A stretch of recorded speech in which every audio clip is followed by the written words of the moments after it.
Second Vatican Council opened on the 11th of October 1962, but its origin can be found in the year of 1954. In that year, Pope Pius XII appointed Giovanni Battista Montini as the Archbishop of Milan. Martini had been what's called a Prostituto since 1937. Means actually the substitute. It's like the Deputy Secretary of State, and that's one of the most influential people in the entire Vatican.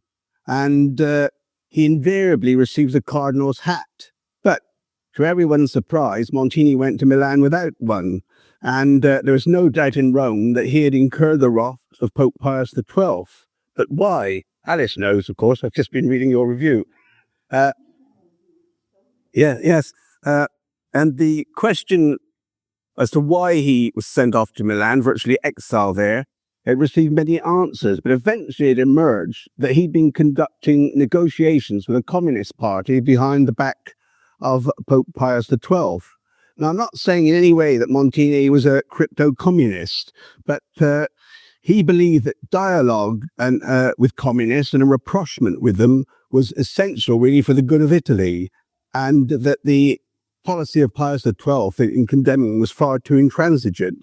But Pius XII thought correctly that as the fundamental axiom of communism is atheism, it was completely incompatible with Catholicism.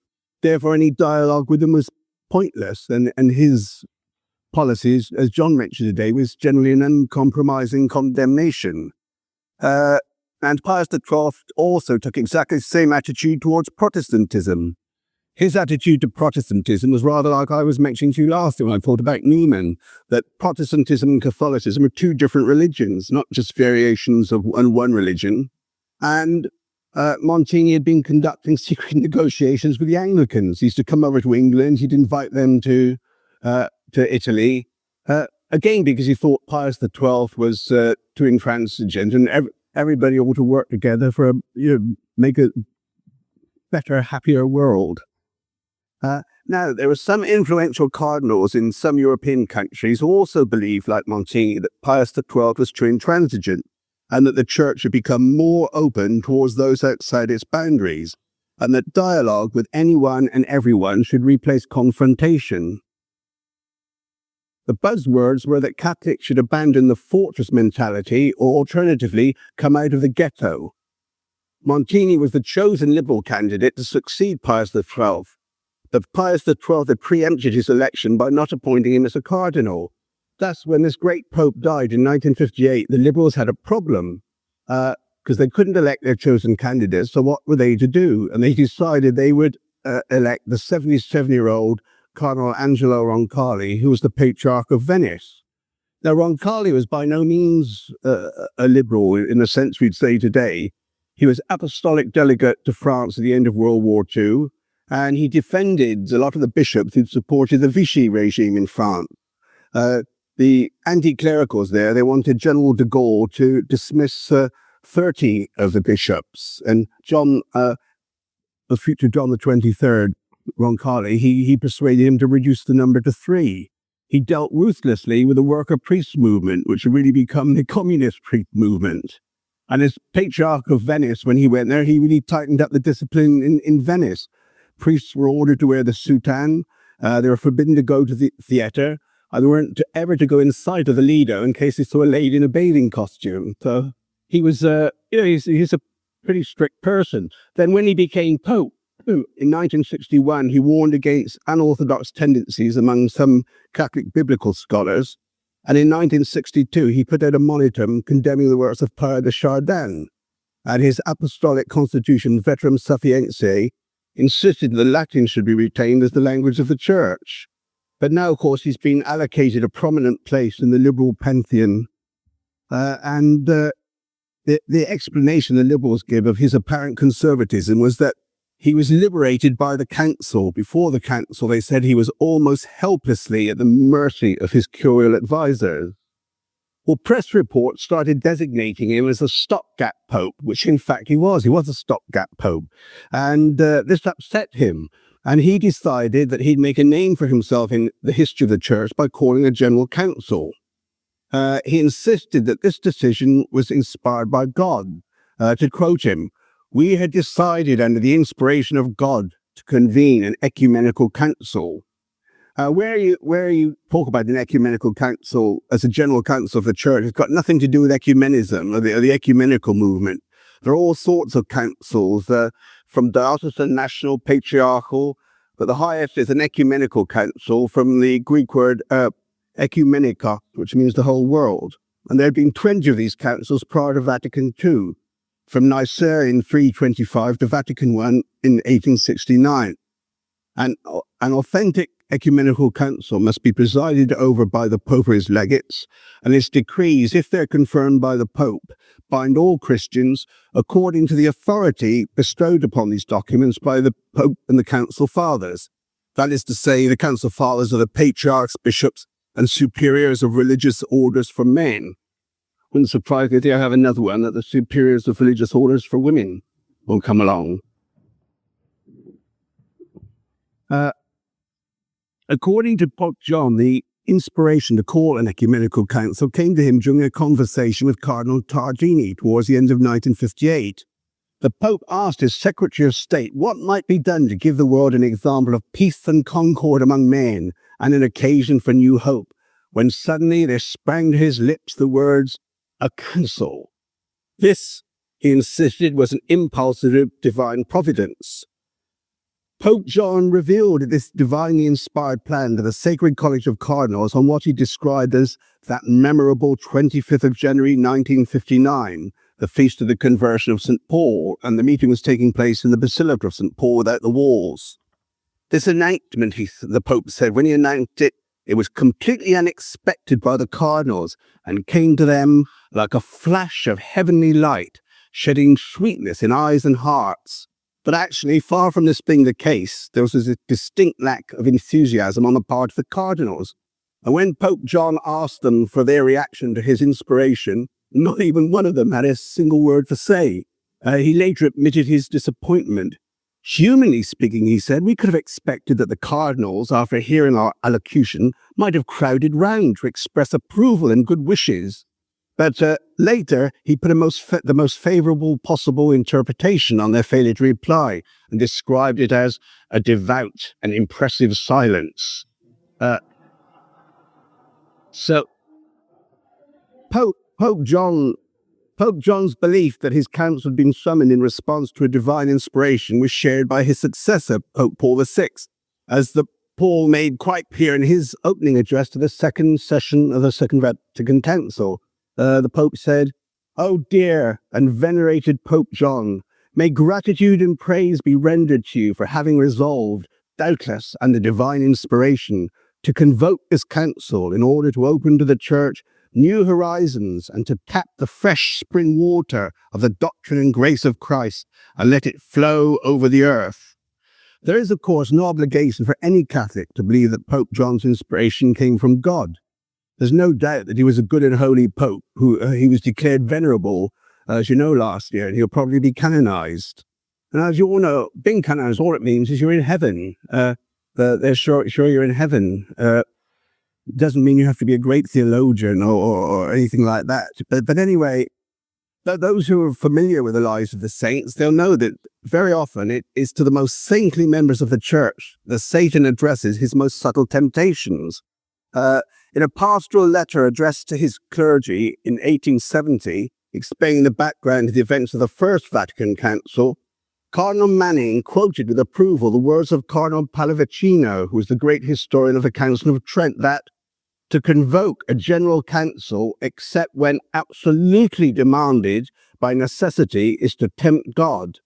The same cardinal noted that each several council was convening to extinguish the chief heresy or to correct the chief evil of the time. There can be no doubt at all that atheistic communism is the chief evil of our own time. But, as I'll show you in a subsequent talk, it's an evil which the council made a particular point of not condemning. Was the Church troubled by any internal crisis? Was it suffering from a decline which required the convening of the world's bishops in Rome to forge a strategy to halt this decline? Far from it. Pope John the 23rd most certainly did not believe the Church to be in any sort of decline when he convoked the Council. Indeed, in his Apostolic Constitution Humanae Salutis, convoking Vatican II, the Pope made a special point of paying tribute to the vitality of the Church as it then existed. The Church has, he said, followed step by step the evolution of peoples, scientific progress, and social revolution. It has opposed decisively the materialistic ideologies which deny faith. It has witnessed the rise and growth of the immense energies of the apostolate of prayer, of action in all fields. It has seen the emergence of a clergy constantly better equipped in learning and virtue for its mission, and of a laity which has become ever more conscious of its responsibilities within the bosom of the Church, and in a special way of its duty to collaborate with the Church hierarchy. To this should be added the immense suffering of entire Christian communities, through which a multitude of admirable bishops, priests, and laymen seal their adherence to the faith, bearing persecutions of all kinds and revealing forms of heroism which certainly equal those of the most glorious periods of the Church. In the same Apostolic Constitution, Pope John pointed out the contrast between a world which reveals a grave state of spiritual poverty and the Church of Christ, which is still so vibrant with vitality. Well, there you are, a church vibrant with vitality. The Pope was evidently unaware of the axiom, if it works, don't fix it. Only 7 years later, in 1968, Pope Paul VI would lament the fact that the Church was undergoing a process of self-destruction. Who would have believed that a debacle of such proportions could occur in so short a time? Certainly not Pope John the 23rd. The Arian and Protestant heresies were gradual processes compared with this decline. Vibrant, the preconciliar Church may have been, but danger lurked below the surface. The modernism condemned by St. Pius X had by no means been eradicated completely, but had gone underground. It lived on in some Catholic seminaries and universities. During the pontificate of Pope Pius XII, its proponents tended to meet in secret and to exchange their theories in typed manuscripts, rather than publishing them openly. Where they did make their views clear, the Vatican would act. So, just to give one example, as a result of the intervention of the Holy Office, the American Jesuit John Courtney Murray was ordered not to continue writing on church and state in 1955. But the extent of liberal inroads into American Catholicism at that time is made clear by the fact that his superior, Father Vincent McCormick, made no secret of his sympathy with Murray. And he said to him, "It seems to me a mistake to wish to carry on with this controverted question under present circumstances, but time will bring changes." Time did indeed bring changes, and what Murray had been forbidden to propagate in 1955 was proclaimed by Vatican II as the teaching of the Church in 1965. The preparation of Pope John's council was the most thorough in the entire history of general councils. In his book, The Rhine Flows into the Tiber, Father Rolf Wilkin quotes Monsignor Vincenzo Carboni, who was an official of the General Secretariat of the Second Vatican Council, to the effect that no previous council has had a preparation so vast, so diligently carried out, so profound. This preparation had begun on the 17th of May 1959, when Pope John the 23rd created a pre-preparatory commission. A vast work of preparation was then initiated involving theologians and hierarchies from throughout the Catholic world. On the 5th of June 1960, Pope John established 12 preparatory commissions, with a central preparatory commission to coordinate them. The Pope himself was a president of this central commission. After 2 years' work, ending on the eve of the council with the dissolution of most of these bodies, a total of 75 schemas had been prepared. A schema was a preparatory document which the fathers would use as a basis for their deliberations on a particular topic, and which, of course, they would be free to amend. Some of these documents were merely chapters of full schemas. Some were later combined with others by the Central Preparatory Commission, and still others were considered too specialized for treatment by the Council and were referred to the Pontifical Commission for the revision of the Code of Canon Law. In this way, the 75 schemas were reduced ultimately to 20. Archbishop Lefebvre comments, Prior to the opening of the council, I was a member of the Central Preparatory Commission, and for 2 years, therefore, I attended all the meetings. The task of the Central Commission was to verify and examine all the preparatory schemas which were sent to us by the other commissions. Consequently, I was in a position to know what had been done, what had to be scrutinized, and what had to be presented to the council. The work was done most conscientiously and with meticulous care. A very fine work had been completed for presentation to the council. These schemas conformed to the doctrine of the Church, though adapted to the mentality of our generation, adapted after careful thought and with much prudence.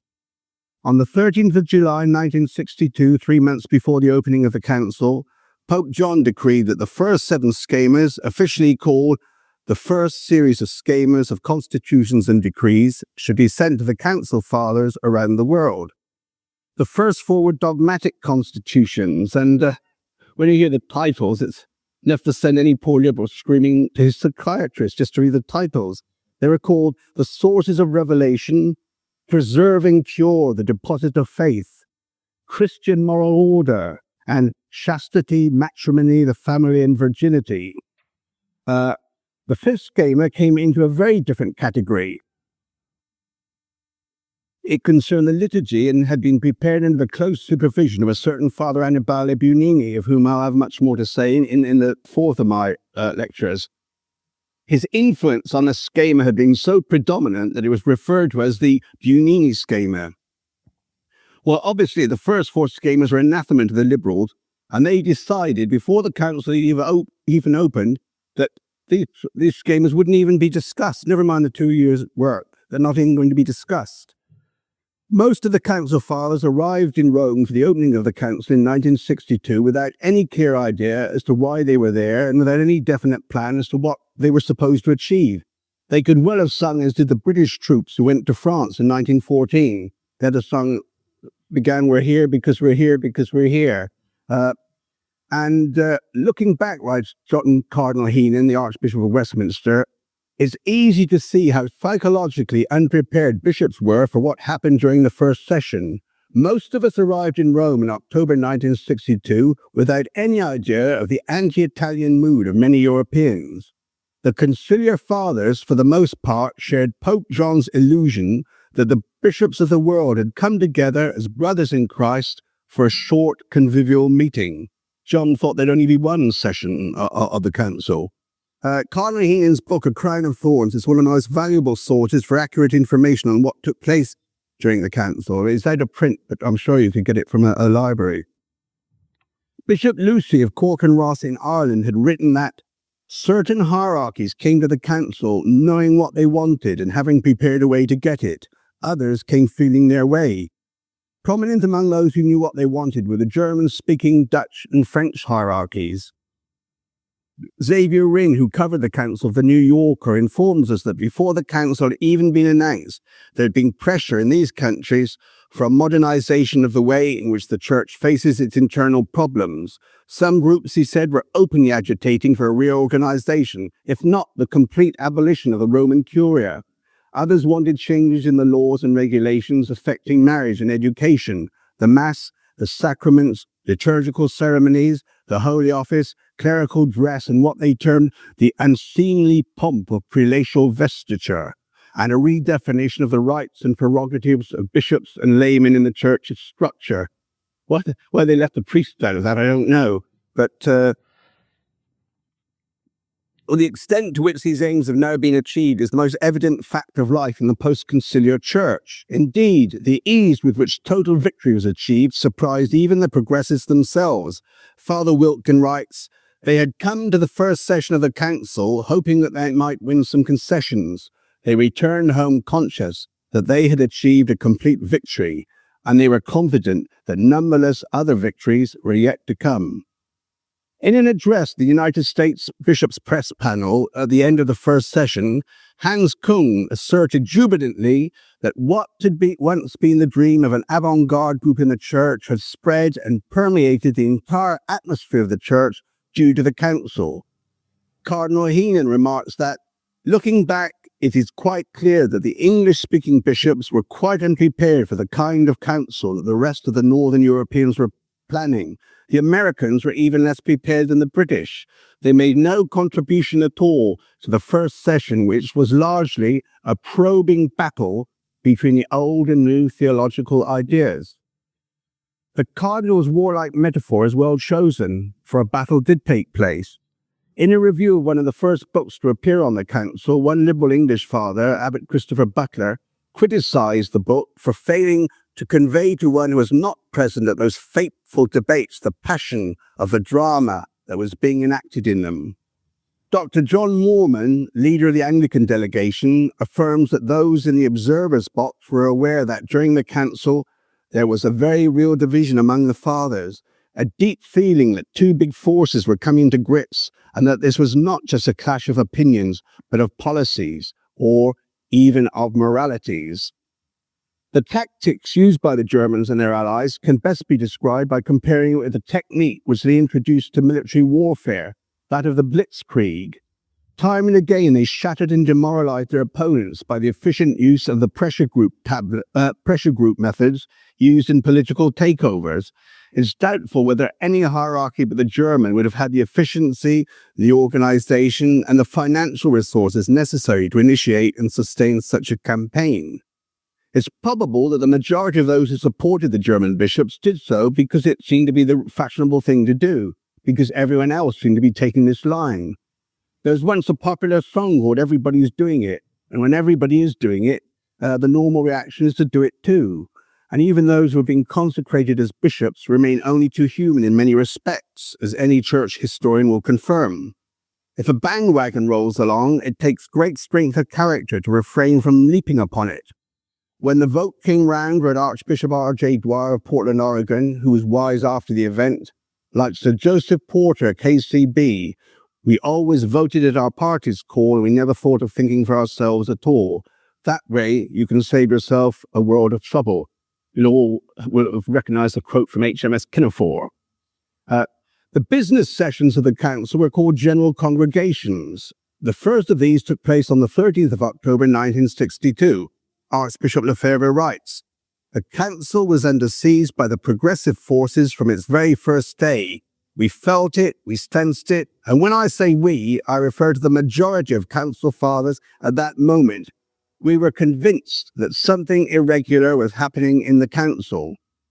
Cardinal Heenan adds that the first general congregation had scarcely begun when the northern bishops went into action.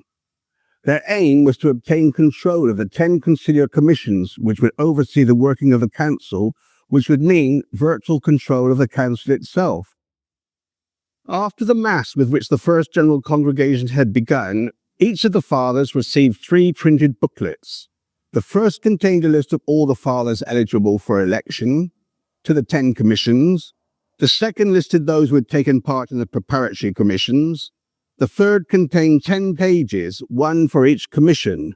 There were 16 blank spaces on each page for each father to complete with the names of the candidates he thought most suitable for the 16 elective places on each commission.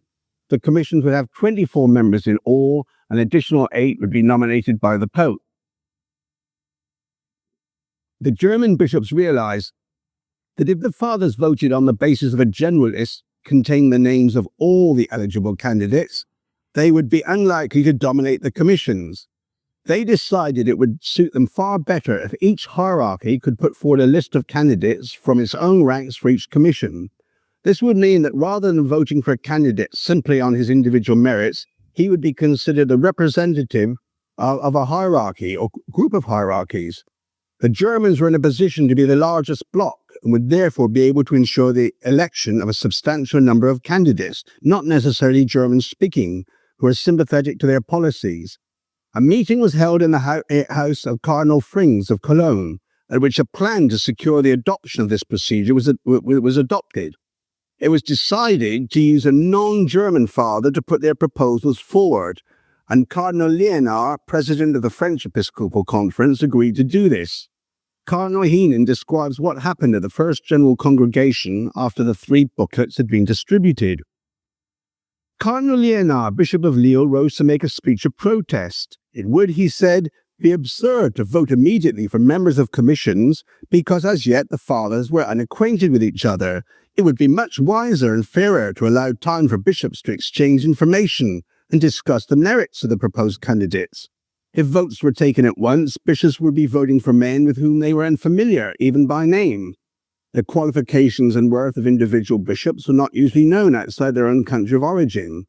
The cardinal proposed that the various hierarchies should consider what canons they could offer and then pass them on to the other hierarchies.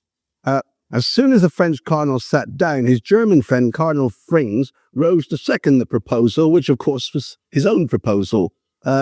This drew a sustained burst of applause from the fathers, who evidently thought that the council had been facing disaster. The enthusiasm of the bishops was unmistakable, and the Secretary General thought it superfluous to put Cardinal Liénard's motion to the vote. The first general congregation of the Second Vatican Council was suspended after exactly 15 minutes. Blitzkrieg tactics indeed. Cardinal Heenan also revealed that in preparing their lists, the bishops from the north acted in concert from the very beginning and were in frequent touch with their English brethren. Henri Fesquet, the religious affairs correspondent of the French daily Le Monde, describes these events as a demolition exercise by a group of modern-minded bishops. He confirms that it needed only 3 determined bishops to modify fairly considerably the proceedings of the council. A Dutch bishop called to a friend as he left St. Peter's, "That was our first victory." So the spirit in which the Liberals had come to the council was clear, the party mentality, the us versus them attitude. Similar comments were made by Liberal fathers emerging from St. Peter's after another victory and recounted with great relish and approval by Robert Kaiser, who reported on the council for Time magazine.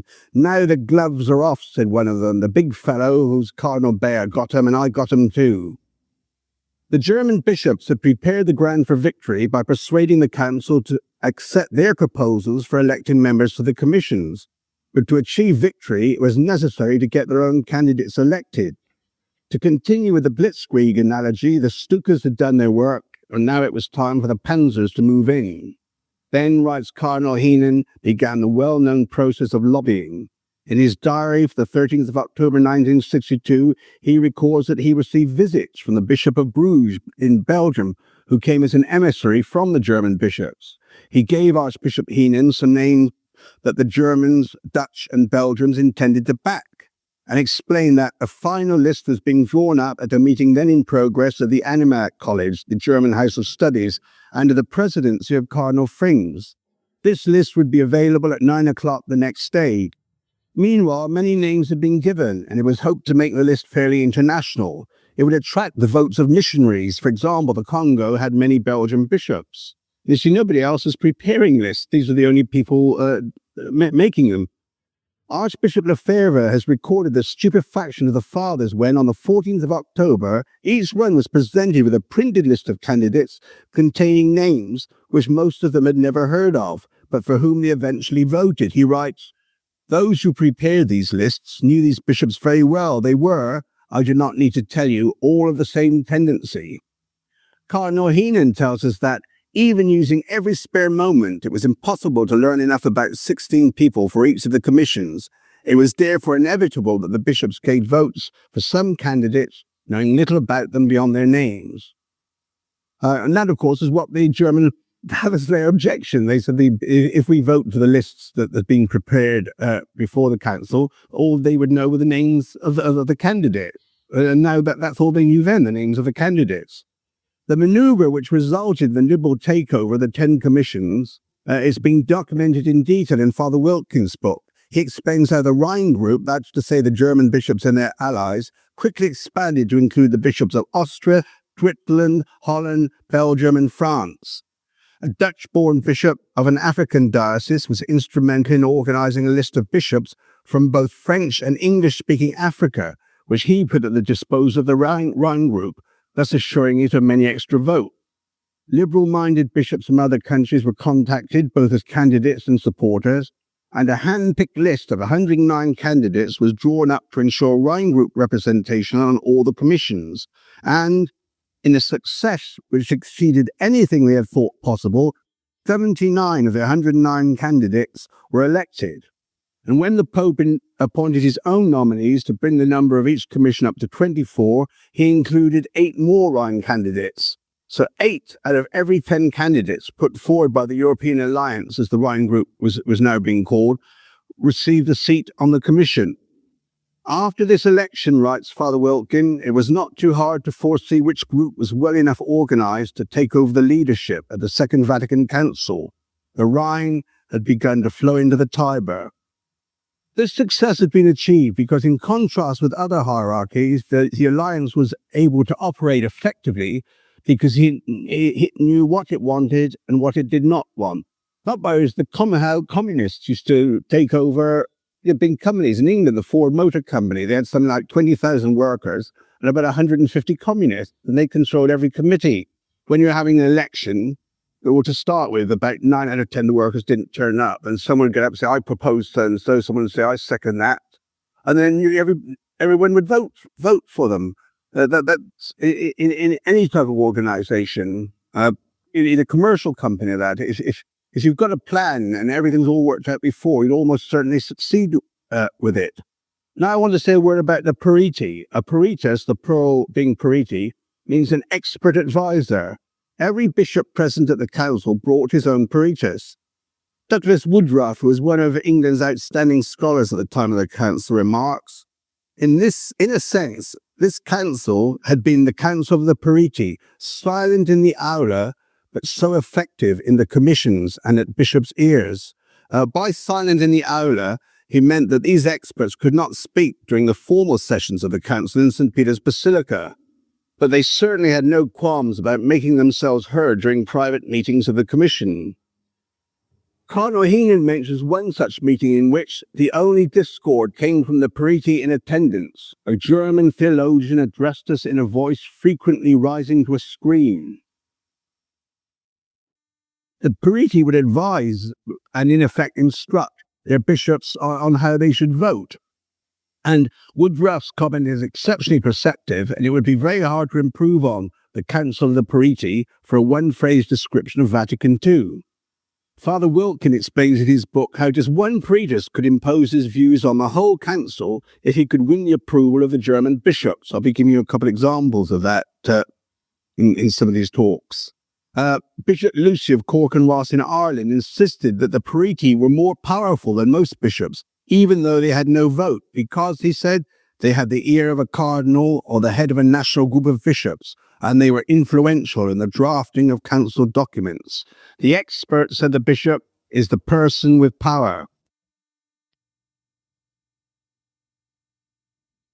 Cardinal Heenan reveals that there were occasions on which the fathers were so overwhelmed with material to read concerning the drafts for conciliar documents, and particularly with amendments to them, which could run into hundreds of pages, that they were called upon to cast their votes before they could possibly have studied the text and context, much less the implications of the amendments. They were only too pleased, the Cardinal says, to rely on the expert advice that they received from the periti. Periti power cannot be illustrated better than by referring to the fate of the preparatory schemas, which I mentioned to you as the fruit of 2 years' intensive study, a preparation unparalleled for any previous council. After these 2 years of conscientious work, what actually happened at the council seems almost incredible. The Dutch hierarchy issued a commentary on the schemas, which was printed in Latin, French, and English, and was distributed to the fathers from all countries as they arrived at the council. This commentary contained a strong attack on the first 4 schemas and suggested that they should be rewritten completely and that the liberal-inspired liturgy schema should be first on the agenda. And as I've already explained, most of the fathers had arrived in Rome with no preconceived ideas, and thus they were liable to accept well-argued policies presented to them by those who already had different aims and definite plans to implement them. So a majority of the bishops voted in favour of these demands. That's to just throw out these schemas that have been prepared over such a long time. But it so happened that a majority vote wasn't good enough. I'll quote Monsignor Lefebvre again. He says, In the rules governing the council, it had been laid down that there must be a 2/3 majority vote against if a preparatory schema was to be rejected. In the 6th or 7th sitting of the council, a vote was taken as to whether the preparatory schema should be accepted for discussion or not. A 2/3 majority against was necessary to reject them. In fact, 60% voted against and 40% for keeping them. Since this was not the 2/3 majority required by the council rules, the schema should have gone forward for discussion. Unfortunately, it must be admitted that even at this early stage, there already existed a highly organized and powerful organization, which had been formed by the bishops of the dioceses bordering the Rhine. Their secretariat was also most efficient. This organization brought pressure to bear upon Pope John, saying, "It is inadmissible that you should insist on our discussing schemas which have not been passed by a majority vote. They must be rejected." The Pope then let it know that since these schemas were not acceptable to even half the members of the Assembly, they must be withdrawn. So the Pope overruled the rules of the Council. Once again, the Liberals had known what they wanted and how to obtain it, and the Conservative fathers had about as much chance of stopping them as did the Polish cavalry who drew their sabres and charged the German panzers in 1939. And the result? The Liberal-inspired liturgy schema was brought forward to be the first on the list for discussion. And as for the schemas condemned by the Dutch bishop, Monsignor Lefebvre writes, a fortnight after the opening of the council, not a single one of these carefully prepared schemas remained. Not one. All of them had been discarded, thrown into the waste paper basket. There remained nothing, not a single sentence. All had been discarded. Father Wilkin comments that this is the third important victory won by the Rhine Group. Although the first two victories, the postponement of elections and the placing of hand-picked candidates on the council commissions, were given extensive coverage, Father Wilkin says that this third victory passed unnoticed. The most astonishing aspect of this scandalous affair, the relegation to the waste paper basket of a preparation so vast, so diligently carried out, so profound, is that it really took place in response to the wishes of a single peritus. Yes, just one expert had had the power to influence and secure the rejection of this most meticulous preparation in the history of general councils, the painstaking work of 871 scholars. The commentary which secured the rejection of the preparatory schemas was circulated in the name of the Dutch bishops, but as Father Wilkin reveals, it was the work of just one man, Father Edward Skinnerbeets, OP, a Belgian-born professor of dogmatics at the Catholic University of Nijmegen. He served as the leading theologian for the Dutch hierarchy. This instance on its own more than substantiates Father Wilkin's assertion concerning the power that a single priest could wield. They would never yield. However, although most of the council fathers tended to ride the bandwagon, the majority were orthodox and would not have voted for any document containing anything that appeared heretical.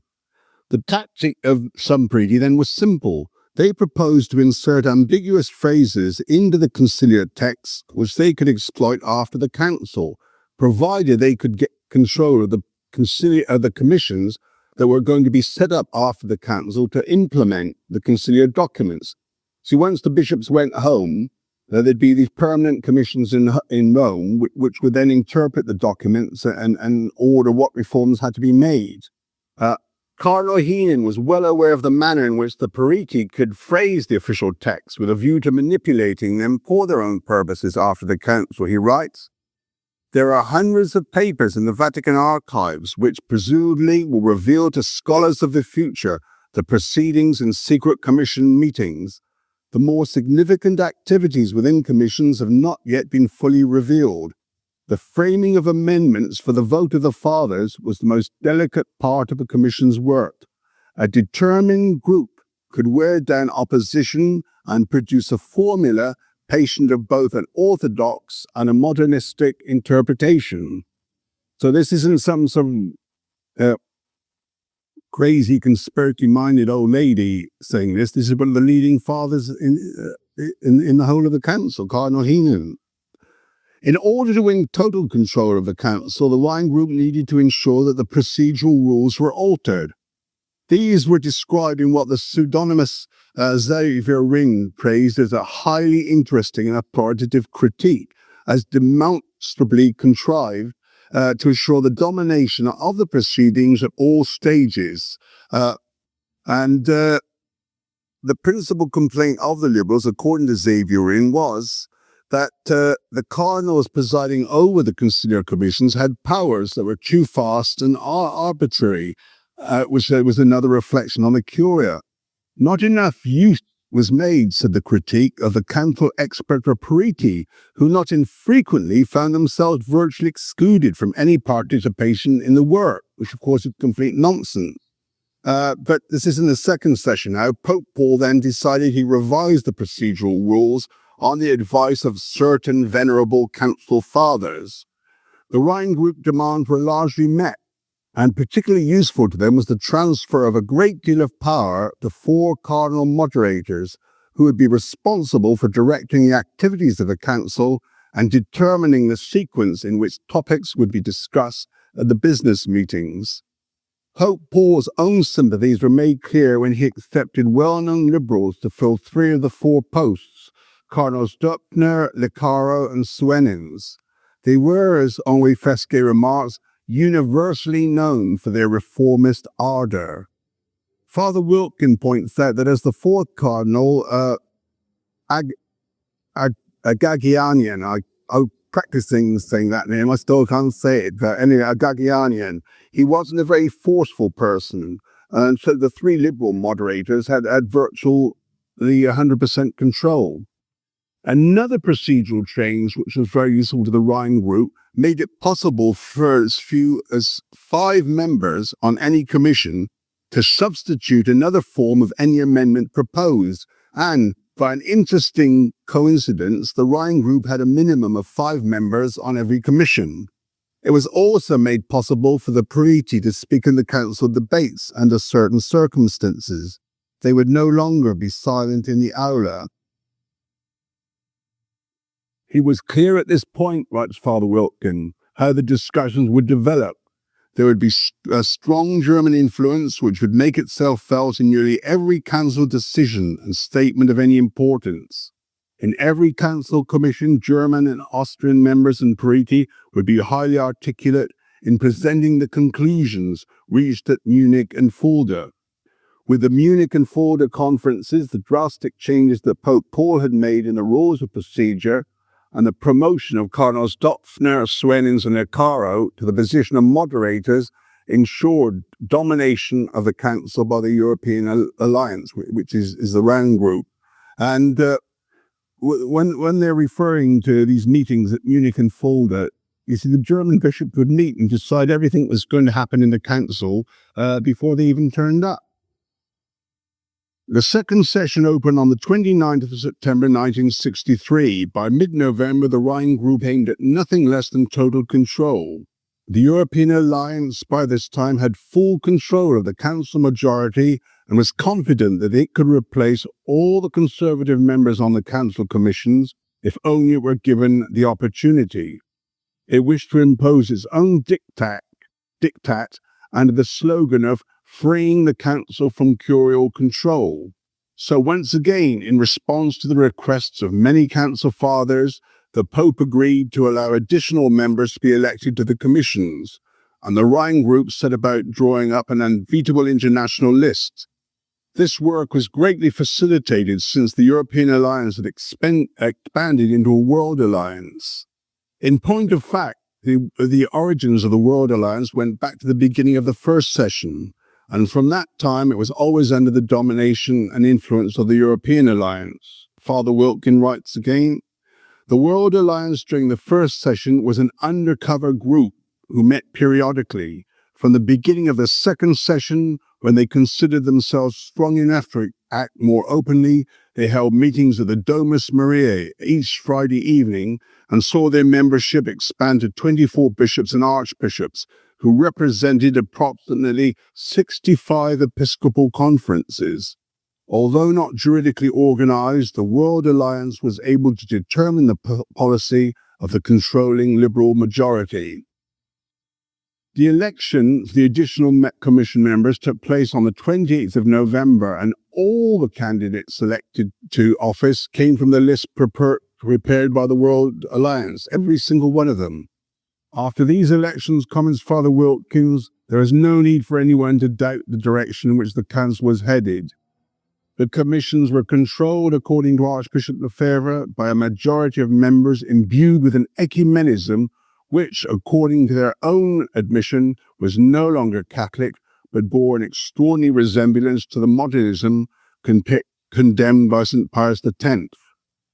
There is little point in devoting any more time to documenting the manner in which the progressive stranglehold on the Council was extended and tightened. You can read the whole story in Father Wilkins' book. What now needs to be done is to examine the manner in which the Liberals used their power. And in order to do this, it's necessary to take another close look at the periti, for it was on behalf of these experts that the Rhine Group had won its victory. Cardinal Heenan warned of the consequences which would ensure if the periti interpreted the Council to the world, and this is precisely what happened. The confidence of the Liberals that they would dominate the post-conciliar commissions was more than justified.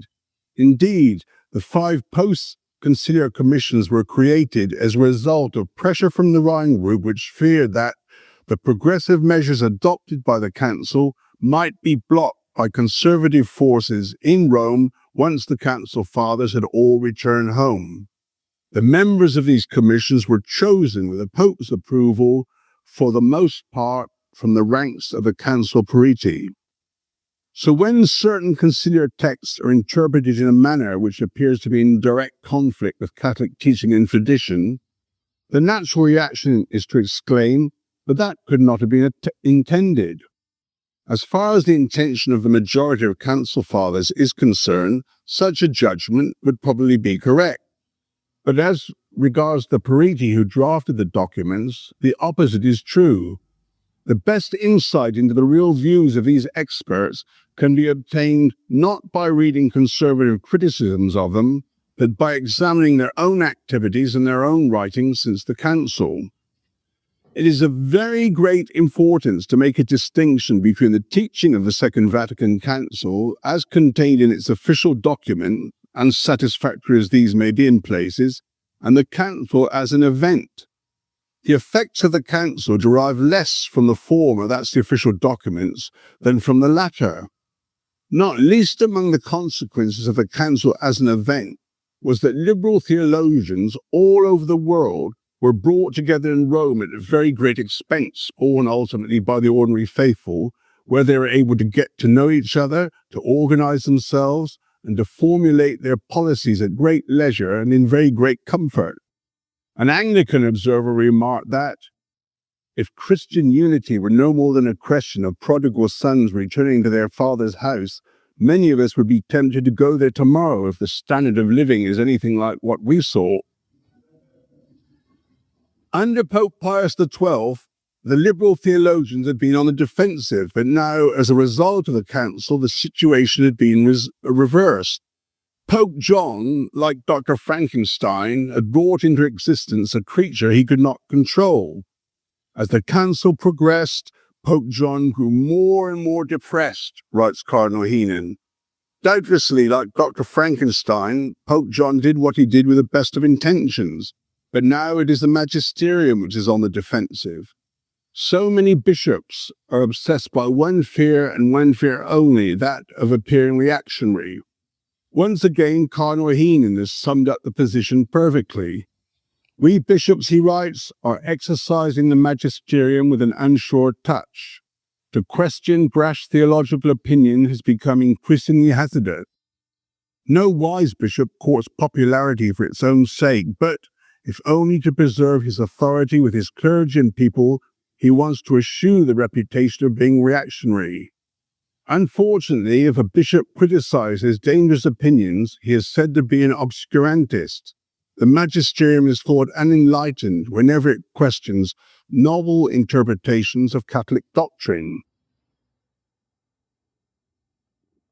Jesus wept over Jerusalem, says Cardinal Heenan, and John would have wept over Rome if he had foreseen what would be done in the name of his council. And that comment by Cardinal Heenan, it's going to inspire me. The composer was a clerihew during the Lancashire. I don't know if you all know what a clerihew is. It's something like a limerick, but there are only 4 lines, two rhyming couplets. So the little one I composed, it said goes, Pope John wanted something to do, so he convoked Vatican II. He had the good luck to die, or the result would have made him cry. So perhaps some of you would like to compose some. Anyway, Cardinal Heenan continues, after the council, a bitter attack on the Catholic Church was mounted by her own children. The leaders of the attack came from among the periti, the shock troops of the liberal forces. And I'm going to conclude this first talk. I'm afraid the second one will probably be a little longer.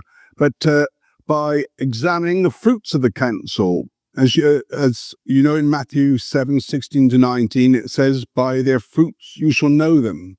Do men gather grapes of thorns or figs of thistles? Even so, every good tree bringeth forth good fruit, and the evil tree bringeth forth evil fruit. A good tree cannot bring forth evil fruit, neither can an evil tree bring forth good fruit. Well, I think no rational person can deny that up to the present, Vatican II has produced no good fruits. If anyone thinks they have, I'd like to hear what they are. Once again, I'll quote Archbishop Lefebvre, who says, the reforms enacted in the name of the council have that's quite important, in the name of the council, not the reforms required by the council or mandated by the council. The reforms enacted in the name of the council have contributed and are still contributing to the demolition of the church, the ruin of the priesthood, the destruction of the sacrifice and the sacraments, the disappearance of religious life, as well as to the emergence of a naturalist and Teilhardian doctrine in universities, seminaries, the religious education of children, a teaching born of liberalism and Protestantism, and condemned many times by the solemn magisterium of the church. Now, I don't see how anyone who looks objectively at the state of the church in the West or the First World today can disagree with this assessment. The answer to this conciliar debacle, I think there's only one answer, and it can only be found by the entry of the enemy of man into the church, an entry which the prince of this world made through the window opened to the world by Pope John.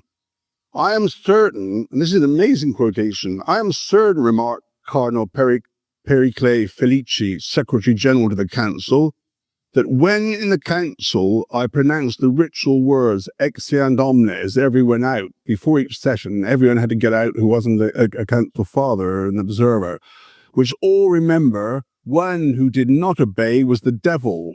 He is always where confusion triumphs to stir it up and take advantage of it. By 1968, that's within 3 years of the close of the Council, Pope Paul VI had reached the stage of lamenting the fact that the Church, he said, is engaged in a process of self-destruction, autodistruzione. On the feast of St. Peter and Paul in 1972, he went as far as saying that somehow or other, Satan himself had found an opening into the Church where he was spreading doubt, disquiet, and dissatisfaction, to the extent that any profane prophet giving vent to his views in a newspaper is listened to with greater care than the Church. He continued his lamentation as follows. We thought that after the Council there would be a day of sunshine for the history of the Church. Instead, we found new storms. There is uncertainty. People seek to open gulfs rather than to bridge them. How did this happen? We will confide this thought to you, that there was an adverse power, the devil, whom the gospel calls the mysterious enemy of man, something preternatural which came to suffocate the fruits of the Vatican Council. This judgment by the Pope provides a striking justification for an assessment made by Professor James Hitchcock in 1971. This is what Professor Hitchcock says. there are many curiosities in the history of the Church in the post-conciliar years, and not the least is the fact that so few progressives have noticed the extent to which the reactionaries' predictions prior to the Council have been proven correct, and that their own expectations have been contradicted. They continue to treat the conservatives as ignorant, prejudiced, and out of touch with reality, which is the same, 30 years later, we're still considered to be ignorant and out of touch with reality. Yet, continues Professor Hitchcock, yet the progressives' hope for renewal now seems largely chimeric. A grandiose expectation, an attractive theory, but one which failed of achievement. In the heady days of the Council, it was common to hear predictions that the conciliar reforms would lead to a massive resurgence of the flagging Catholic spirit. Laymen would be stirred from their apathy and alienation and would join enthusiastically in apostolic projects. Liturgy and theology, having been brought to life and made relevant, would be constant sources of inspiration to the faithful. The religious orders, reformed to bring them into line with modernity, would find themselves overwhelmed with candidates who are generous and enthusiastic. The Church would find the number of converts increasing dramatically as it cast off its moribund visage, and indeed would come to be respected and influential in worldly circles as it had not been for centuries. In virtually every case, says Professor Hitchcock, the precise opposite of these predictions has come to pass. In terms of the all-pervading spiritual revival which was expected to take place, renewal has obviously been a failure.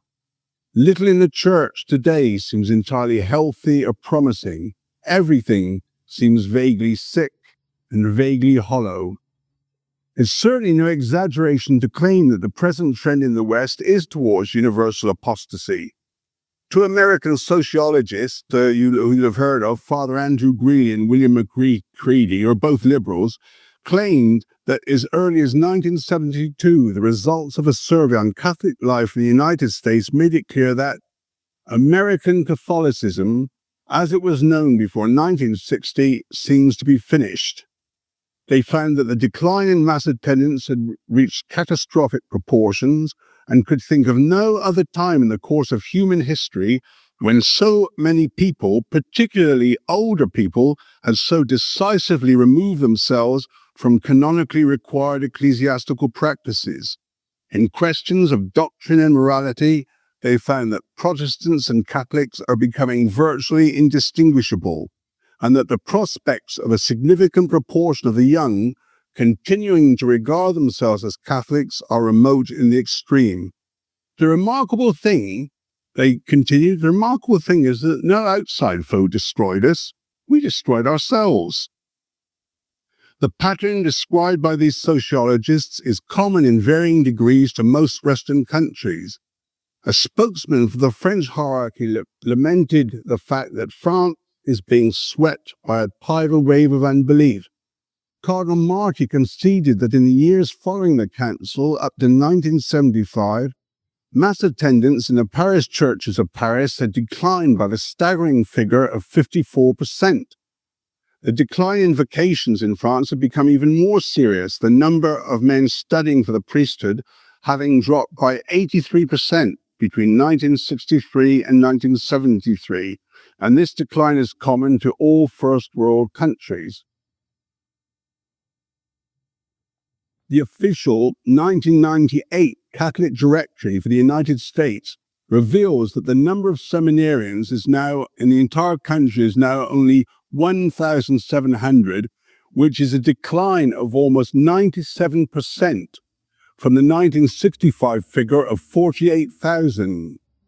Now that's called the renewal of seminary life. So if that's renewal, we better pray you don't start having a decline.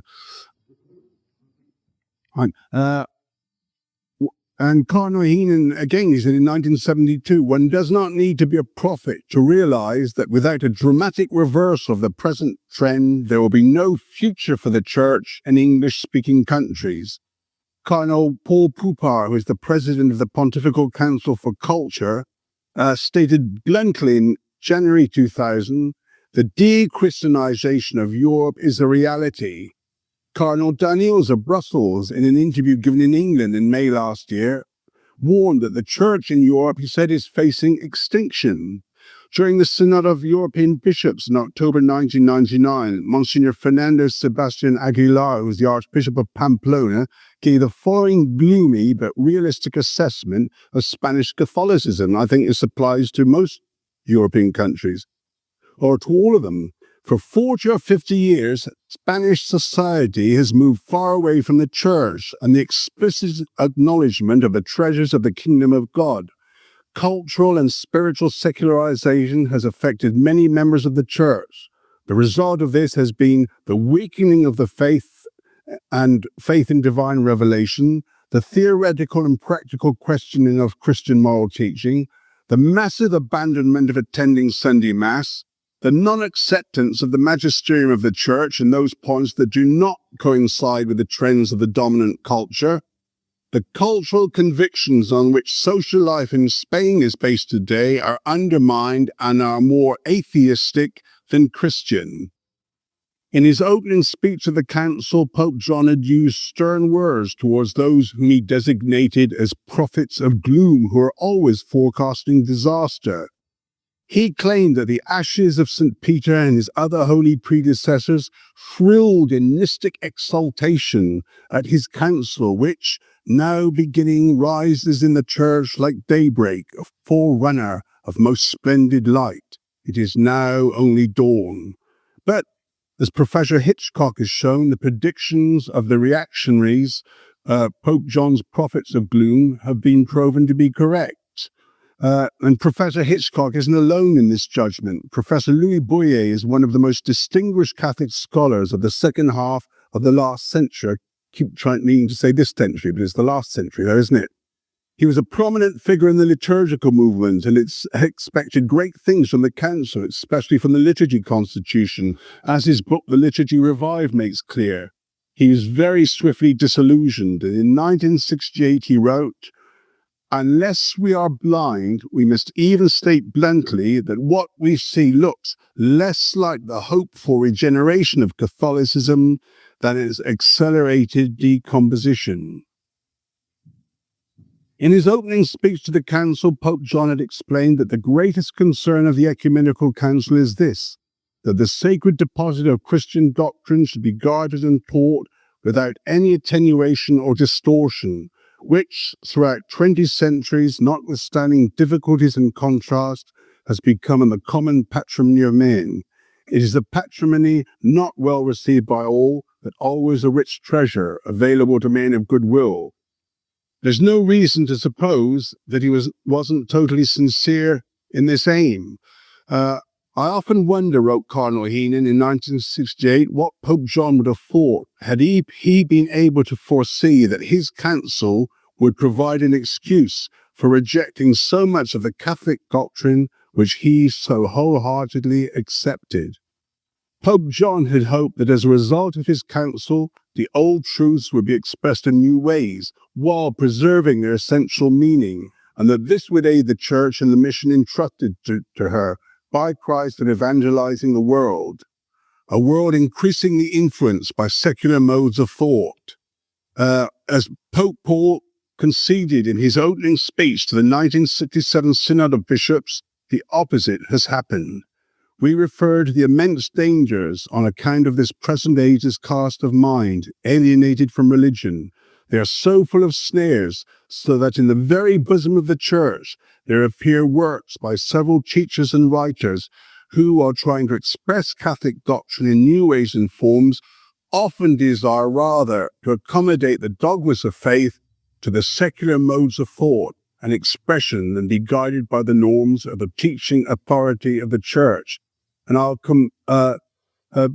conclude by quoting Cardinal Heenan once more. He said that Pope John must have originally thought of his council as a glorified synod of Rome, which would provide the bishops with a chance of reunion in the home of their common father. Pope John saw the council as an episcopal safari. However, before the end of the first session, says Cardinal Heenan, Pope John must have thought his council less like a safari than a siege. I'm going to conclude with an assessment of the effects of the council from Cardinal Ratzinger, which he wrote in 1984.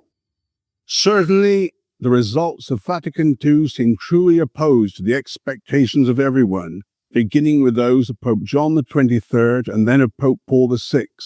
Expected was a new Catholic unity, and instead we have been exposed to dissension, which, to use the words of Pope Paul VI, seem to have gone from self-criticism to self-destruction. Expected was a new enthusiasm, and many wound up bored and discouraged. Expected was a great step forward.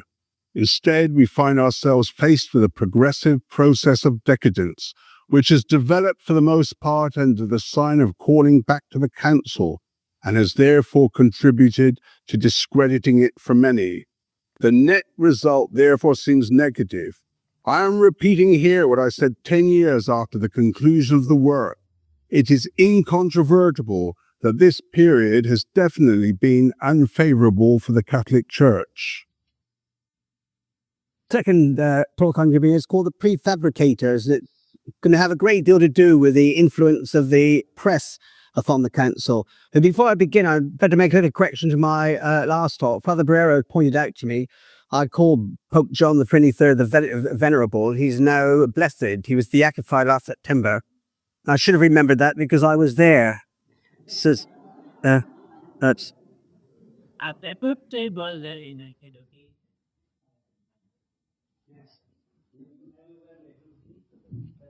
Yes, well, had my mind on Pius IX the whole of the time. So I'm going to start off, before talking about the press and the Second Vatican Council, by saying something about the press and the First Vatican Council, which we know a lot about it thanks to Cardinal Henry Manning. And we can draw up a comparison of what can only be described as the unholy parallel between the role played by the press during the First and the Second Vatican Council. This parallel is so close that it can only be concluded that the animating force behind the two press campaigns was the same, and I, of course, would put it down to the enemy of man. Cardinal Manning wrote this: a belief had spread itself that the council would explain away the doctrines of Trent, this is the First Vatican Council, or give them some new or laxer meaning, or throw open some questions supposed to be closed, or come to a compromise or transaction with other religious systems, or at least that it would accommodate the dogmatic stiffness of its traditions to modern thought and modern theology. It is strange that anyone should have forgotten that every general council from Nicaea to Trent, which has touched on the faith, has made new definitions, and that every new definition is a new dogma and closes what was open before and ties up more strictly the doctrines of faith. This belief, the belief that there was going to be an accommodation of modern thought, this belief, however, excited an expectation mixed with hopes that Rome, by becoming comprehensive, might become approachable, or by becoming inconsistent, might become powerless over the reason and will of men. Comments really highly necessary on the extent to which these expectations were fulfilled as a result of Vatican II. The principal objective of the Vatican I press campaign was to prevent the definition of papal infallibility. This, of course, was the aim of powerful anti-Catholic forces throughout the world, forces which were largely controlled by the press, even in nominally Catholic countries. And of course, Masonic influence has always been particularly strong where the press is concerned. And if you know the objectives of Masonry, this is hardly surprising. Once it became known that there were some bishops opposed to the proposed definition, a press campaign was launched in their favour, and the situation here was the opposite of that during Vatican II. During Vatican I, it was those in the minority who were the goodies and those in the majority who were the baddies. Once the existence of this international opposition, Vatican I, the extent of which was greatly exaggerated actually, became known, Cardinal Manning writes, in a moment, all the world rose up to meet them. Governments, politicians, newspapers, schismatical, heretical, infidel, Jewish, revolutionary, as with one unerring instinct, united in extolling and setting forth the virtue, learning, piety, eloquence, nobleness, heroism of this international opposition, with an iteration truly Homeric. Certain epithets were perpetually linked to certain names. All who were against Rome were written up, all who were for Rome were written down. And he goes on to explain that By a wonderful disposition of things, for the good, no doubt, of the human race, and above all of the church itself, the council was divided into a majority and a minority, and by an even more beneficent and admirable provision, it was so ordered that the theology, philosophy, science, culture, intellectual power, logical acumen, eloquence, candor, nobleness of mind, independence of spirit, courage, and elevation of character in the council were all to be found in the minority. The majority was naturally a Dead Sea of superstition, narrowness, shallowness, ignorance, prejudice, without theology, philosophy, science, or eloquence, gathered from the old Catholic countries, bigoted, tyrannical, deaf to reason, with a herd of curial and Italian prelates and mere vicars apostolic. The cardinal presidents were men of imperious and overbearing character who, by violent ringing of bells and intemperate interruptions, cut short the calm and inexorable logic of the minority. But the conduct of the majority was still more overbearing. By violent outcries, menacing gestures, and clamorous manifestations round the tribune, they drowned the thrilling eloquence of the minority and compelled unanswerable orators to descend. Cardinal Manning went to great lengths to demythologize the false picture of the council built up by the press. All its allegations, whether generalized or particular, were examined by him and totally refuted. But as I'm going to show was the case with the Vatican II, it was the myth that the press built up that has still remained today the reality in the popular imagination. Cardinal Manning tells us someone from England wrote to him and said, what must we really believe concerning the council? And he replied, read carefully the correspondence from Rome published in England, believe the reverse, and you will not be far from the truth. Which links up with what John was saying. He noted the manner in which the press campaign designed to undermine the council had clearly been prearranged and was carefully coordinated. He writes, a league of newspapers fed from a common centre diffuse hope and confidence in all countries that the science and enlightenment of the minority would save the Catholic Church from the immoderate pretensions of Rome and the superstitious ignorance of the universal episcopate. The circularization of bishops, which took place during Vatican II, also had its counterpart in Vatican I. An anonymous document was received by the bishops, which appeared simultaneously in French, English, German, Italian, and Spanish, elaborately arguing against the opportunists of defining the infallibility of the Roman pontiffs. And Cardinal Manning also remarks on how difficult such a press campaign made it for the council to give its entire attention to the discussion of the important matters in its agenda, a problem which was magnified many times over for the bishops of Vatican II. He writes,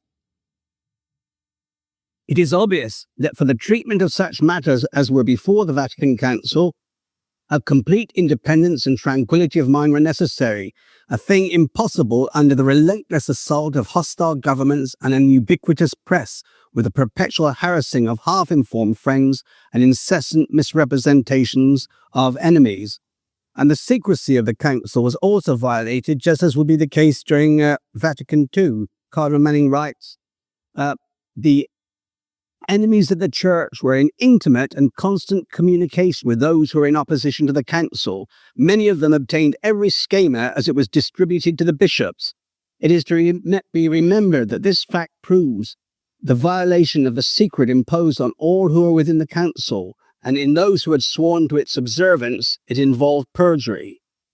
The campaign against the First Vatican Council failed, of course, and it failed because Pope Pius IX would not weaken. He met error with condemnation and replied to any demands to modify or adapt Catholic truth to the spirit of the age by restating it with the firmness and clarity of Trent. And despite the prophecies of her enemies, the declaration of papal infallibility would mark the death blow for the Church, she emerged stronger and more vigorous than ever.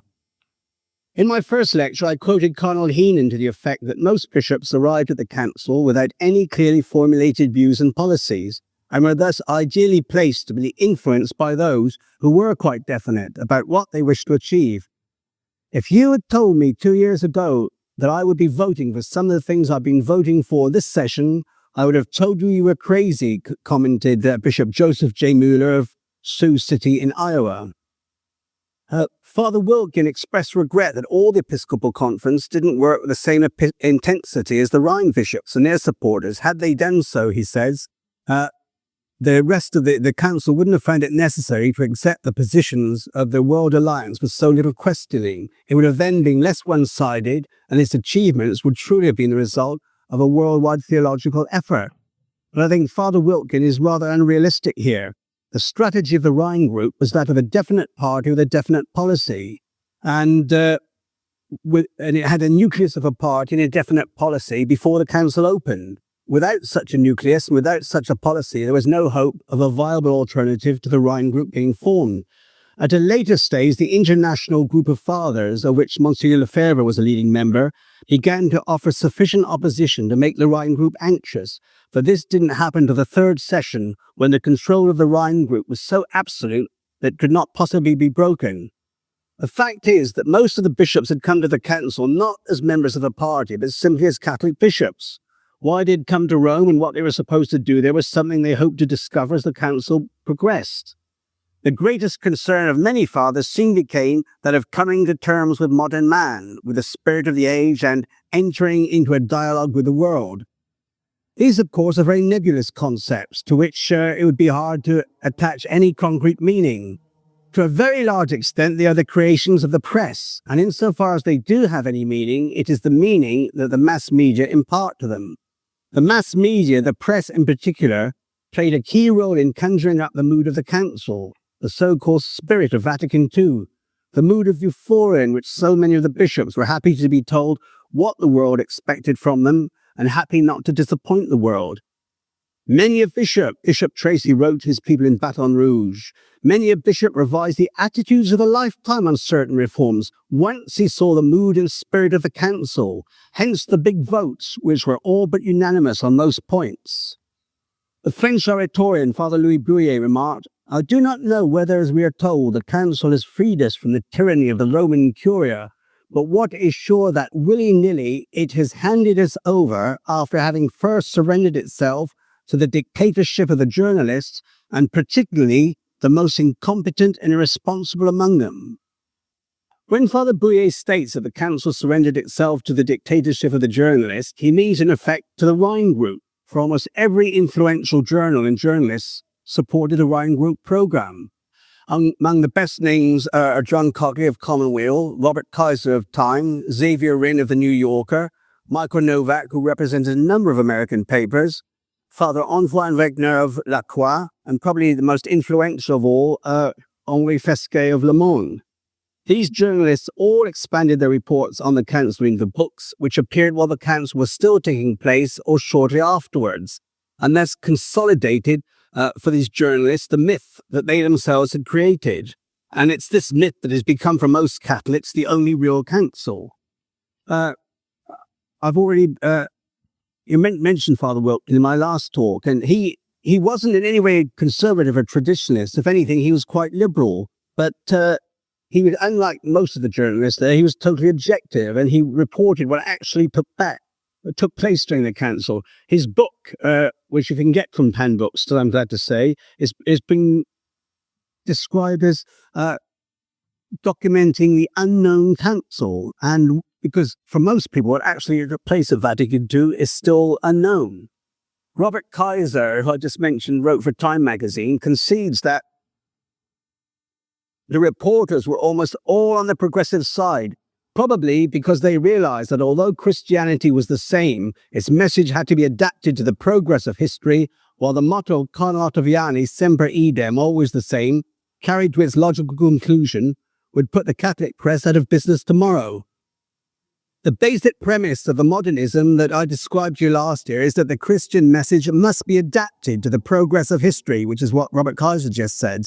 And the modernist concept accepts the possibility of radical change in the message itself, not just in the way that it's presented, was what Pope John hoped for in his opening statement. As I'm sure all of you know, the Catholic establishment in the United States is now very much a progressive establishment. Writing in The Critic, a leading establishment journal, a journalist called John Leo stated quite openly, it is the establishment that decides what Catholics would discuss, not just in establishment journals, but after a time lag in nearly all Catholic journals and discussion groups from coast to coast. The birth control discussion in the United States, for instance, was entirely an establishment production. Robert Hoyt, who is editor of the ultra-liberal National Catholic Report, has stated with no little satisfaction, there is a liberal conspiracy in the sense John Courtney Murray used the word of a breathing together, conspiratio. Liberal theologians dominate the public prints, the catechetical training centres, the publishing houses, the professional associations, much of the Catholic bureaucracy. They praise each other's books, award each other contracts, jobs, awards and perquisites. There wasn't anything sinister in all this. It wasn't planned. It just happened. There's never been a council in which slogans played so important a role as during Vatican II. The progressive establishment has now codified these slogans into a complete system of belief, which its members clearly find more satisfying than scripture and tradition as the basis of their faith. The prime tenets of this new creed are to read the signs of the times, to be open, to dialogue, to cater for the needs of contemporary man, and above all, to do everything in the spirit of Vatican II. It hardly needs saying that these slogans do not mean what they might appear to mean on a first reading. In fact, as with the Newspeak devised by George Orwell in his novel 1984, some of these slogans mean precisely the opposite to what they might seem to convey. For example, to be open and to dialogue means in practice that wherever possible, anyone who deviates from the party line will be prevented from expressing his views in public, or at least in a manner which will enable a large section of the public to learn his views. One of the key slogans, which was accepted as an article of faith from the very beginning of the Council, was for the news of those in authority to respond to public opinion. A French bishop remarked after the first session, formerly, only theologians were interested in considered texts. Today, bishops are faced with a public opinion which looks avidly to the text coming out of the Council. He adds that this state of affairs was brought about by the public press. The manner in which the public opinion, which the press claims to reflect, is often imposed on the public by the press is a fact of secular life, which I'll try not to digress on that, but you know that how the grip the press has on, all the media has on national life now in all Western countries is uniform everywhere. You take the way they develop the acceptance of homosexuality. You find hardly any major paper now that would dare to, make an attack on this terrible perversion for what it is. And a lot of jobs, you lose your job if you express your opinion. And they establish a consensus, and you can have discussion, but only within that consensus. And Father Louis Boyer, referring specifically to the Church, says the consensus fidelium is something quite different from a public opinion which is manipulated and even fabricated by a press, which, even when it is not completely led off the track by its pursuit of the sensational, remains hardly or not at all capable of grasping the real import of the questions under consideration or simply their true meaning. So let me stress once again that this public opinion, it does not originate with the public. The public just regurgitates what the prefabricators have convinced it into believing that is what it thinks. Professor Hickok provides considerable documentation in his excellent book, another book you should get, The Decline and Fall of Radical Catholicism, to show the contempt which liberals have for ordinary believers. They describe them in a series of documented quotations which Hitchcock provides as a herd which is straying apathetically behind and is difficult to love. The ordinary believer is a superstitious religious caterpillar. Father Gerard Sloyan, a prominent member of the catechetical establishment, said after the Second Vatican Council about the Catholic laity what the Duke of Wellington said about the British Army. He said, they may not scare the enemy, but by God, they scare me. Father Antoine Regner of La Croix, who used to tell the French bishops what to think and what to say, makes the following comments with regard to Archbishop Parley, who was a member of the International Group of Fathers. You mustn't mix up this International Group of Fathers to which Archbishop of Fevre, Bishop Segni, Bishop Seago from Brazil all belong. That's the International Group of Fathers, and the Rhine Group, or rather the European Alliance or the World Alliance. And this is what this Father Wagner wrote in La Croix, which is the official paper of the French bishops. He has often been heard during the first session. His pathetic voice will again often be heard, and his specious arguments in favour of the primacy and against the collegiality of the bishops. So the crime of Bishop Carley was, of course, to hold different views from those of Father Wegner. Similarly, Henri Fesquet never had the slightest doubt that his grasp of theology was far more profound than any bishop who had the temerity to depart from the prefabricated consensus which most of the fathers had been conditioned to accept. Throughout his very verbose and very expensive book, Le Journal du Concile, which is over 1,100 pages long, you can see this spirit of Vatican II everywhere. And there's the more than implicit presumption that to deviate by even a hair's breadth from the rigid party line which he adopts denotes intellectual bankruptcy and theological ignorance. As regards the international group of fathers, Henri Fesquet writes,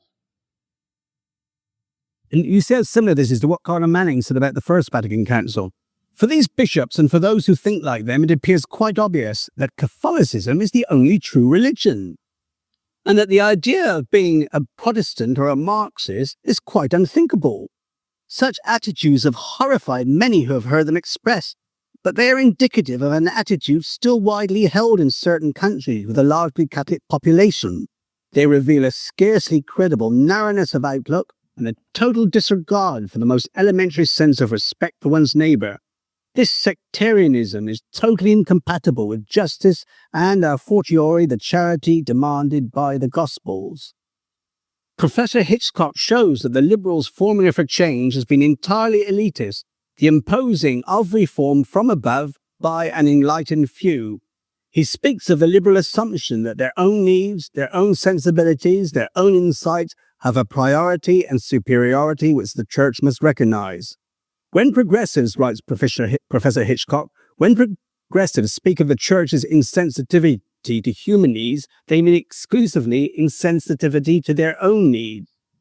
Once again, this theory of the duty of the Church to adapt to contemporary needs was put forward by the early modernists. St. Pius X draws particular attention to this whole theory of necessities or needs, for beyond all that we have seen, it is, as it were, the base and foundation of that famous method which they describe as historical. One of the most pressing of these alleged needs, where the liturgy is concerned, was that of accommodation to the manners and customs of peoples. We do not expect the secular press to have any sympathy for traditional Catholicism in any of its aspects, but where the reporting of Vatican II was concerned, Father Bouyer reserves particular censure for those so-called Catholic journalists who claimed expert knowledge but seemed tiresomely inclined to adopt the worst irregularities of their new craft by seeking out the sensational and even the scandalous when they were not imposing their own disreputable points of view with every means, including slander and blackmail. After this, we need not complain if the professional journalists did not do much better. Father Bouyer continues, since that time, this phenomenon has only grown and become more complex. Most of the theologians who courted the great press contracted with sometimes caricatural excesses these glaring vices so cheerfully that it makes us wonder about the roots of their attachment to truth. When we see them today in close ranks, sending thundering condemnations of papal encyclicals to the press, before even having had time to read them, in order to get ahead of, and if possible surpass, the daring, the secular or non-Catholic commentators themselves, we can begin to appreciate the gravity of the evil. The first task of the prefabricators was to concoct a myth, which would result in those being conditioned accepting certain basic assumptions. These would trigger off the required reflex when the correct stimulus was applied. Father Bouyer outlines this basic myth as follows. On one side, there were the bad guys, most of whom were Italians with a rare exception of an Irishman or a Spaniard. On the other side, the good guys were all non-Italians with two exceptions. One party included the Ottavianis, the Ruffinis, the Browns, Behinans, and the other the Frings, the Legers, the Swenins, and the Alfrinks, merely to mention the poor periti. The first group was uniformly rascally, stupid, and niggardly, while the second was equally beyond reproach, right, and noble. Such secreted mythology fittingly boasts bolster the slogans. On the one side, you had tradition, identified as the most desperate obscurantism, while the other party bespoke complete newness in a noonday light. Authority was pictured as against freedom and vice versa. Bishop G.P. Dwyer of Leeds in England, in a review of Robert Kaiser's book Inside the Council, expressed himself in terms very similar to those of Father Bouyer. Like the Manties from across the border, he, Kaiser, always gets his man, and he got him. Cardinal Ottaviani in the Curia. As in a standard TV horse opera, the cast is divided into goodies and baddies. The former very, very good and always larger than life. The latter, the villains of the piece. In contrast with the liberals who are good, tolerant and brilliant, Robert Kaiser continues the Curialists not only to be bad, but brainless. The bishops, he writes, were learning too about the intellectual bankruptcy of the Curialists in Rome. When they held conferences with integralist theologians, they found them a defensive lot, inclined to rely not on reasoned argument, but on wild charges. It must be presumed that Kaiser had charismatic gift in order to discover these facts. In contrast with the Curialists, theologians such as Hans Künger, theologians on the march, men well equipped with the ideas that dovetail neatly into the needs of parties around the world. Pope Pius XII's Kaiser was no more than a small-town aristocrat who wrote rivers of words, but was simply not listened to with understanding by a church composed of intelligent beings. He is even able to reveal that not all the bishops to whom the encyclicals of Pope Pius were addressed bothered to read them. He makes special mention of the encyclical Humani Generis, which, he assures us, could not have survived the climate of Vatican II. And in this respect, he's certainly correct. But this is a condemnation of Vatican II and not of the encyclical. To this council, Kaiser writes, Humani Generis would have been too juridical, too scholastic, too authoritarian, too negative, too narrow, too pessimistic, destructive of theological progress, not ecumenical, not biblical, not patristic. How much Kaiser knew about patristic? It would be interesting to find out. Wonder if you'd even be able to name half a dozen of the fathers. But anyway, the declaration of papal infallibility by Vatican I is described by Kaiser as a heedlessly divisive act and a demonstration of the futility of formalism in the face of the 19th century revolt against authority. To state that the progressive heroes were depicted as larger than life is a considerable understatement. Hamish Fraser noted that the progressive establishment has a particular talent for manufacturing synthetic reputations. Some journalists apparently became so caught up in the myth which they had created that they began to deify their heroes in writing reminiscent of the build-up given to the instant stars of the recording world in pop music journals. A comparatively mild example can be seen in the build-up given by Michael Novak to Cardinal Swenins, the Archbishop of Malines. This is what Novak says. Cardinal Swenins is a strong, direct, business-like man. His influence at the council seemed for a time second only to that of the Pope. So much so that there were those who in the early stages of the session, at least, were calling the council the first council of Malines. On one occasion, when the Pope was visiting a church in Rome, Cardinal Swenins was seen taking the Pope by the arm, moving him here and there, introducing him. The Cardinal is the type of man who controls the situation in which he finds himself. His voice is emphatic and clear. His ideas are forcefully presented. He sings par excellence, the type of the modern bishop, learned, active, capable, profound. An 18-line description of Cardinal Bayer by Robert Kaiser makes Novak's description of Swenins seem positively reticent. Kaiser manifests what can only be adoration for this liberal hero. A cardinal has rounded blue eyes, observant, penetrating, flickering with sudden deep intelligence.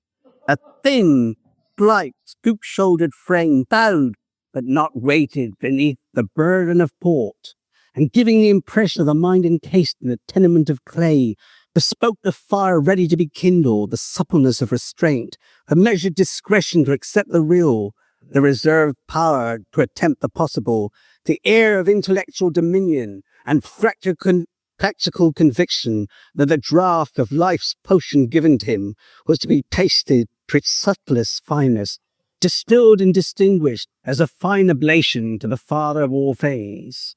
But Michael Novak, he wouldn't allow himself to be outshone by his chum Bob Kaiser. So when Hans Kung spoke in America, Novak had the privilege of sitting at his feet to recount his experiences followed. The tension in the hall was electric. So the very original, those metaphors, the tension in the hall was electric. In his clear, forceful voice, his blonde hair shining in the lights. Father Kung brought the strong, careful theology of Europe to American audiences, caught up in the enthusiasm of Pope John's aggiornamento. And Novak reports that Dr. Kung spoke to audiences of up to 8,000. And when he says that they were caught up in the enthusiasm of Pope John's aggiornamento, this can be translated that they were reacting as journalists like Novak had told them to react in response to what journalists like Novak had told them the aggiornamento meant. This was only the initial stages of the Kung cult, which the prefabricators were working on. Few of his works had been translated into English at that time, but the readers of liberal journals were told that he was a great theologian and profound thinker, and they responded with a conditioned reflex of admiration. Kung was the man to hear and the man to quote, so they duly heard him and quoted him. Basically, there was not a great deal to choose between the promotion of Hans Kung to middle-class Catholic audiences at that time and that of the Beatles, the teenage market. They were both being promoted consecutively. Robert Kaiser certainly admired Cardinal Suenens as much as Novak did. He says, "The Belgian cardinal is an impressive figure, tall, lean, greying at the temples, his eyes flashing out of deep sockets. Though one of the youngest and newest cardinals, he already had a reputation as a towering intellectual, because, of course, Robert Kaiser said in Time magazine, he had a reputation as an intellectual. I'm sure most people agree that most people in the United States, if they read something in Time magazine, they think, well, that's it. You know, if it's in Time, it must be correct."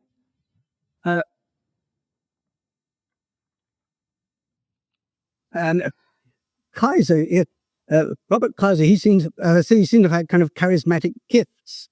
And he mentions a speech made by Suenens during the council, during one of the debates. And he says, many were stirred by his words, and those stirred included Pope John. And this is a little strange because the Pope was in his apartment at the time. But nonetheless, even his most secret thoughts were known to the intrepid correspondent of Time. Robert Kaiser wrote, "In his private apartment, John the 23rd sat watching on a closed-circuit television, and he too was stirred. At last the fathers are beginning to understand what this council is for," he said.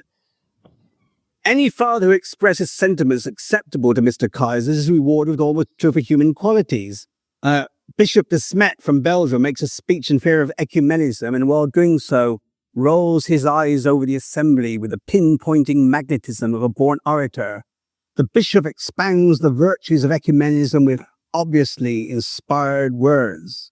And you might recollect that Cardinal Manning said that, as regards the reporting on Vatican II, all theology, philosophy, science, culture, intellectual power, logical acumen, eloquence, candor, nobleness of mind, independence of spirit, courage, and elevation of character in the council were the exclusive prerogative of those fathers of whom the press approved.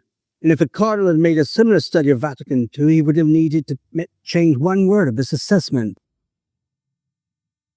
Monsignor Bandas of St. Paul, Minnesota, said on several occasions that the possible good effects of the council were being sabotaged by misinformation propagated by vast sections of both the secular and religious press.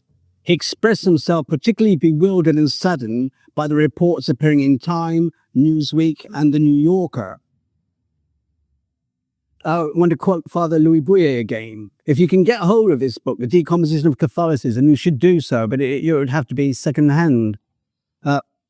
This is what he says. "It must be said that whatever respect we may have for our bishops and for the conscientiousness with which they wish to perform their task in the council, many of them were ill prepared to exercise their role amid the blasts of such a clamorous publicity, which was so often motivated by concerns that had very little in common with what they should have been. Under these circumstances, we ought not to be too surprised, especially during the last session of the Council, if many of the Fathers' interventions and reactions were much more conditioned, doubtlessly without realizing it, by a desire to please their new masters in the press. A stage was reached eventually when some fathers felt that more could be gained by a statement to the press than a speech in the council hall. Archbishop G.T. Roberts, who was a Jesuit, a very progressive English father, told a gathering of reporters, "I know that if I give my talk to the press, many more will see it and understand it than if I give it in the aula." Cardinal Heenan complained that although secrecy was supposed to be maintained regarding speeches made in the council hall and an oath had been taken to this effect, even during the first session this was often no more than a fiction. The substance, or more often the complete text, was available to enterprising journalists, just as happened with Vatican I. This illustrates the close cooperation which existed between the Liberal Fathers, their periti, and the press. 12 hours before the Council Fathers knew whom they had elected to the Conciliar Commission, the complete list had appeared in a secular newspaper. Robert Kaiser tells us that Le Monde's reporter Henri Fesquet turned in 3 or 4 stories a week full of insight and penetration, and he said it's obvious that many of the fathers and theologians were using Le Monde to get the word. In other words, rather than Le Monde reporting what the bishops had said, the bishops were using Le Monde to discover what they were supposed to say. Kaiser's praise for Fesquet's reports as being full of insight and penetration is a typical example of the way in which these liberal journalists always used to praise each other. And these men, they certainly constituted the most uninhibited mutual admiration society in journalistic history. Kaiser tells us that the New Yorker was required reading for the American bishop. That was, of course, Xavier Rinn wrote for the New Yorker. And Kaiser was assured by a member of Cardinal Baird's secretariat that the press had a profound influence on the fathers. It was, in fact, one of the factors that helped the fathers to find their collegiality, their sense of universal responsibility for moving the bark of Peter. There was a great deal of informal contact between the liberal journalists, fathers, and periti. Robert Kaiser and his wife gave regular Sunday evening buffet suppers at which leading representatives of all 3 groups attended. These suppers were, another of the journalists wrote, these suppers were a small powerhouse of energy and conversation, one of the most successful institutions in Rome. Here, Father Malachy Martin, S.J., the thin, wiry Irish scripture scholar, dashed from group to group with his rapid-fire questions and bits of information. Father Francis X. Murphy, CSSR, smoked his pipe in his sly, observant way.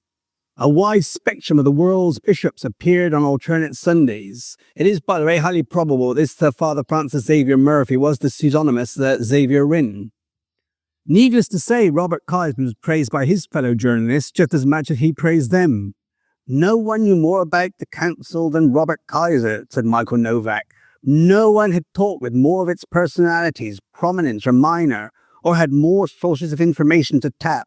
In the English-speaking world, at least, perhaps no source was to have quite the catalytic effect as time on opinion outside the council, and this is interesting, and even within it.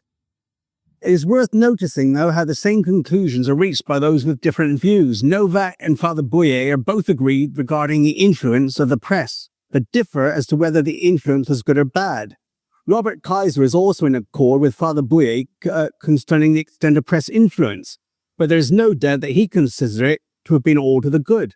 One wonders, Kaiser asks, why there should be no outside influence on a council father. Is the authority of the church meant to dominate or serve? If it is to dominate, then there is no need for the bearers of that authority to listen. But if it is to serve, then those bearers of authority have to be attentive to the expressed needs of the world. Kaiser assumes, of course, that the expressed needs of the world correspond with the esoteric preoccupation of his own elitist clique. He goes on to explain that some members of the church are very possibly full of the charismatic influence of the Holy Spirit, and that the only way in which the institutional church, that is, the bishops, can learn what the Spirit, who breathes where it wills, wishes them to learn from is through the instrumentality of the modern press. Well, that's a point of view, I suppose. The theory that God teaches the bishops that the instrumentality of the liberal press is certainly novel.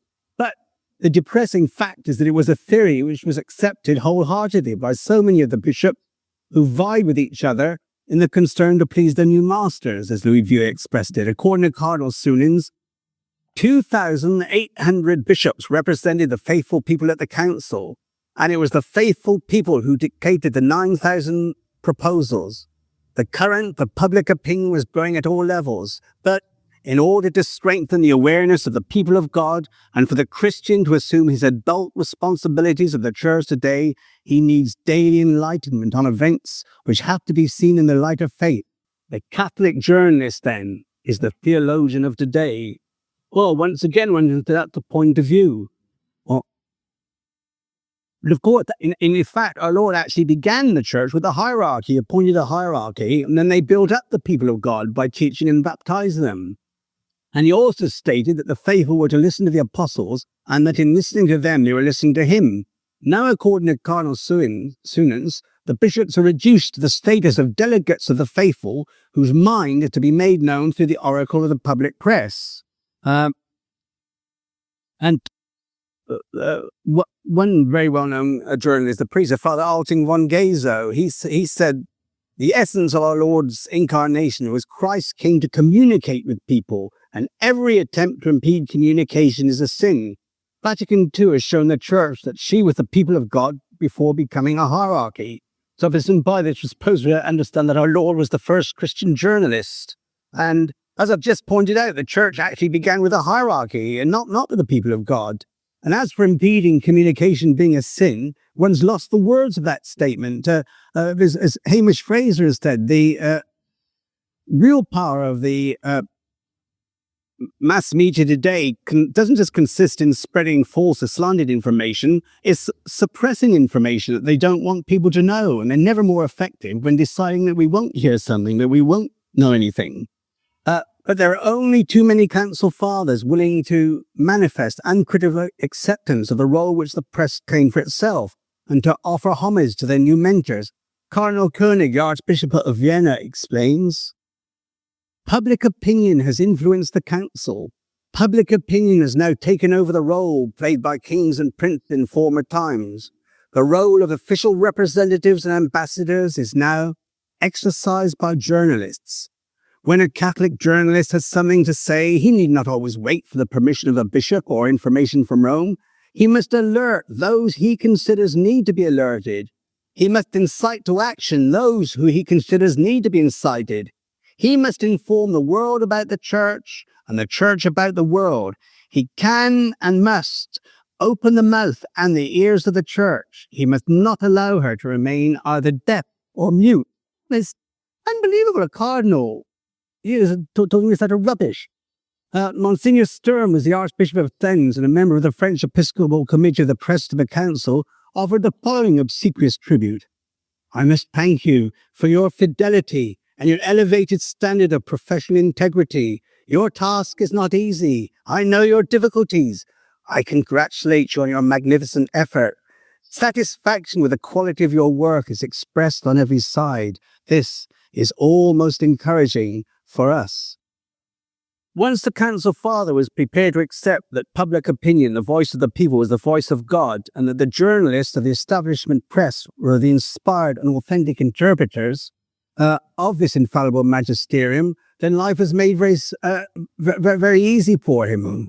I want to mention a bit now about the so-called Rome-Moscow agreement, which Hamish Fraser was the first person to expose this.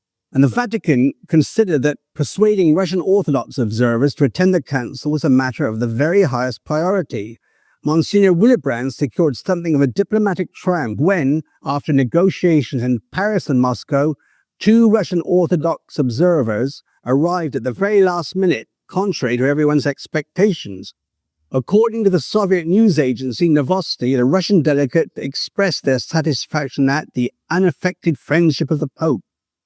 At that time, as you all know, the administration of the Russian Orthodox Church was strictly under state control. So if observers came to the council, it was because the Soviet government considered that allowing this would advance its political ambitions, and for no other reason. In his celebrated 1972 Lenten letter to the Patriarch Pimen, head of the Orthodox Church, Solzhenitsyn asked, what could one say in favor of a church administration that is at the mercy of atheistic dictators appointed to control it by the Department for Religious Affairs? Peter Nichols, the Rome correspondent of the Times, claimed that during Monsignor Willibrand's Moscow visit, the 27th of September to the 2nd of October 1962, assurances were given that the council would not breathe a spirit of anti-communism. Henri Fesquet reported that the presence of the Russian observers was explained by the fact that the Kremlin had received the assurances that it had hoped for, les apaisements souhaités. If Monsignor Willibrand did enter into any definite agreement with the Kremlin, that there'd be nothing anti-communist would come out of the council, then it means that he had decided for the council what attitude it would adopt vis-à-vis communism. In other words, the council fathers had been deprived of their freedom of action. That this was indeed the case appears more than likely in view of the extraordinary steps that were taken to prevent the council condemning communism. Cardinal Alfrink, the Dutch cardinal, stated more than once that any new condemnation of Marxism or communism must be avoided. And when he spoke for the entire Rhine Group. In an interview published by Novosti, the Soviet news agency, Archpriest Vitaly Boroyev and Archimandrite Vladimir Kokolyarov praised the council's favorable and auspicious beginning, as shown by the appeal of the council fathers for peace and by Pope John's pronouncement. One of the more sophisticated Soviet papers, the Literary Gazette, sent a special correspondent, M. Kledov, to Rome to cover the council. He expressed approval of the general trend of the first session. So far, he wrote, the die-hard conservatives have failed to carry the day. They have not succeeded in their endeavour to turn the council into a tool of their reactionary propaganda. Pope John XXIII received his warm approval. One must pay tribute, he wrote, to the Pope, who has taken up a realistic position vis-à-vis some of the burning topics of the day. New tendencies have come to the fore in Vatican policy since the beginning of his pontificate. It is characteristic of the Pope's messages and encyclicals that they no longer contain any overt, furious condemnations of communism, any expression of unconditional support of NATO, any appeals to Western powers to pursue a hard policy towards the socialist countries. But Mr. Gredov is not completely satisfied. There are quite a few Catholic leaders who are still unwilling to give up their anti-Soviet and anti-communist dogmas. They are headed by Cardinal Ottaviani and his ilk. Cardinal Ottaviani had made his own views clear in 1960 in a speech which was seen at the time as an explicit criticism of the projected visit of the Italian president to Russia, and has since been interpreted as an implicit criticism of Pope John's new attitude to communism. This is what the Cardinal said. In the 20th century, it is still necessary to deplore genocide, mass deportations, slaughters like Katyn Wood, and massacres like Budapest. But some still stretch out their hands to the new Antichrist and even race to see who can first shake hands with him and exchange sweet smiles. Can a Christian confronted by one who massacres Christians and insults God smile and flatter? Can a Christian opt for an alliance with those who prepare for the coming of Antichrist in countries still free? Can we consider any relaxation of East-West tensions when the face of Christ is once more spat upon, crowned with thorns, and slapped? On the 15th of November 1960, Pope John received a birthday greeting from Khrushchev, who called him a man of peace. It's hardly necessary to point out that to be praised by a Soviet leader as a man of peace was equivalent to being called a man whose policies are helping the Soviet plan for world domination. Just as Pope John did not live to see the disastrous results of his council, he did not live to witness his more humane brand of communists invading Czechoslovakia in 1968 with as little compunction as Hungary had been invaded in 1956. When it suited the Soviets to dialogue, they dialogued. When it suited them to make war, they made war. But let me stress the fact, and this I think is very important, that not one of the liberal journalists who express all these high ideals about truth and openness, not one of them made the least complaint about the conditions attached to the presence of the Orthodox observers, which definitely curtail the freedom of speech of the Council Fathers. which these same journalists were pledged to uphold. This blatant display of double standards will appear in more scandalous when I tell you what happened next. There were a good many bishops present during Vatican II who had no illusions about communism and were determined to do all in their power to ensure that it was condemned. In my first lecture, I quoted Cardinal Manning's citation of Cardinal Pallavicino that to convoke a general council except when absolutely demanded by necessity is to tempt God. Communism was certainly the chief evil of our time, and was even more so at the time of the council. Archbishop Lefebvre is in no way exaggerating when he writes, the refusal by this pastoral council to issue any official condemnation of communism alone suffices to disgrace it for all time. When one thinks of the tens of millions of martyrs, of people having their personalities scientifically destroyed in psychiatric hospitals, serving as guinea pigs for all sorts of experiments. The absence of any specific condemnation of atheistic communism from the documents of the Council demonstrates more clearly than any single factor its almost total lack of relevance to the real world in the second half of the 20th century. It's almost as if the British cabinet had met to consider the problems facing Britain in 1940 and issued a communique in which the fact that we were at war with Hitler wasn't even mentioned. The manner in which the condemnation of atheistic communism was excluded from the Constitution on the Church and the modern world is the most revealing example of the extent to which the progressives were prepared to go to achieve their ends. Atheism was going to be condemned in this document, though they wouldn't use the word Marxism or communism. There had been considerable pressure within the Council for an explicit condemnation of communism. The Rhine control commissions which prepared the text would refer only to atheism. Cardinal Wyszynski, who had more to fear from speaking out against communism than any of his liberal counterparts in the West, demanded that there should be a schema on communism. He said, "If there is one error today which is serious and which endangers the world, it is indeed this one." Another bishop with ample experience of communism in action, Archbishop Paul Yu Pin of Nanking in China, asked in the name of 70 fathers for a chapter on atheistic communism to be added to the Constitution. He insisted that the Council must not neglect to discuss one of the greatest, most evident and most unfortunate of modern phenomena, particularly in order to meet the expectation of those who groan under the yoke of communism and are forced to endure indescribable sorrows unjustly. During the second session, 200 fathers from 46 countries had demanded a clear refutation of the errors of Marxism. The most effective force working against the progressives at this time was the International Group of Fathers, led by Archbishop Lefebvre, Archbishop Sego, and Bishop de Castro Mayer. They drew up a petition giving 10 reasons why communism should be condemned, and warned that if the Council remained silent on communism, it would be equivalent to disavowing all that had been said and done up to now. The Church had previously condemned communism on 200 occasions. The Fathers also warned that unless this omission was rectified, tomorrow the Council will be reproved, and justly so, for its silence on communism, which will be taken as a sign of cowardice and conniving. The International Group of Fathers received strong support, and 450 fathers signed written interventions asking for communism to be treated specifically in the schema on the Church and the modern world, Gaudium et Spes. On the 13th of November 1965, the commission responsible for the schema of this constitution distributed the revised version of the schema, which, contrary to the rules of the Council, contained no mention of the 450 interventions and no reference to communism. Bishop Carley sent an official protest to the Council presidency, quoting the rules of procedure, which stated that all amendments must be printed and communicated to the Council Fathers, so that they can decide by vote whether they wish to omit or reject each one. He quite correctly pointed out that if the commissions, and all the commissions were Rhine Group commissions, were to decide what the Council Fathers could and could not be allowed to vote on, then they, rather than the Fathers, constituted the Council.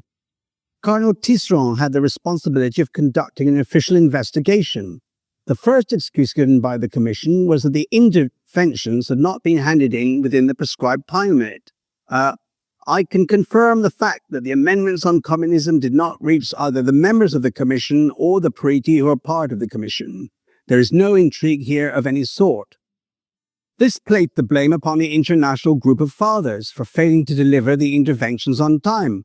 However, such a move on the part of the Commission had been seen by Archbishops Sigo and Lefebvre, who had delivered the interventions in person on the 9th of October 1965 at noon within the prescribed time limit. This put the blame squarely back upon the Commission. Eventually, Archbishop Guérin of Toulouse had to apologize and admit that the interventions on communism had indeed reached the offices of our Commission within the proper time, but were not examined, although they should have been, because unintentionally they had not been transmitted to the Commission members. And it was too late then for the text of the schema to be changed. But the Pope did intervene, and he added a footnote referring to encyclicals condemning communism. So you could say that, at least implicitly, communism is condemned, but it's not condemned anywhere in the text. And how many people ever read footnotes? And one member of the Commission, he mentioned, quite smugly, he said, "Oh, that's not the only intervention we sidetracked in this way."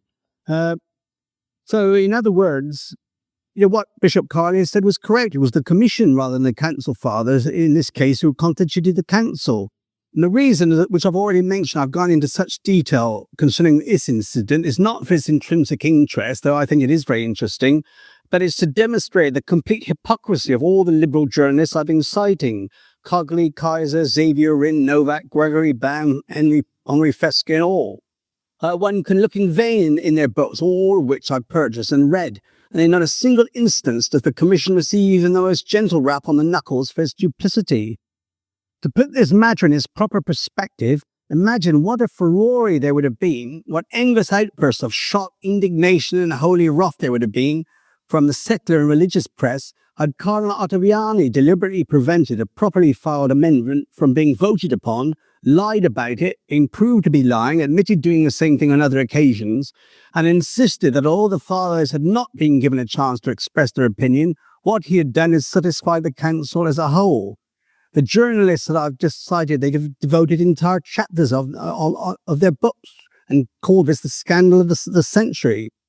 These things, I've lived through them, writes Archbishop Lefebvre. If I tell you about it, it is not to condemn the Council. It could have been a magnificent event, but as it turned out, one is bound to say, things took place which never should have been allowed.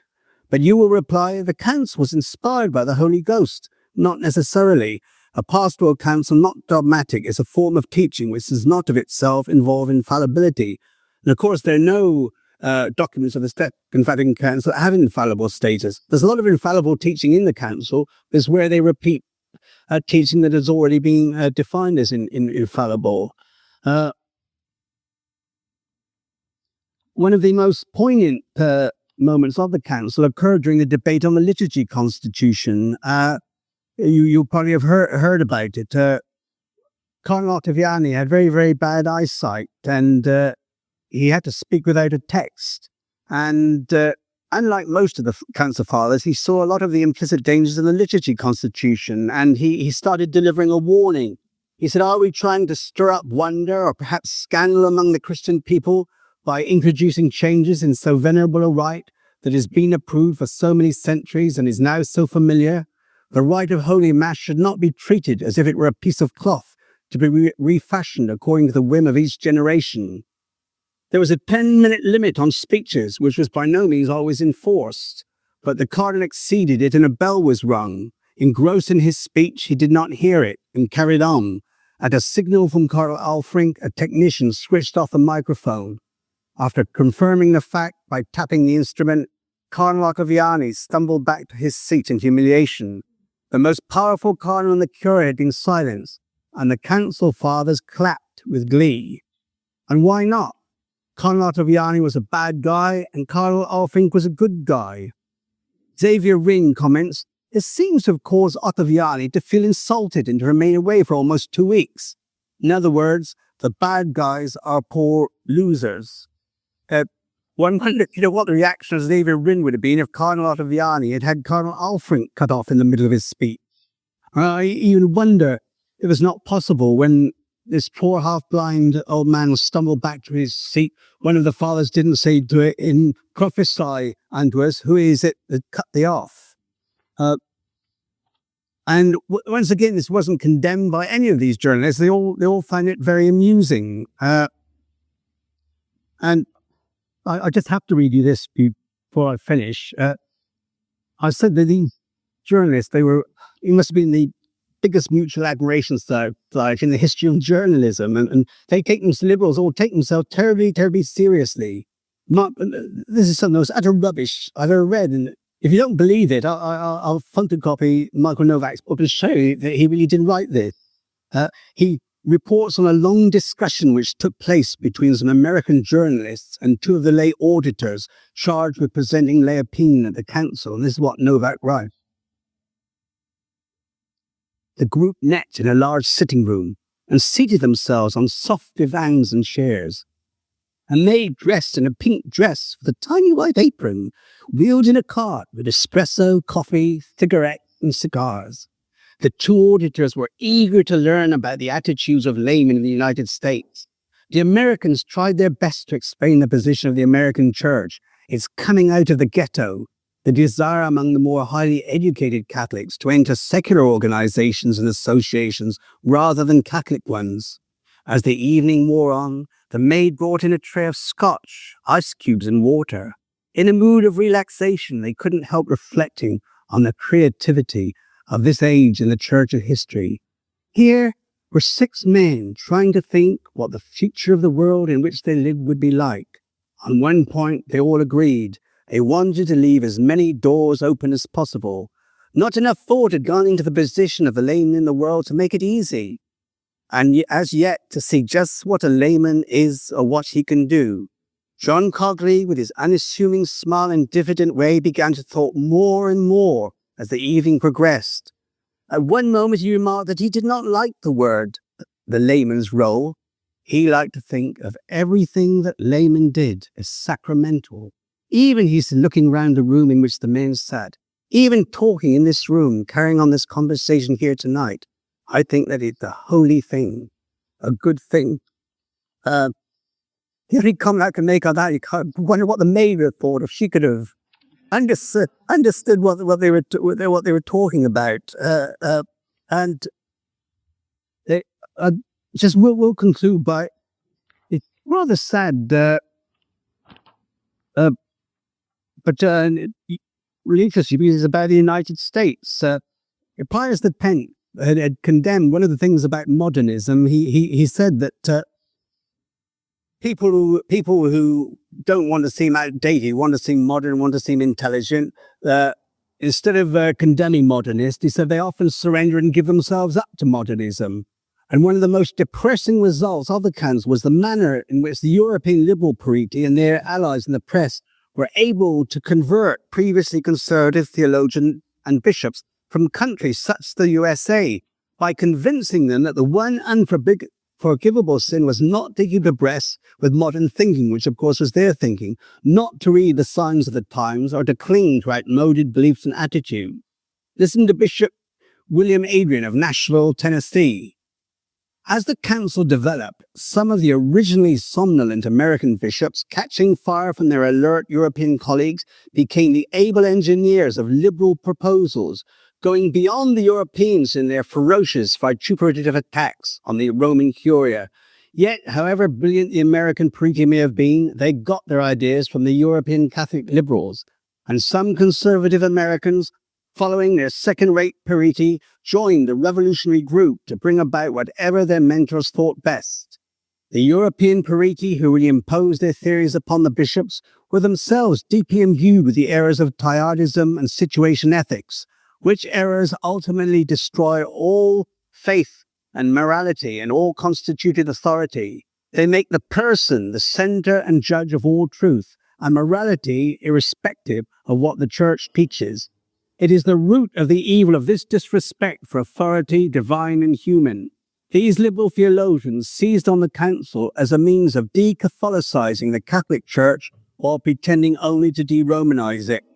By twisting words and using Protestant terminology and ideas, they succeeded in creating a mess whereby many Catholic priests, religious and laymen become so confused that they feel alienated from Catholic culture. There's a kind of little footnote to this talk. I just mentioned that John Cogley, who I've just told you, he elevated smoking cigars and drinking whiskey to the level of a sacrament. He not only apostatized before his death in March 1976, but he was actually studying for the ministry of the Protestant Episcopalian Church, and he gave the reasons that prompted him to apostatize in a book, A Canterbury Pilgrim, which was published in the year he died. As a reporter for the journal Commonweal, no one had been more influential than Cogley in molding the opinion of American Catholics as to what they should think of the Council and its reforms. I'll finish there. Yes.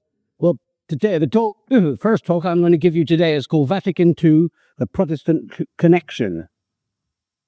And when the Pope decided to summon a council, he actually sent out this letter.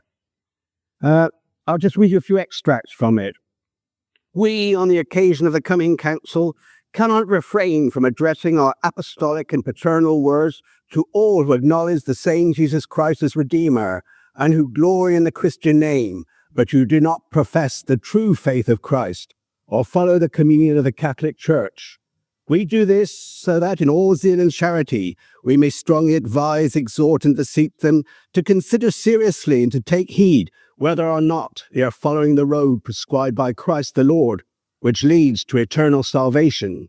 Let each one ponder and meditate carefully about the condition of the various religious groups that disagree among themselves and that are separated from the Catholic Church, which, without intermission since the time of Christ the Lord and his apostle, has always exercised to his legitimate sacred shepherds, and still exercises at the present time the divine power transmitted to her by the Lord himself. If he does so, he must easily persuade himself that no single one of these groups, or all of them together, constitute and are in any manner that one Catholic Church which Christ the Lord erected, established, and willed, and that these groups can in no way be called members or parts of the same Church as long as they are visibly separated from Catholic unity. For groups of this kind lack that living authority established by God, which teaches men about matters of faith and morals, especially, and guides them in all that pertains to eternal salvation. May all those, therefore, who do not hold the unity and truth of the Catholic Church welcome the occasion of this council, in which the Catholic Church, to which their ancestors belong, exhibits new proof of her intimate unity and of her impregnable strength. In response to the needs of their hearts, may they also be able to escape from a state in which they cannot be sure of their salvation. And may they not cease to pray fervently to the Lord of mercies that he may tear down the wall of separation, dispel the darkness of errors, and lead them back to the bosom of Holy Mother Church, in which their ancestors possessed the salutary pastures of life, and in which alone the teaching of Christ Jesus is preserved and transmitted whole and entire, and the mysteries of heavenly grace are dispensed. I think you'll all agree that pretty impressive. You say the date of it, given in Rome as St. Peter's on the 13th day of September 1868. And it was, yes, it's the papal, it was his letter, apostolic letter Iam Vos Omnes, which he sent to the Protestants of the world. But I'm afraid nothing like that came out from the Pope before, during, or after Vatican II, inviting Protestants to abandon their errors. And the reason is that a key aim of the European avant-garde, probably obsession actually would be a better word than aim, was to replace the true Catholic concept of ecumenism as laid down by Pope Pius IX in that letter I've just read you extracts from Iam Vos Omnes. They wanted to replace it with a policy of unity at any price. The key country in which you find this avant-garde was, of course, Germany, and a very, very well-known English Catholic priest, Father Francis Ripley, some of you might have heard of, used to write wonderful booklets for the Catholic Truth Society.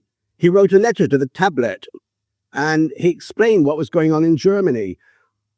He says, the desire now manifest in Germany to present the Catholic mysteries in terms traditionally associated with Protestantism. Many visitors to Germany recently have been shocked by certain elements of the new approach. An eminent Australian arthur parish priest how he encouraged his people to visit the Blessed Sacrament, since he had removed it from the high altar to an obscure side chapel. "I don't," the priest replied. "All who have spoken to me after visits to Germany have been, to express it very mildly, disturbed by what they saw there.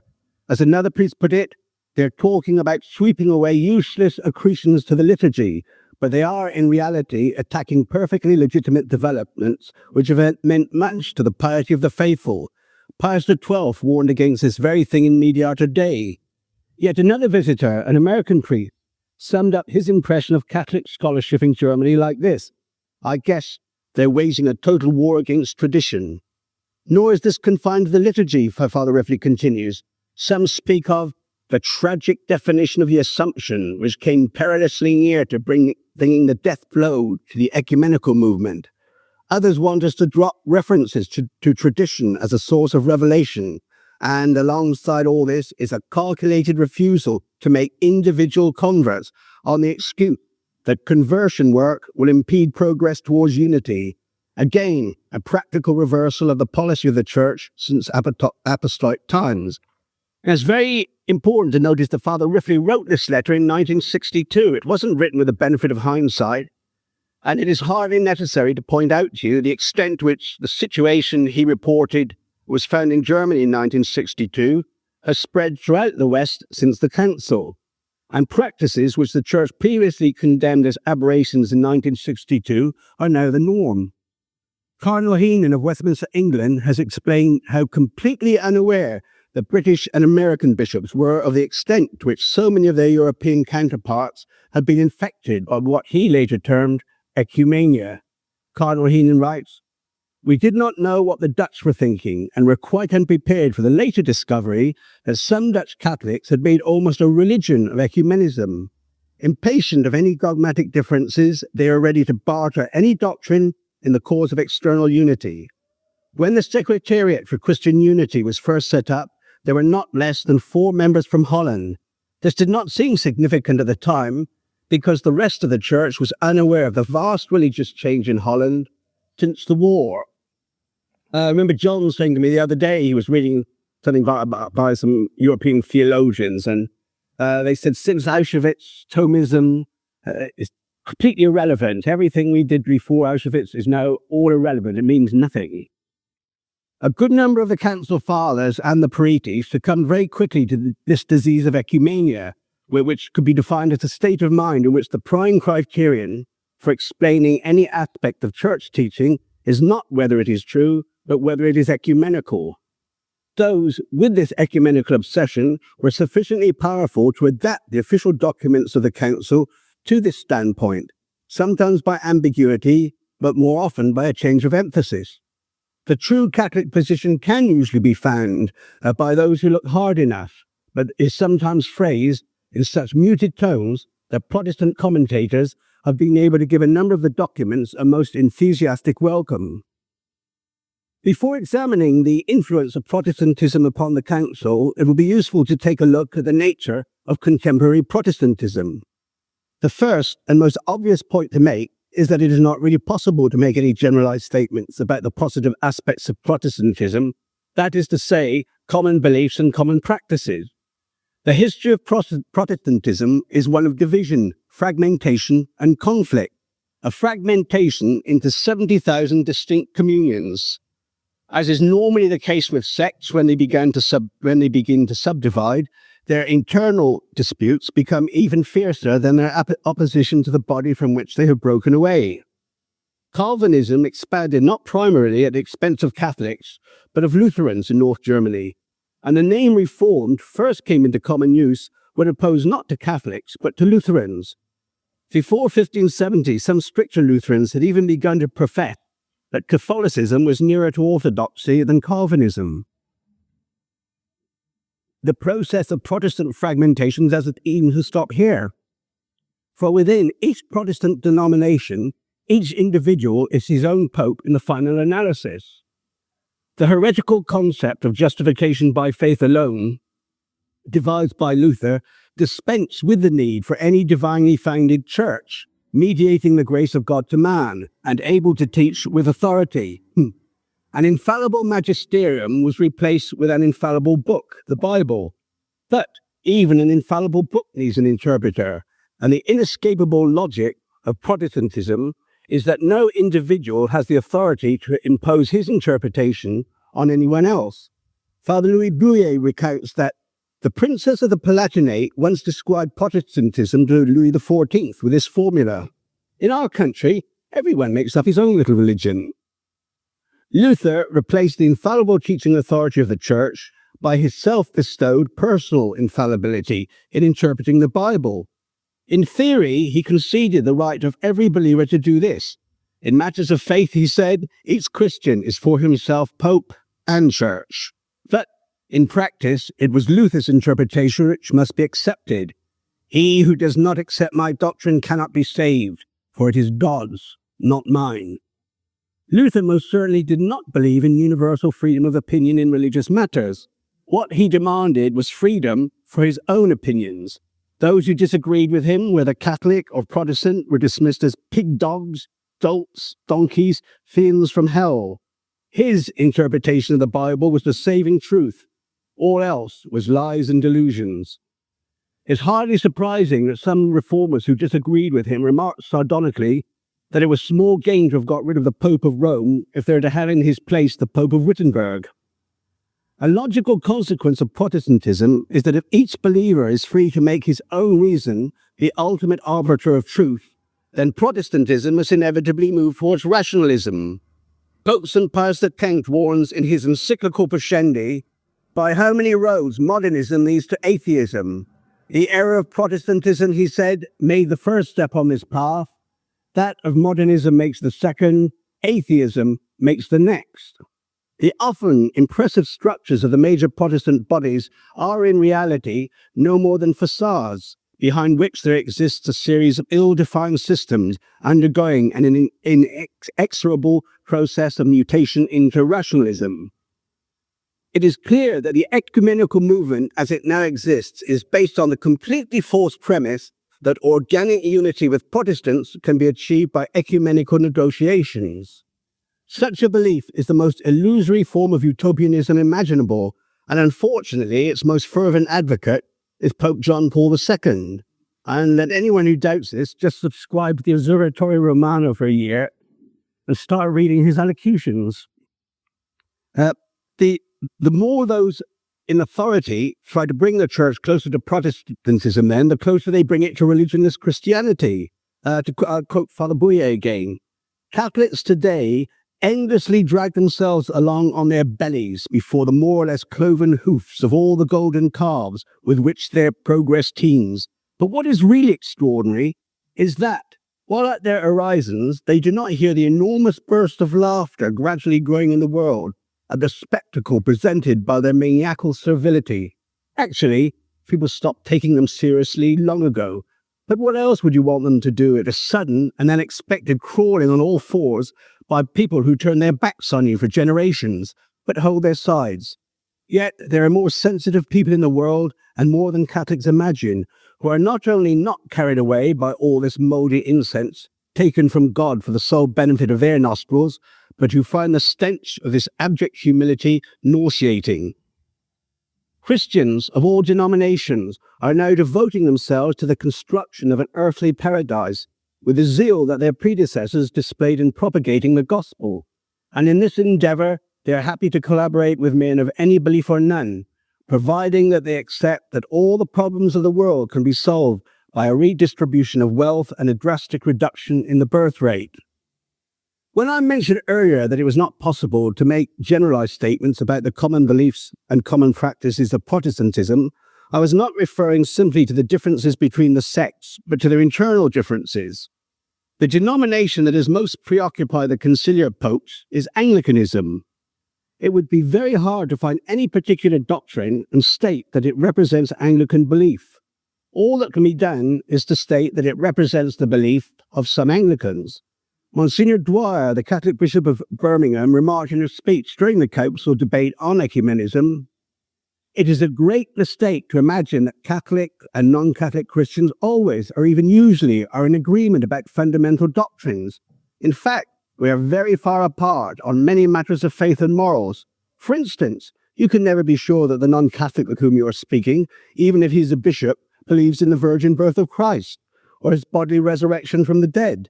What is more, even our separated brethren who are sound on these matters and really hold the doctrine of the true faith are still unwilling to say that those who deny these fundamental doctrines are denying the Christian faith. More or less what you can say about our own church today, and unfortunately, yes, there used to be a time when we could laugh at Anglicans, but we can't really laugh at them anymore.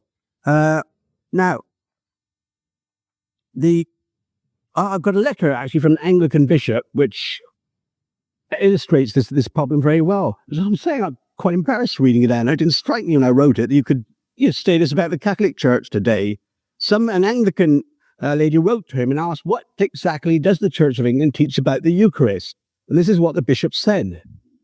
The doctrine of the Church of England on the Holy Communion has been expounded in 4 or 5 different ways. The truth of the matter is that the Church of England is not at all anxious to be too explicit, and in this, great wisdom is shown. The Church of England has been satisfied to state first that transubstantiation is not true, and secondly, that Christ does give himself as our spiritual food. Further than that, there are no definitions. How can anybody define exactly the way in which Christ comes to his people in Holy Communion? Who knows? This is good. Who knows and who has the right to dogmatize? Well, the Reverend Gentleman is absolutely correct in this final question. Who within the worldwide Anglican Communion has the right to dogmatize? The answer is no one. Certainly not the so-called Archbishop of Canterbury, who has no more authority within the Church of England than the chairman of a board of directors. The farcical situation within Anglicanism during the 19th century, when hardly any 2 adjacent pulpits proclaimed the same doctrine, has now passed so far beyond the level of farce that I can't really find a word to describe it.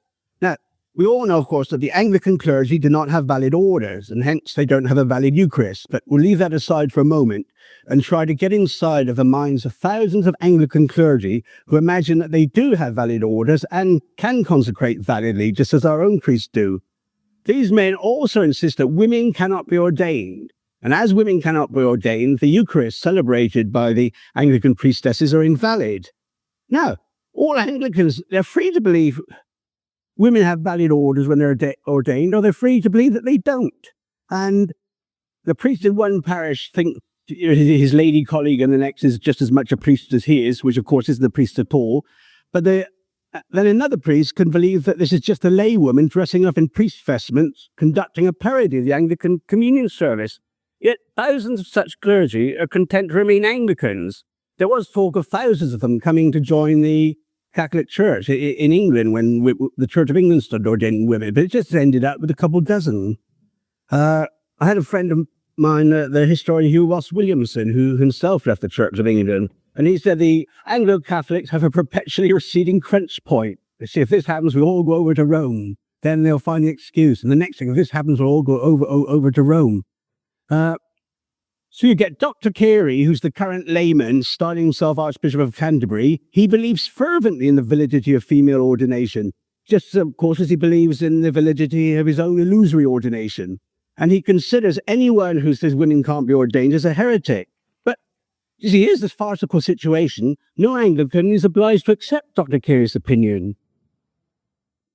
And the Anglicans have now, in the latest negotiations with this Anglican Roman Catholic International Commission, they graciously agreed that in the event of unity between Catholics and Anglicans, the Pope can have the same authority in the new united body that Dr. Carey has in the Anglican Communion, which of course is no authority at all.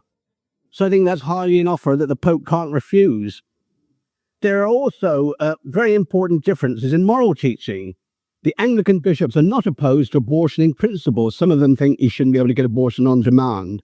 But I don't think there's one Anglican bishop who's opposed to abortion on principle, and their attitude to contraception is impossible to reconcile with the official Catholic position. Though, as I mentioned a few minutes ago, unofficially, some Catholic bishops and even whole hierarchies have adopted the Anglican standpoint in practice. In other words, that everyone has a right to make his own decision. The only Catholic and practical form of ecumenism is to explain the faith courteously and clearly to Protestants as individuals, doing everything possible to clear away any misconceptions without compromising the truth. What the Church teaches is true, and it follows that where Protestants reject Catholic teaching, they are rejecting the truth, however sincere they may be in their beliefs. No one is more injured by the policy of Catholic ecumenists in obscuring the truth to please Protestants than are Protestants themselves. If they are given the impression that one religion is as good as another, they're unlikely to abandon their errors and accept the invitation given to them by Pope Pius IX in Iam Vos Omnes, which I quoted to you earlier. Any form of ecumenism which does not base itself upon this invitation is a betrayal of the Catholic faith. In his encyclical Mortalium Animos, Pope Pius XI issued an identical invitation to that of Pope Pius IX. Let these separated children return to the apostolic see established in the city which the princes of the apostles, Peter and Paul, consecrated with their blood, to this see, the root and matrix of the Catholic Church, not indeed with the hope that the Church of the living God, the pillar and ground of truth, will abandon the integrity of the faith and bear their errors, but to subject themselves to its teaching authority and rule. The 450th anniversary of the Protestant Reformation was celebrated in Wittenberg on the 31st of October 1967. A number of Catholic representatives joined 1,000 Protestant delegates from all over the world to pay tribute to Martin Luther. A personal representative of Cardinal Bea found it difficult to hold a continuous conversation, so frequently must he shake another evangelical hand. One of the Lutheran observers at Vatican II, Dr. K.E. Skeidsgaard, spoke of the manner in which the Second Vatican Council seemed in many ways to have brought the Catholic Church very close to the Protestant churches. Archdeacon Pauli, an Anglican observer, finds that the dialogue envisaged by the decree on ecumenism and encouraged by Pope Paul VI has exceeded the wildest hopes entertained for it. He remarks, with great satisfaction, the true picture of the Council was that it represented a powerful victory of the forces of renewal in the Church of Rome over the conservative immobilism of its central government. Professor George Lindbeck of the Yale Divinity School, another Lutheran observer at the Council, was happy to note that the Council marked the end of the Counter-Reformation, and he expressed his satisfaction that the rejection of the proposed schema on the sources of revelation, as well as the result of the discussion on the liturgy. Catholic traditionists must concur, however regretfully, that the Council certainly did mark the end of the Counter-Reformation. The Counter-Reformation initiated what is probably the greatest era of true renewal in the history of the Church. Every true renewal has one common characteristic: the emergence of great saints. The Counter-Reformation was replete with such great saints as Pius V, Charles Borromeo, Ignatius Loyola, Francis Borgia, Philip Neri, Teresa of Avila, John of the Cross, Robert Bellamy, Peter Canisius, Aloysius Gonzaga, Stanislas Kostka, Francis Xavier, Francis of Solano, Vincent de Paul, Peter Claver, John of God. One could go on. But one thing all these things had in common, besides their love of God and their neighbour, was their devotion to the Church. For them, it was only in and through the Church that they could find God and serve their neighbour. Where are the songs of spring? Aye, where are they? Asked the poet Keats. Where, one might ask, are the fruits of Vatican II? Where are the saints of Vatican II? There's Mother Teresa of Calcutta, but she was a saint before Vatican II, not as a result of it. I absolutely can't think of anyone in the world now you could say is a saint inspired specifically by the teaching of the Second Vatican Council. But there are a lot of people who think that this new relationship with Protestants, now they're all good chums, is itself a wonderful fruit of the Council. But others among us would consider the fact that those who reject Catholic truth find the teaching of the Council more satisfactory than any previous presentation of the faith is a cause for serious concern. I think I've said sufficient now to make it clear that mainstream Protestants found the Council very much to their taste. This is hardly surprising in view of the extent to which they influenced its proceedings. That Protestant influence upon the Council would be considerable was made a certainty when the Secretariat for the Promotion of Christian Unity was established on the 5th of June 1960. It is now one of the most powerful forces in the Vatican. Its purpose was to establish relations with Christian bodies outside the unity of the Church and invite them to send representatives to the Council.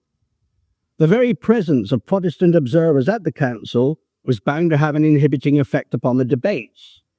No good-mannered host would wish to express opinions which might offend a guest in his house, if he could help doing so. It is obvious that the presence of these Protestant observers, with whom the Council Fathers mixed freely, and with whom many established friendly relations, must certainly have resulted in some fathers passing over in silence aspects of the faith which might cause offence to their Protestant guests.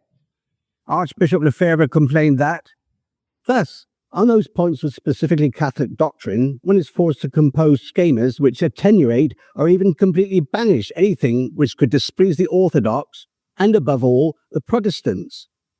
It is so often the case that Monsignor Lefebvre's judgment is confirmed by someone speaking from the opposite standpoint. Dr. Moorman, a leader of the Anglican delegation, noted that the observers were providing a check on what was being said, and I quote him, "Every bishop who stood up to speak has known that, in the tribune of St. Longinus, was a group of intelligent and critical people, their pencils and biros poised to take down what he said and possibly use it in evidence against him and his colleagues on some future occasion. Members of the council tended, therefore, to be very sensitive to what the representatives of these other communes were thinking, and did their best to avoid saying anything which was likely to cause offence. If some father forgot himself and said things which were bound to cause a flutter in the observer's tribune, he was rebuked sometimes by a later speaker." Protestant influence did not only consist of this inhibiting effect upon what the fathers said, they were sometimes also able to have their own views put forward in the debate. Dr. Moorman again reveals, although the observers were not allowed to speak in the council, their speeches were sometimes made for them by one or other of the council fathers. So people like Dr. Moorman would write a speech and a Catholic bishop would read it for them. The observers were also able to make their views known in weekly meetings of the Unity Secretariat. Dr. McAfee Brown, an American Protestant observer, testifies that frequent changes in the wording or the tone of the final documents can be traced to these briefing sessions. Professor Oscar Kuhlman, a Lutheran delegate, remarked after only 6 weeks, "I am more amazed every morning at the way we really form part of the council." The very close relationship between the observers and the liberal periti is disclosed by Father Skillebeeks when he remarked, "One is astonished to find oneself more in sympathy with the thinking of the Christian, non-Catholic observers than with the views of one's own brethren on the other side of the dividing line. The accusation of connivance with the Reformation is therefore not without foundation." Well, I think most of us would find that our own bishops would have a lot more sympathy with Protestants than anyone who wanted to have the traditional Mass.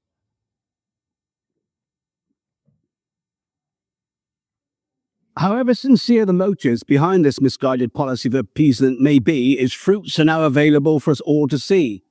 Our Lord gave one task and one task only to his church. This was to evangelize the world. Go forth and teach all nations. The most manifest result of the council has been the replacement of evangelization by dialogue. There is now little effort to convert anyone to Catholicism, be they pagans, members of some non-Christian monotheistic religion, Protestants, or even Marxists. At every level, from the Vatican to the smallest parish, there is an obsessive preoccupation among the progressive elite to dialogue with anyone and everyone about anything and everything for any length of time.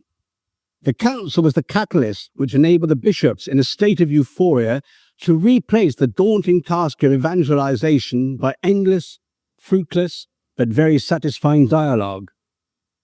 The Catholic Church has not come any nearer to organic unity with any Protestant body than was the case before the council, and in some instances, such as Anglicanism, any hope of unity that existed before the council has now vanished following its decision to ordain women. But nonetheless, the dialogue continues with the enthusiastic approbation of the Pope. Before Vatican II, the Church was engaged in evangelization. Now it talks about it. In 1974, the bishops of the world held a synod on this subject. Their meeting produced a plethora of words. but it is extremely unlikely that a single soul was won from the kingdom of darkness to the kingdom of light as a result of their very tedious and very expensive deliberations. Much of what they said was printed and distributed at every level throughout the church, so that the faithful could discuss the discussions of their bishops, while throughout the world millions of the faithful abandon the church each year, often as a result of evangelization by Protestant missionaries. I've been told that in the United States since Vatican II, something like 7 million Hispanics have been converted to Protestant sects. I hope that's a very, very great exaggeration, but certainly I've noticed whenever I've been in the United States, you see little Hispanic chapels. In Brazil, which has the world's largest Catholic population, there are now more worshippers in Protestant chapels each Sunday than there are Catholic masses. In an analysis of the working paper which the bishops of England and Wales were to use as their basis of their contribution to this synod and evangelization, Father Paul Crane, S.J., who used to be editor of Christian Order, wrote this. What amazed me then, as I read and reread my way through this official working paper, was that its author appeared so utterly aware of this essential fact, that the Church is so busy tearing herself to pieces as to make effective evangelization a near impossibility, that her troubles are from within herself, and that she must get herself right, give herself back the truth, before she can give it to others. What is this madness which causes those occupying responsible posts in the Church persistently to turn a blind eye to the disease which is gripping its vitals, or victuals? Do they think you can get rid of an illness by ignoring its existence? That fatuous optimism is any kind of substitute for a cowardly unwillingness to face the truth, however unpleasant it may be? Evangelization can no more be carried out in these circumstances than you can expect a sick man to get up from his bed and run 100 yards in record time. The other Jesuits in London, they used to call him poor old Paul. And most of them have got married now, but the most obvious result of Vatican II is what Father Brian Houghton, I know a lot of Americans have heard of Father Brian Houghton, he wrote about Mitre and Crook. And I remember he says one of the problems is that the first thing they do when someone's made a bishop, he has an operation and they remove his backbone. But he said you can now describe the Catholic Church as the talking church. To a very large extent, as I've been saying, her leaders have substituted ecumenism for evangelization as their first priority, particularly in Western countries. And a vast new ecumenical bureaucracy has come into being. There are countless commissions, conferences, publications, and courses concerning ecumenism. Those who immerse themselves in it can make it a full-time occupation without the slightest difficulty. In contrast with the daunting task of evangelization, especially among the de-Christianized masses who form the majority in most Western countries, the effort put into ecumenism is never without the immediate and tangible reward of becoming more and more chummy with Protestant friends. Ecumenists on the Catholic and Protestant sides are infected by an ostrich syndrome.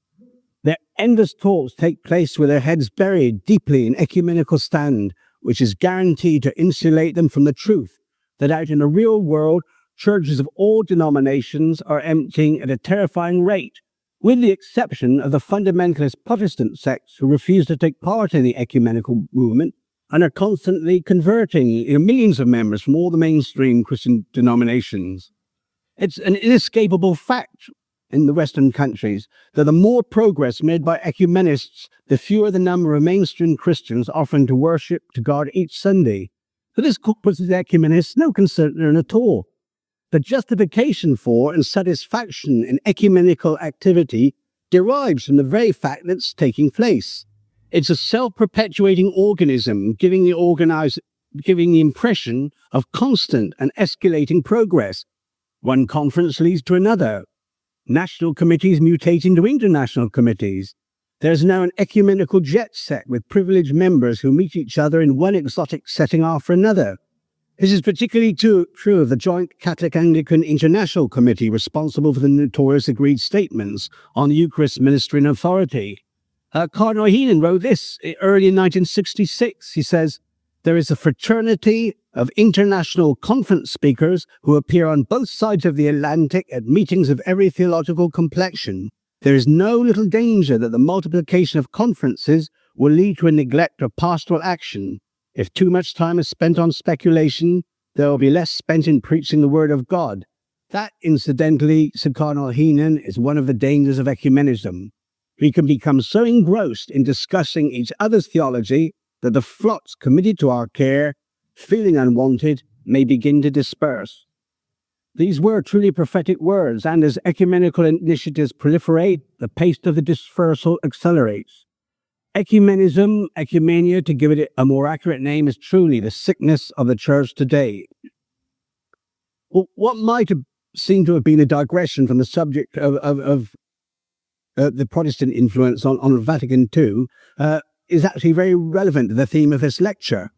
No reasonable person could deny, as I've just said, that the disease of ecumenia has spread throughout the entire organism of the mystical body as a direct result of the presence of Protestant observers at the Second Vatican Council, even though the symptoms were there long before, lying dormant, waiting for the right conditions to enable the virus to activate itself and then proliferate.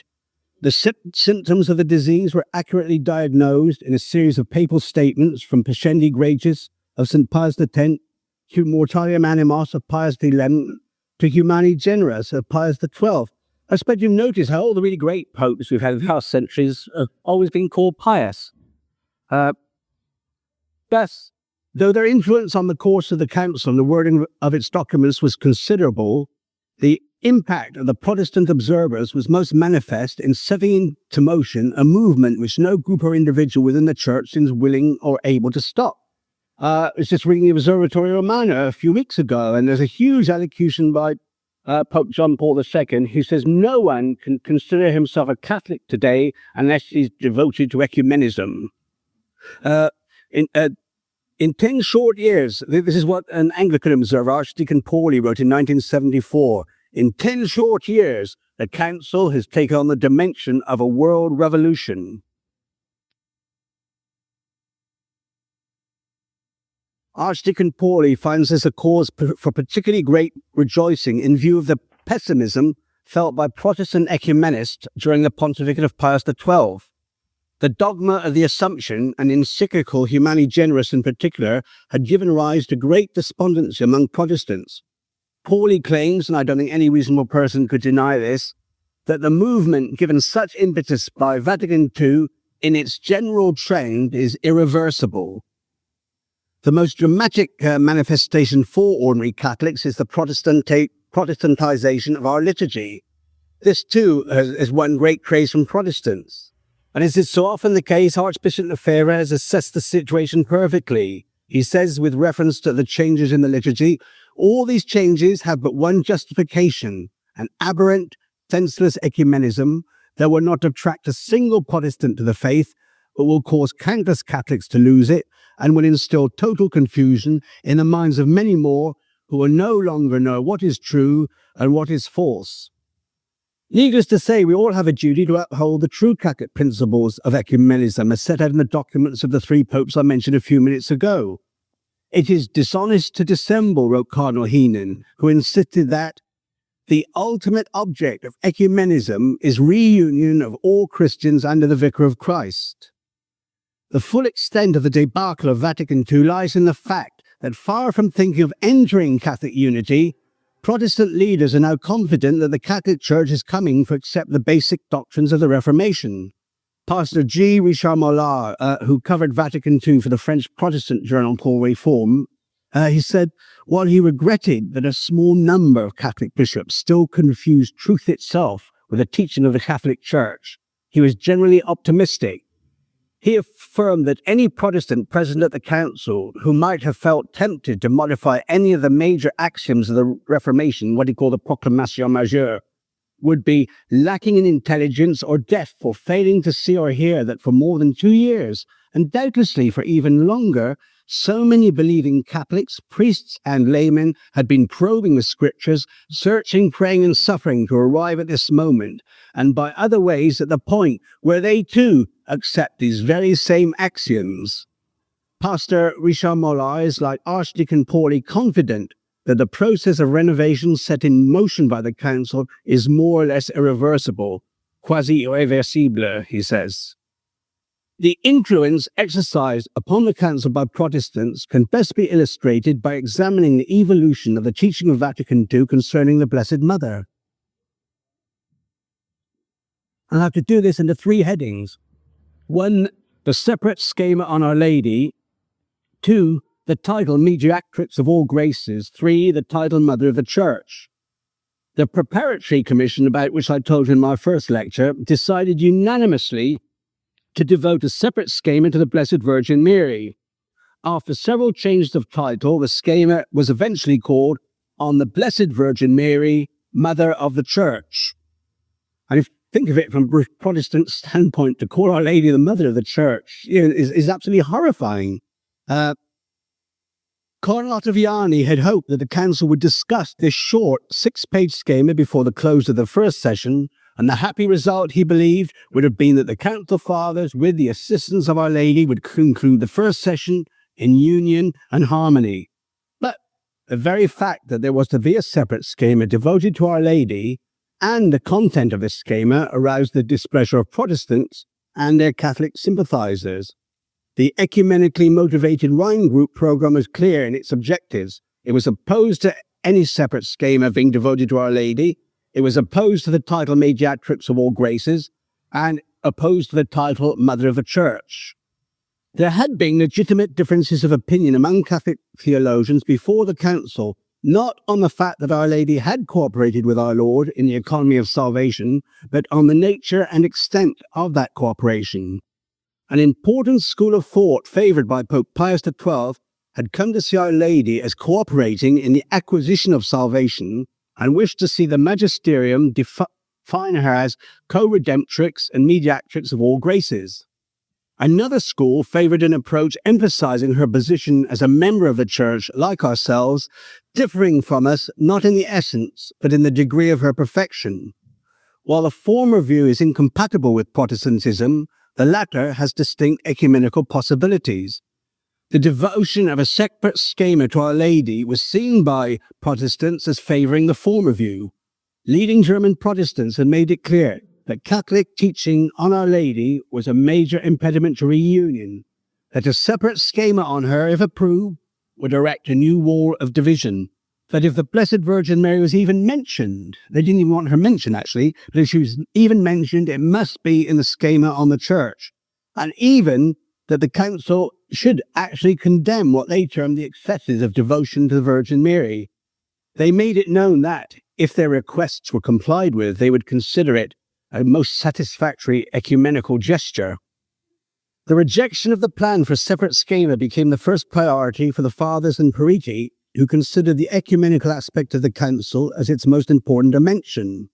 I mentioned in my first lecture that a single theologian could impose his views on the whole Council, providing he could gain the approval of the German bishops. In the case of the separate schema, this is exactly what Karl Rahner did. He claimed that if a schema was accepted as it stood, unimaginable harm would result from the ecumenical point of view. All the success achieved in the field of ecumenism through the Council and in connection with the Council, he said, will be rendered worthless by the retention of the schema as it stands. He asked the Rhine Group bishops to declare openly that they could not accept the schema as it stood. The Rhine Group forces were accordingly deployed and went into action as soon as the topic was raised during the second session. Cardinal Frings felt that it would be most fitting to include everything pertaining to Our Lady in the schema on the Church, as among other things, such action would do much to foster dialogue with the separated Christians. Our Croatian peritus, Father Carolus Balic, was particularly active in combating the Rhine campaign, as were many bishops from the Latin countries. One of the Rhine arguments was that a separate schema would be taken as defining something new, but as a Brazilian Servite bishop, Giocondo Grotti, pointed out that there were separate schemas on a good number of topics, but no one claimed that anything new was being defined here. Does ecumenism consist in confessing or hiding the truth, he asked, and he continued, ought the Council to explain Catholic doctrine or the doctrine of our separated brethren? Hiding the truth hurts us both, and those separated from us. It hurt us because we appear to be hypocrites. It hurts those separated from us because it makes them appear weak and capable of being offended by the truth. Let the schemas be separated. Let us profess our faith openly. Let us be the teachers we are in the church by teaching with clarity and not hiding what is true. When the vote came round, the Rhine Group won by a majority of only 17 votes, which was very, very narrow. Even Xavier Ring accepted that it would be difficult to describe it as a victory for the progressive. The Catholic Gazette in England reported that Our Lady was denied a separate schema with the feelings of non-Catholics in mind. A very interesting insight into the liberal mentality is the manner in which Xavier Ring in the New Yorker describes the bishops who supported the unanimous conclusion of the preparatory commission that there should be a separate schema. He described their efforts as an extraordinary and intensive propaganda barrage on behalf of a separate schema on the Blessed Virgin Mary. But it was, and obviously it was the Rhine Group which had behaved in a contentious manner by opposing what the preparatory commission had agreed upon. Protestant observers made no secret of their satisfaction at the relegation of Our Lady to the schema on the church. Dr. McAfee Brown considers it to be an item of ecumenical importance. He explains that in this way, the separate and independent extension of Marian theology was effectively checked. Dr. Mormon, leader of the Anglican delegation, could not refrain from expressing his relief at the final outcome when he considers that a mere handful of votes would have turned the thing the other way, with results which might have proved disastrous. Many of the observers, says Dr. Mormon, wondered if this was a sign that the Holy Spirit was at work. The second heading, which I mentioned, is the Blessed Virgin Mary, mediatrix of all graces.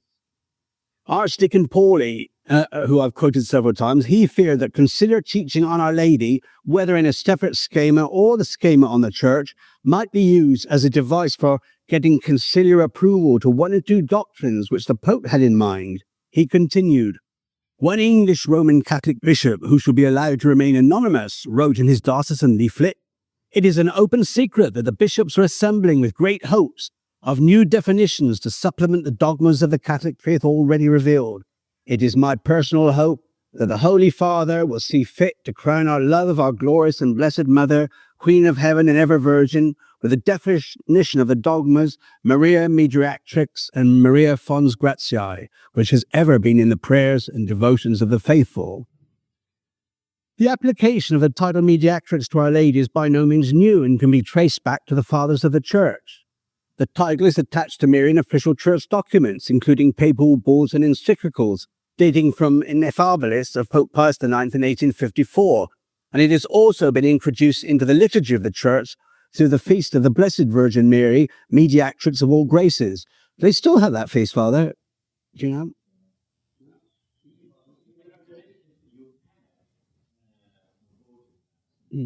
Good.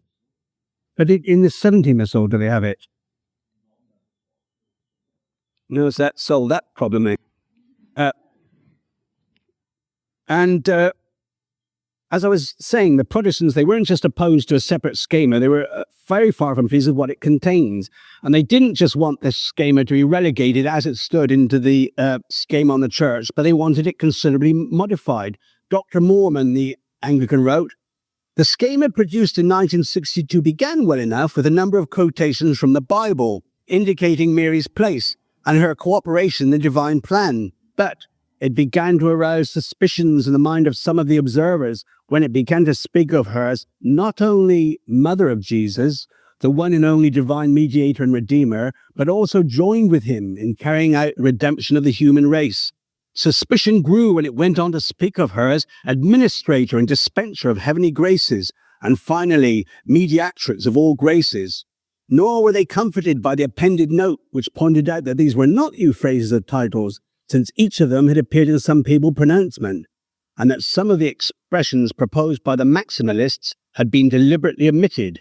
As for the title of co-redemptrix, the note goes on to say that though used by Pope Pius X and Pius XI, it was left out of this schema so as not to offend the separated brethren, that no attempt was made to dissociate the council from this title or to throw any doubts upon his validity. But of course, he's not separated with all these concessions.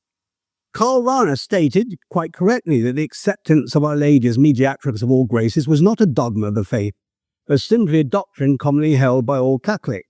Now, that's been the case with many doctrines which are equally true. And Our Lady was immaculately conceived before the definition of the Immaculate Conception, the same with the Assumption, the same with papal infallibility. But Karl Rahner was correct. There wasn't a dogma of the faith, and it still isn't. However, such doctrines can eventually be defined as dogmas binding upon the faithful, and a doctrine which is held universally, particularly when it is incorporated into the liturgy, may well be proclaimed as a dogma by the Pope. In this matter, however, the Rhine bishops were not as content to follow Rahner's advice as they had been in the matter of the separate schema. They were not opposed to retaining the title mediatrix, although they were against mediatrix of all graces. This might surprise you. In a written intervention, Cardinal Spellman asked whether such titles used by supreme pontiffs could be passed over simply because they would be rather difficult for Protestants to understand. The task of an ecumenical council is to teach the members of the Church rather than those outside it. So that's a very good statement by Cardinal Spellman. A good number of bishops from the Latin countries supported the inclusion of the title mediatrix, including 82 from Portugal, whose spokesman feared that its omission would generate scandal among the faithful, since the public was by this time aware that the matter had been discussed in the council hall. Liberal Catholics such as Cardinal Leger, Döpfner, Beyer and Alfring led the opposition to its inclusion. Cardinal Sunens differed from the Rhine Group on this matter and criticized the text for minimizing the importance of Our Lady, which, he said, is a tendency which today constitutes real danger. This intervention isn't actually surprising, as some people might imagine, because Cardinal Sunens had been noted for his devotion to the Mother of God, and he'd written an excellent book on Our Lady before the council. If any of you see these second-hand shops, these faith and fact books, he wrote the one on Our Lady. It's a beautiful book. For this one brief moment, writes Father Wilking, Cardinal Sunens had the courage to break away from the party line and speak out his own mind. Eventually, a typical conciliar compromise was reached. The Liberals agreed not to oppose the inclusion of mediatrix if the Conservatives did not insist on the title Mother of the Church. And I think that the very idea of making compromises with regard to the honour due to Our Lady is distasteful. The thought of Catholic bishops doing things what you call a trade-off or plea bargaining, something, isn't it? In the United States, you do these things. But to do this in a general council about Our Lady is very, very distasteful. But at least this was a setback for the extreme Liberals, but not too severe a setback, because they had managed to restrict the title to the one word mediatrix and had managed to exclude the three words of all graces. It was these three words which were particularly unacceptable to the Protestants. The title of the schema on Our Lady, which it had been decided should be added to the schema on the Church, had been, I mentioned it to you earlier, the Blessed Virgin Mary, Mother of the Church. Contrary to what had been promised in the debate, the text of the separate schema was not simply transferred to the schema on the Church, but, to quote Archbishop Mingo of Monreale in Italy, it had been absolutely and radically mutilated. So that's the thing they do in this negotiation. They said, just put it in the Church as it stands, nothing will be changed. And then when the document appears, they find it's been absolutely mutilated. Among these mutilations, the Spanish bishop laid special stress on the change of the title to, on the Blessed Virgin Mary, Mother of God, in the mystery of Christ and the Church. He claimed that the revised text had reduced the doctrine of the Blessed Virgin Mary to the absolute minimum, yet he said it had been stated in the council hall at the time of the vote that, by inserting the schema on the Virgin Mary into the schema on the Church, no diminution was intended or would be carried out.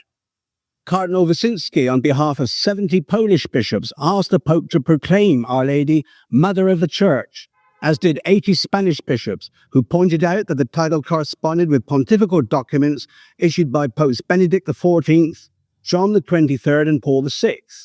They wished to have the title restored to the schema where it had probably been inserted on the instructions of Pope John himself. It had then been removed by the Liberal-dominated theological conclusion on his own authority during its mutilation of the separate schema.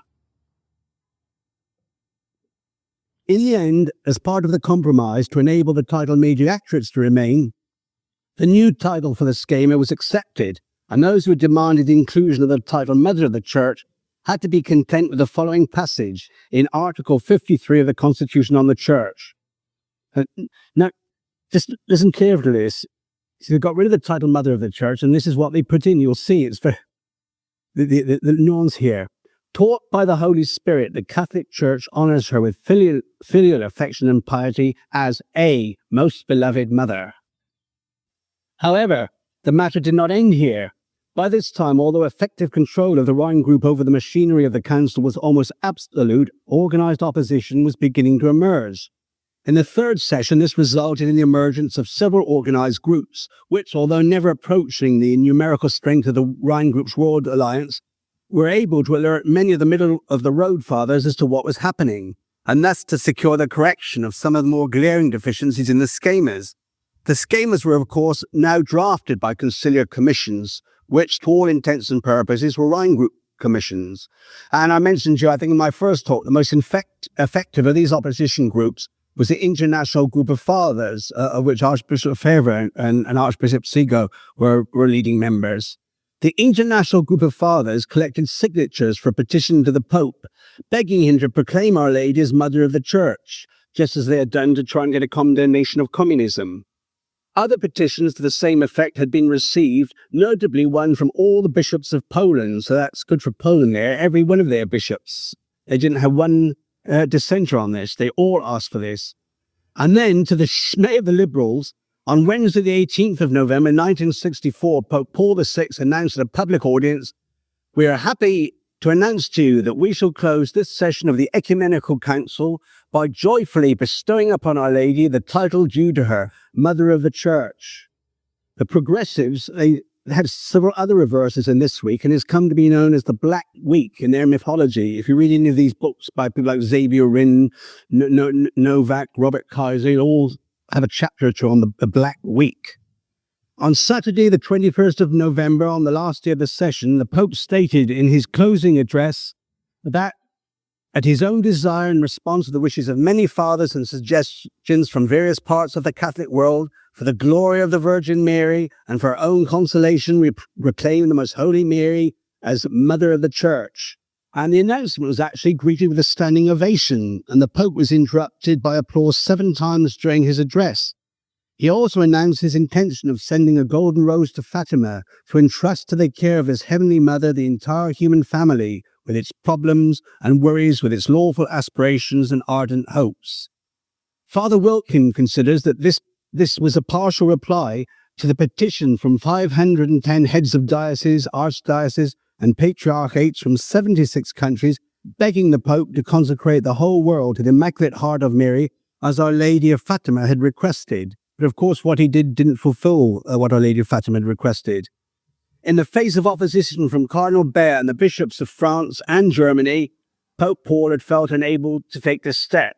But in fairness to Pope Paul, we have to say Pius XII failed to do it as well, because he saw the opposition was going to be great, even without any idea of a council in mind. Well, anyway, Pope Paul's action absolutely enraged the liberals.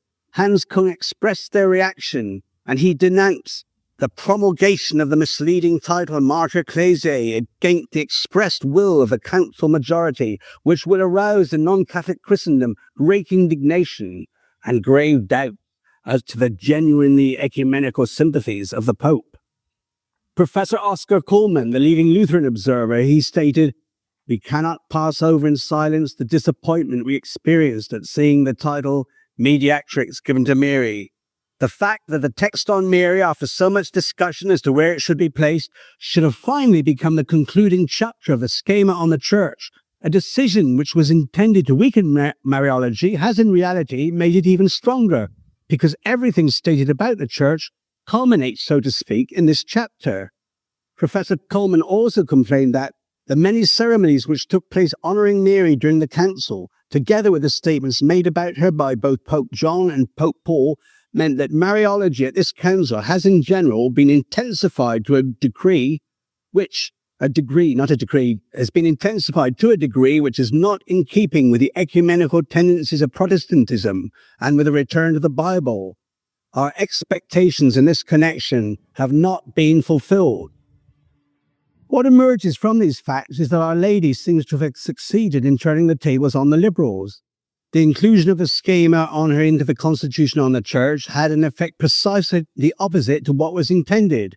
Her title mediatrix was included, and the title Mother of the Church was bestowed upon her in a far more solemn and public manner than would have been the case if the liberals had not made such efforts to eliminate it from the text of the Constitution.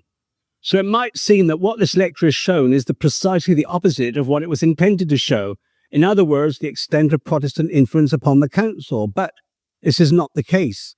The fact that the result of this influence turned out differently than intended does not alter the fact that so many of the fathers and their advisors were prepared to go to such length to play down or ignore aspects of the faith which they feared would be unpalatable to Protestant. A separate schema on Our Lady was rejected for ecumenical reasons. The title Mother of the Church was excluded from it for ecumenical reasons, and the words of all graces were removed from the title mediatrix for ecumenical reasons. Dr. Moorman writes, in its final form, it was greeted by all but the most Protestant of the observers as a just and unexceptionable statement, which could not reasonably be accused of raising new barriers among the people of God. Certain titles are attributed to the Virgin: advocate, supporter, helper, mediator, but the two expressions most likely to cause offence, co-redemptrix and mediatrix of all graces, were carefully avoided. And Dr. Moorman also considers that the titles which are used are qualified within the Constitution sufficiently to safeguard them from misinterpretation. Dr. McAfee Brown, the American Presbyterian, is pleased to note that the chapter on Mary is deliberately couched in as biblical a framework as possible, replacing the string of papal quotations that had characterized the earlier draft, so that there might be an ecumenical meeting point with Protestants and Orthodox, both of whom affirm the authority of the Bible, but not of papal statements. However, despite its deficiencies, the chapter on Our Lady emerged as a very fine, if far from perfect, exposition of the role of Our Lady in the Church, and every Catholic could learn and benefit from reading it. Furthermore, in no sense whatsoever have developments in Marian doctrine, which many of the faithful hoped would emerge from the Council, been precluded. Although there is little hope of their emergence in the present climate, I expect most of you know there's a huge battle going on now to try and have Our Lady proclaimed as mediatrix of all graces. But sadly, I'm sure the Pope believes in that doctrine, but that he's so withholding his approval, probably for ecumenical reasons. The attitude to Our Lady manifested by the liberals during the Council has come to be the hallmark of those engaged in contemporary ecumenism. When Catholic doctrine is to be explained today, the prime criterion isn't, is this what the Church teaches, but will this offend Protestants?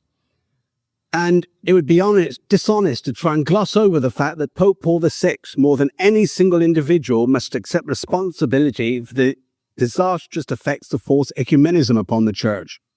When the then Archbishop of Canterbury, Dr. M. Ramsay, visited Rome, Paul VI treated him as if he really were an archbishop rather than a member of a Protestant sect, which, where its own ordinal has been relied upon, has neither priests nor bishops. The Pope presented Dr. Ramsay with his own episcopal ring, invited this Protestant layman to join him in blessing the crowds in St. Peter's Square, giving a clear impression, not least to Dr. Ramsay himself, that he really was an archbishop and the primate of all England and successor to St. Augustine of Canterbury.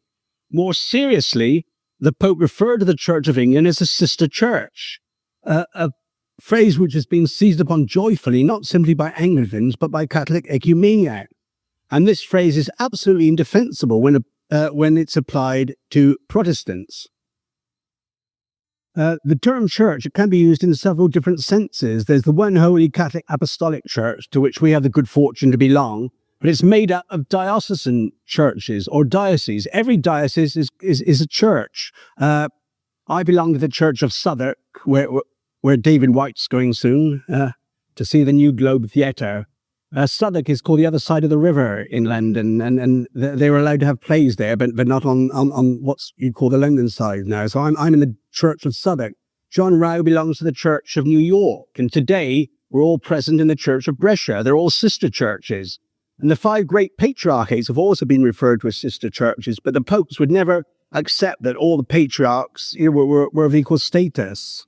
I'm pleased to say on the 30th of June last year, the Congregation for Doctrine of the Faith condemned Catholics who describe the Anglican Communion as a sister church or any other Protestant denominations, which is for bearing in mind, Paul VI said the Church of England was a sister church, and now the Congregation for the Doctrine of the Faith has condemned anyone who said that. It helps us to remember what Dietrich von Hildebrand always insisted upon, which is not every point of view expressed by the Pope is endowed with infallible authority. Well, I'm just coming to the end. I've gone over the time, unfortunately, but can be stopped anywhere.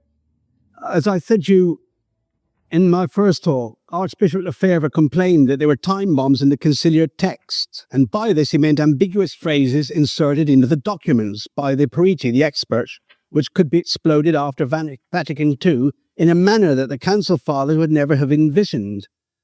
In my first lecture, I quoted Cardinal Heenan's observation that a determined group could wear down opposition and produce a formula patient of both an orthodox and modernistic interpretation. Well, the time available doesn't allow me to go into a number of these time bombs, so I'll just give one example. The original draft of the dogmatic constitution on the Church stated that the Church existing on earth as a structured society is the Catholic Church. This was changed to the Church constituted and organized in the world as a society subsists in the Catholic Church. And you see, the fact that they changed it from is to subsists, that puts a lot more importance on this change. If it had subsist from the beginning, it wouldn't have been so bad. But they took out is, which was used by Pius XII in his encyclical on the mystical body of Christ, and putting subsist. Now, what does subsist mean? And why was the change made? Some Orthodox commentators, doubtless in all sincerity, claim that is and subsist mean the same thing. So we're therefore entitled to ask, if they mean the same thing, then why on earth did they change it? Father Gregory Baum was a Jewish convert who eventually left the priest and got married. He interpreted the word subsists in precisely the modernistic aspect which Cardinal Heenan said was possible. Baum, he writes, instead of simply identifying the Church of Christ with the Catholic Church, the Constitution rather says more carefully that the Church of Christ subsists in the Catholic Church, but at the same time, without losing its historical and incarnational character, transcends it. But now Anglicans are able to quote Gregory Baum with very great approval, and one Anglican observer said the Council has therefore admitted that the Church of Christ is something bigger than the Roman Catholic Church. Now, quite recently, the Congregation of the Doctrine of the Faith has produced an official interpretation of the meaning of subsist within the Constitution, which shows that the word can be used in a perfectly orthodox manner. And now that is the official interpretation of it, and we're bound to accept that interpretation. But Catholic ecumeniacs and Protestants will just ignore this authoritative interpretation of the Congregation for the Doctrine of the Faith, and the harm done by the substitution of subsist phrase is going to continue. I'm finally at the end. I've mentioned Professor Oscar Kuhlmann several times, and there's no doubt that he was one of the most distinguished scholars, probably the most distinguished scholar among all the Protestant observers at the Council. And he was a man of such stature and integrity that he earned the respect of Catholics of every shade of opinion. And it would be a very, very rash commentator indeed who dismiss his opinion on the significance of the Council text. And once again, it's very interesting to see the manner in which his opinion concurs with that about Archbishop Lefebvre. This is what Professor Kuhlmann says. The definitive texts are, for the most part, compromise texts, textes de compromis. On far too many occasions, they juxtapose opposing viewpoints without establishing any genuine internal link between them. Thus, every affirmation of the power of the bishops is accompanied in a manner which is almost tedious by an insistence upon the authority of the Pope. There is, nonetheless, as a basis of all these documents, an intention of renewal from which reforms can emerge after the Council. This is the reason why, even while accepting that these are compromised texts, I do not share the pessimism of those who subscribe to the slogan that nothing will come out of the Council. Listen to this last sentence. All the texts are formulated in such a manner that no door is closed, and that they will not present any future obstacle to discussions among Catholics or dialogue with non-Catholics, as was the case with the dogmatic decisions of previous councils. And my very, very last word will be, I'd like to quote Pope Pius XII. One of the Protestant observers, Dr. Skyskard, said, "We found ourselves meeting together at the beginning of a road whose end only God knows." The situation which developed during Vatican II and the inevitable consequences for the Church when this situation was allowed to develop after the Council were foreseen and described by Pope Pius XII in his encyclical Humani Generis. This is what Pope Pius XII warned. A policy of appeasement could certainly end in unity, but although the world may indeed be united, it will be united only in a common ruin, which I think if we look around us, we'll see that Pius XII was right. Well, I apologize. I'll rush upstairs now and see if I can cut my next talk down a bit to make up for keeping too long now.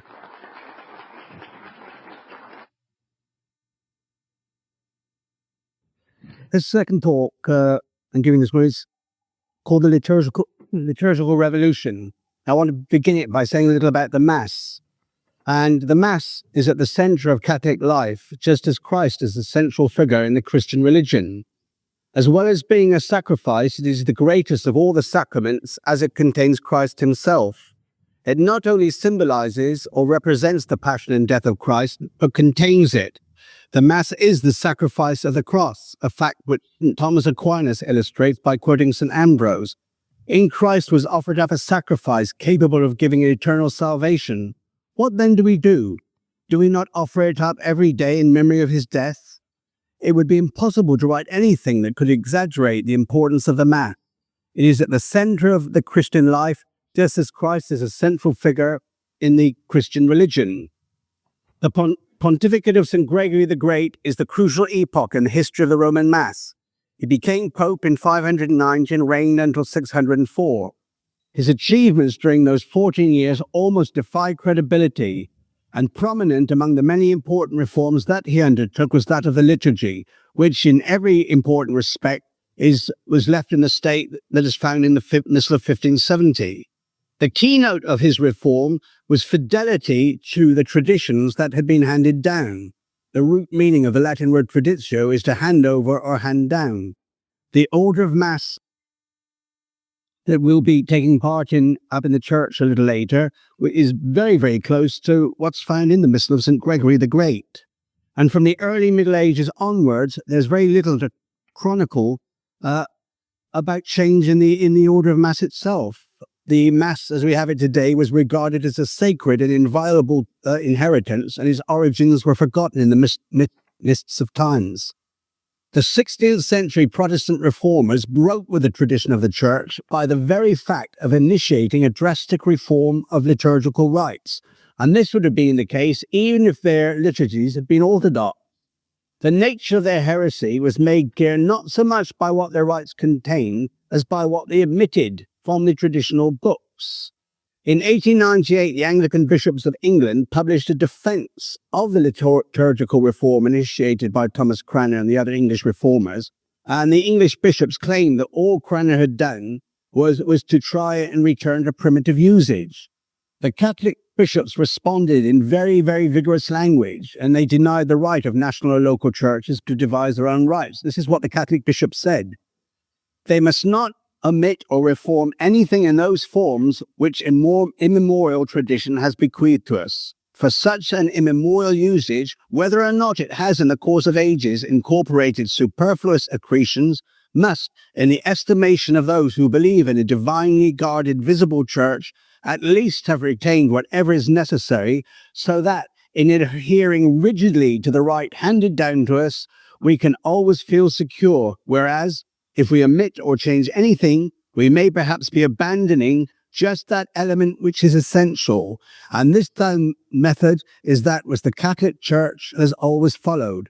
That in earlier times, local churches were permitted to add new prayers and ceremonies is acknowledged, but that they were also permitted to subtract prayers and ceremonies in previous use, and even to remodel the existing rites in the most drastic manner, is a proposition for which we know of no historical foundations and which appears to us absolutely incredible. Hence, Cranmer, in taking this unprecedented course, acted, in our opinion, with the most inconceivable rashness. The Missal of Pope St. Pius V was compiled and published in 1570 in obedience to the Fathers of the Council of Trent and as a response to the liturgical revolution initiated by the Protestant reformers. In its 18th session, the Council had appointed a commission to examine the Missal, to revise it and restore it according to the custom and rite of the Holy Fathers. Father Fortescue makes particular mention of the liturgical continuity which characterized the new Missal. The Missal of Pius V was not simply a personal decree of the sovereign pontiff, but an act of the Council of Trent, even though the council closed on the 4th of December 1563, before the commission had completed its task. The matter was remitted to Pope Pius IV, but he died before the work was concluded, so that it was his successor, St. Pius V, who promulgated the Missal resulting from the council with the bull Quo Primum Tempore, the 14th of July 1570. This was the first time during the entire 1,570 years of the Church's history that a council or a pope had actually used written legislation to specify and impose a complete rite of Mass. It would be impossible to lay too much stress upon the fact that St. Pius V did not promulgate a new order of Mass, a Novus Ordo Missae. The keynote of his reform, like that of St. Gregory, was fidelity to tradition. The Catholic instinct has been to hold fast to what has been handed down and to look upon any novelty with the utmost suspicion. The beauty, the worth, the perfection of the Roman liturgy of the Mass, so universally acknowledged and admired, was described by Father Frederick Faber as the most beautiful thing this side of heaven. He continues, "It came forth out of the grand mind of the Church, and lifted us out of earth and out of self, and wrapped us round in a cloud of mystical sweetness, and the sublimities of a more than angelic liturgy, and purified us almost without ourselves, and charmed us with celestial charming, so that our very senses seemed to find vision, hearing, fragrance, taste, and touch, beyond what earth can give." After the reform of St. Pius V, just as had been the case before it, the Mass of the Roman Rite was regarded as a sacred trust to be handed on to each new generation, just as it had been received. The bull Quo Primum, contrary to what some traditional Catholics think, did not preclude any revision or any reform of the Roman Rite. St. Pius X reformed the Gregorian notation. Pope Pius XII reformed the Holy Week ceremonies. But that the idea that the entire Mass could be subjected to a radical reform was considered absolutely inconceivable up to and during the Second Vatican Council. And I'm going to show you later that the reform enacted in the name of Vatican II was in no way mandated by Vatican II. If we are to understand the liturgical revolution that followed the Second Vatican Council, we must go back to the year 1912, to the little town of Civitella di Lego, obviously in Italy, where a son was born to the Bugnini family, and he was named Annibale. From an early age, he evinced an interest in the priesthood. He studied theology in the Congregation of the Missions, that's the Vincentians, and in 1928, he was ordained in this order. For 10 years, he did parish work in a Roman suburb, and then from 1947 to 1957, he worked in editing the missionary publications of his order. And in 1947, he began to be actively involved in the field of specialized liturgical studies. And he was appointed secretary to Pope Pius XII's Commission for Liturgical Reform in 1948, also professor of liturgy in the Pontifical Propaganda Fide University, a consultant of the Sacred Congregation of Rite, and professor of sacred liturgy in the Lateran University. Then, in 1960, Father Bugnini was placed in a position which would enable him to exert a disastrous influence upon the history of the Church. He was appointed secretary to the Preparatory Commission for the Liturgy of the Second Vatican Council. Bugnini was the moving spirit behind the drafting of the preparatory schema on the liturgy, the draft document which was to be placed before the Council Fathers for discussion. Carlo Falcone, an ex-priest who's also left the Church but keeps in close contact with all his friends in the Vatican, refers to this preparatory schema as the Bugnini draft. It is of the greatest possible importance to bear in mind the fact that, as was stressed in his own journal Notitiae, the liturgy constitution which the Council Fathers eventually passed was substantially identical with the draft schema which Bugnini had steered through the preparatory commission. Although his schema was accepted by a plenary session of the Liturgical Preparatory Commission in a vote taken on the 13th of January 1962, the president of the commission, the 80-year-old Cardinal Gaetano Cicognani, probably pronounced that incorrectly, had the foresight to realize the dangers implicit in certain passages. The program of reform was so vast that it caused the cardinal to hesitate, and unless he could be persuaded to sign the schema, it would be blocked. Father Bugnini needed to act. He arranged for immediate approaches to be made to Pope John, who agreed to intervene. He called Cardinal Amleto Cicognani, his Secretary of State and the younger brother of Cardinal Gaetano, and told him to visit his brother and not leave him until the schema had been signed. The cardinal complied.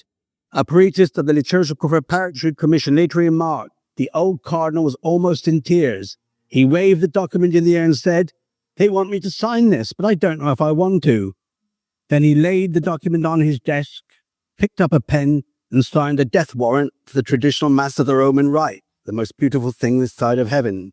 4 days later, the old cardinal died. The Bugnini schema had been saved, and only just in time, because, with the approval of Pope John, and to the outrage of liberal Catholics throughout the world, Father Bugnini was mysteriously dismissed from his chair at the Lateran University and from the secretariatship of the Liturgical Preparatory Commission.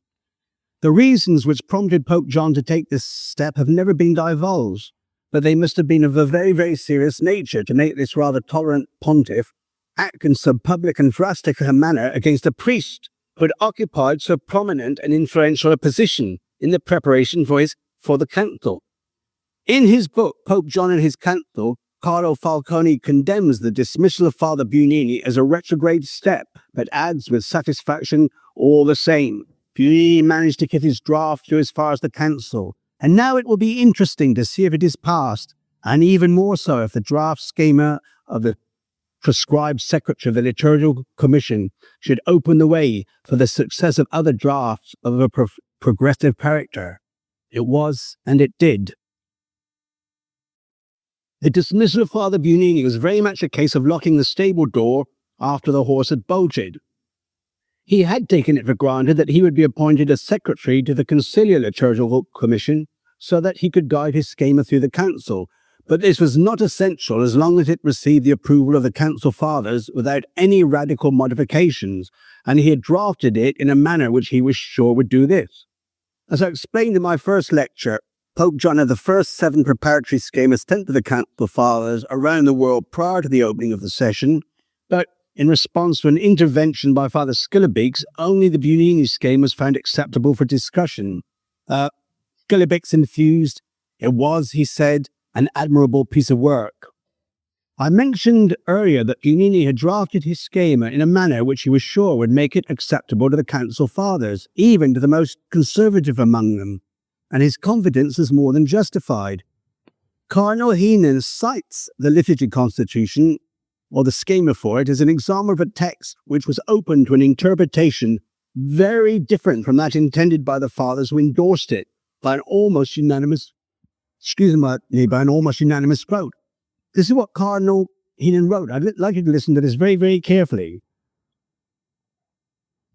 At the close of the first session, little had been decided, but many ideas had been ventilated. The subject most fully debated was liturgical reform. It might be more accurate to say that the bishops were under the impression that the liturgy had been fully discussed. In retrospect, it is clear that they were given the opportunity of discussing only general principles. Now listen to this. Subsequent changes were more radical than those intended by Pope John and the bishops who passed the decree on the liturgy. His sermon at the end of the first session shows that Pope John did not suspect what was being planned by the liturgical experts. Well, this statement is completely unambiguous.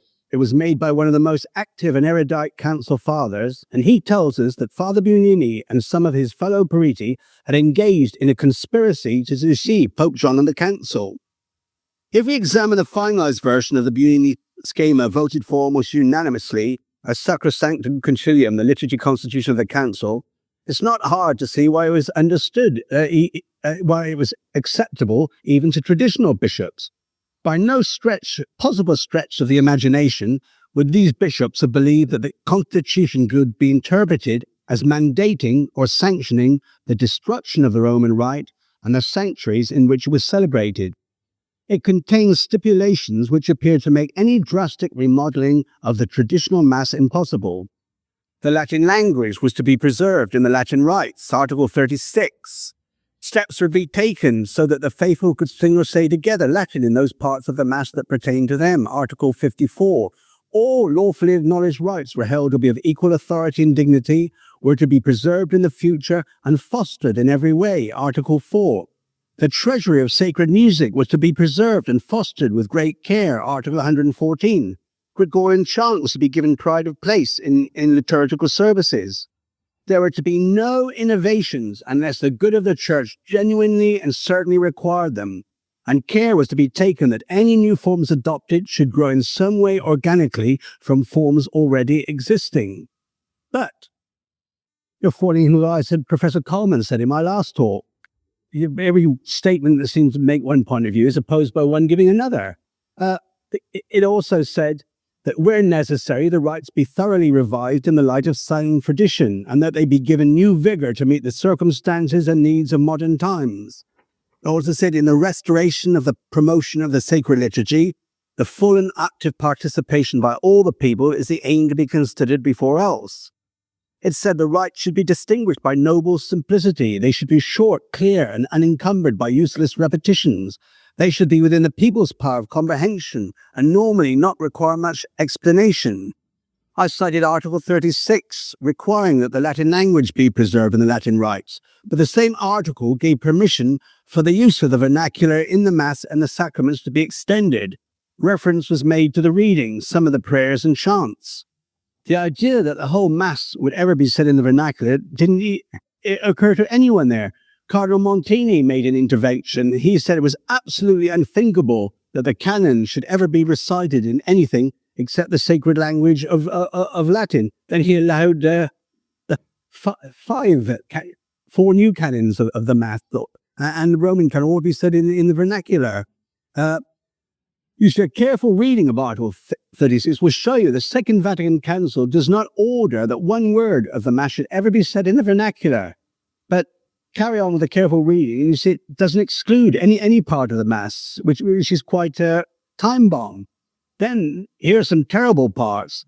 Provided that the substantial unity of the Roman Rite is maintained, the revision of the liturgical book should allow for legitimate variations and adaptations to different groups, regions, and peoples, especially in the mission lands. Now, nobody explains what on earth this is meant. And then it goes on to say, in some places, an even more radical adaptation of the liturgy is needed. So it's not said what a radical adaptation is, but it says you might need an even more radical adaptation. And all this, you see, has to be done by the commissions that will be set up after the council. They're the people who are going to interpret this. Now, confining our... I'll just read you one more. And this is, you can see, this could be a mandate to change the whole Mass and destroy it. The rite of Mass is to be revised in such a way that the intrinsic nature and purpose of its several parts, as also the connection between them, can be more clearly manifested, and that devout and active participation by the congregation can be more easily accomplished. For this purpose, the rites are to be simplified, while due care is taken to preserve their substance. Elements which, with the passage of time, came to be duplicated or were added with little advantage are now to be discarded. I'll just repeat that last sentence again. Elements which with the passage of time came to be duplicated or were added with little advantage are now to be discarded. Confining ourselves to the order of the Mass, that's the part that stays the same every day, we must ask whether in fact there are any parts which with the passage of time came to be duplicated. or were added with very little advantage, and I would insist that no such parts exist. The survival of the virtually unchanged 1570 Missal until 1965 was, even from a cultural standpoint, something of a miracle. It would not be an exaggeration to describe this Missal as the most sublime product of Western civilization, more perfect in its balance, rich in its imagery, inspiring, consoling, and instructive than even the most beautiful cathedral in Europe. It should not be a matter of surprise that when Pius V finally codified the Roman rite of Mass, he enshrined the jewel of our faith in a setting of more than human perfection, a mystic veil worthy of the divine mystery which it enveloped. Nicholas Wiseman was appointed as the first English cardinal and the first Archbishop of Westminster following the restoration of the Catholic hierarchy in England and Wales by Blessed Pius IX in 1850. This great pastor and scholar wrote concerning the Mass that he celebrated each day of his priestly life, and I'm quoting Cardinal Wiseman now. If we examine each prayer separately, it is perfect, perfect in construction, perfect in thought, and perfect in expression. If we consider the manner in which they are brought together, we are struck with the brevity of each, with the sudden but beautiful transitions, and the almost stanza-like effect with which they succeed one another, forming a lyrical composition of surpassing beauty. If we take the entire service as a whole, it is constructed with the most admirable symmetry, proportioned in its parts with perfect judgment, and so exquisitely arranged as to excite and preserve an unbroken interest in the sacred action. No doubt, to give full force and value to this sacred rite, its entire ceremonial is to be considered. The assistants with their noble vestments, the chant, the incense, the more varied ceremonies which belong to a solemn Mass are all calculated to increase veneration and admiration. But still, the essential beauties remain whether the holy rite be performed under the golden vault of St. Peter's or in a wretched wigwam erected in haste by some poor savages for their missionary. I could cite such passages indefinitely, but if, as Cardinal Wiseman expressed it, if a liturgical rite is perfect in construction, perfect in thought, and perfect in expression, it's hard to understand how it contains parts that are added with little advantage. Article 23, which I already quoted you, states that there can be no innovations unless the good of the Church genuinely and certainly require them. And I think during our daily Mass here at the symposium, I wonder if anyone has noticed one prayer or one ceremony that you could say the good of the Church genuinely and certainly required for should be abolished. Take, for example, the signs of the cross in the canon of the Mass. There are 26 signs of the cross in the canon in the 1962 Missal and only 2 in the 1970 Missal. I don't know if it's simply a coincidence that Thomas Cranmer reduced the signs of the cross from 26 to 2 in his 1549 communion service. Now, it can be added, quite correctly, that the validity of the Mass doesn't require a single sign of the cross to be made in the canon or anywhere else in the Mass if it comes to that. But the question is, if we're going to obey the Council, did the good of the Church genuinely and certainly require that these signs of the cross should be abolished? If Father Barrero decided not to make all these signs today, and they have all been abolished but for 2 in the Roman canon, the new Mass, well, if he did say, well, I'll go along with that, he just made 2 signs of the cross, would your participation in the Mass be intensified? Would you become more fervent Catholics? Would you become imbued with a superabundance of supernatural charity? And the same question can be asked of every other change made to the 1962 Missal. How on earth can it be said that the good of the Church required the abolition of the Eudicame, the sublime offertory prayers, the last Gospel? You remember the Council required that any innovations had to go out of already parts of the Mass already existing. Well, these prayers we have in the offertory now, they're a Jewish form of grace. They don't grow out of anything that existed in the Catholic liturgy, all the stuff about the fruit of human hands. So in my opinion, there is not one prayer, not one gesture, not one sign of the cross in the Mass celebrated here each day by Father Barrero that could by any stretch of the imagination be said to be required to be abolished for the good of the Church. And if I'm correct, the Missal of 1970 must be seen as a massive and calculated act of defiance of the liturgy constitution of the Second Vatican Council. Then how and why were these changes imposed upon us? And the answer, of course, was given by Cardinal Heenan. during the debate on the pastoral constitution, Gaudium et Spes, joy and hope. Goodness me, we haven't had much joy and hope since the council, and he warned the fathers to scrutinize the text with great care before voting on them because of the danger that, and I've quoted this before, the mind of the council will have to be interpreted to the world by the periti who helped the fathers of the commission to draw up the documents. God forbid that this should happen. I fear periti when they are left to explain what the bishops meant. It is of no avail to talk about a college of bishops if periti in articles, books and speeches contradict and pour scorn on what the body of bishops teaches. What Cardinal Heenan feared would happen, happened. The confidence of the liberals that they would dominate the post-conciliar commissions was more than justified. On the 5th of March 1964, the Osservatore Romano announced the establishment of the Commission for the Implementation of the Constitution on the Liturgy. It became known as the Concilium. It just means a committee.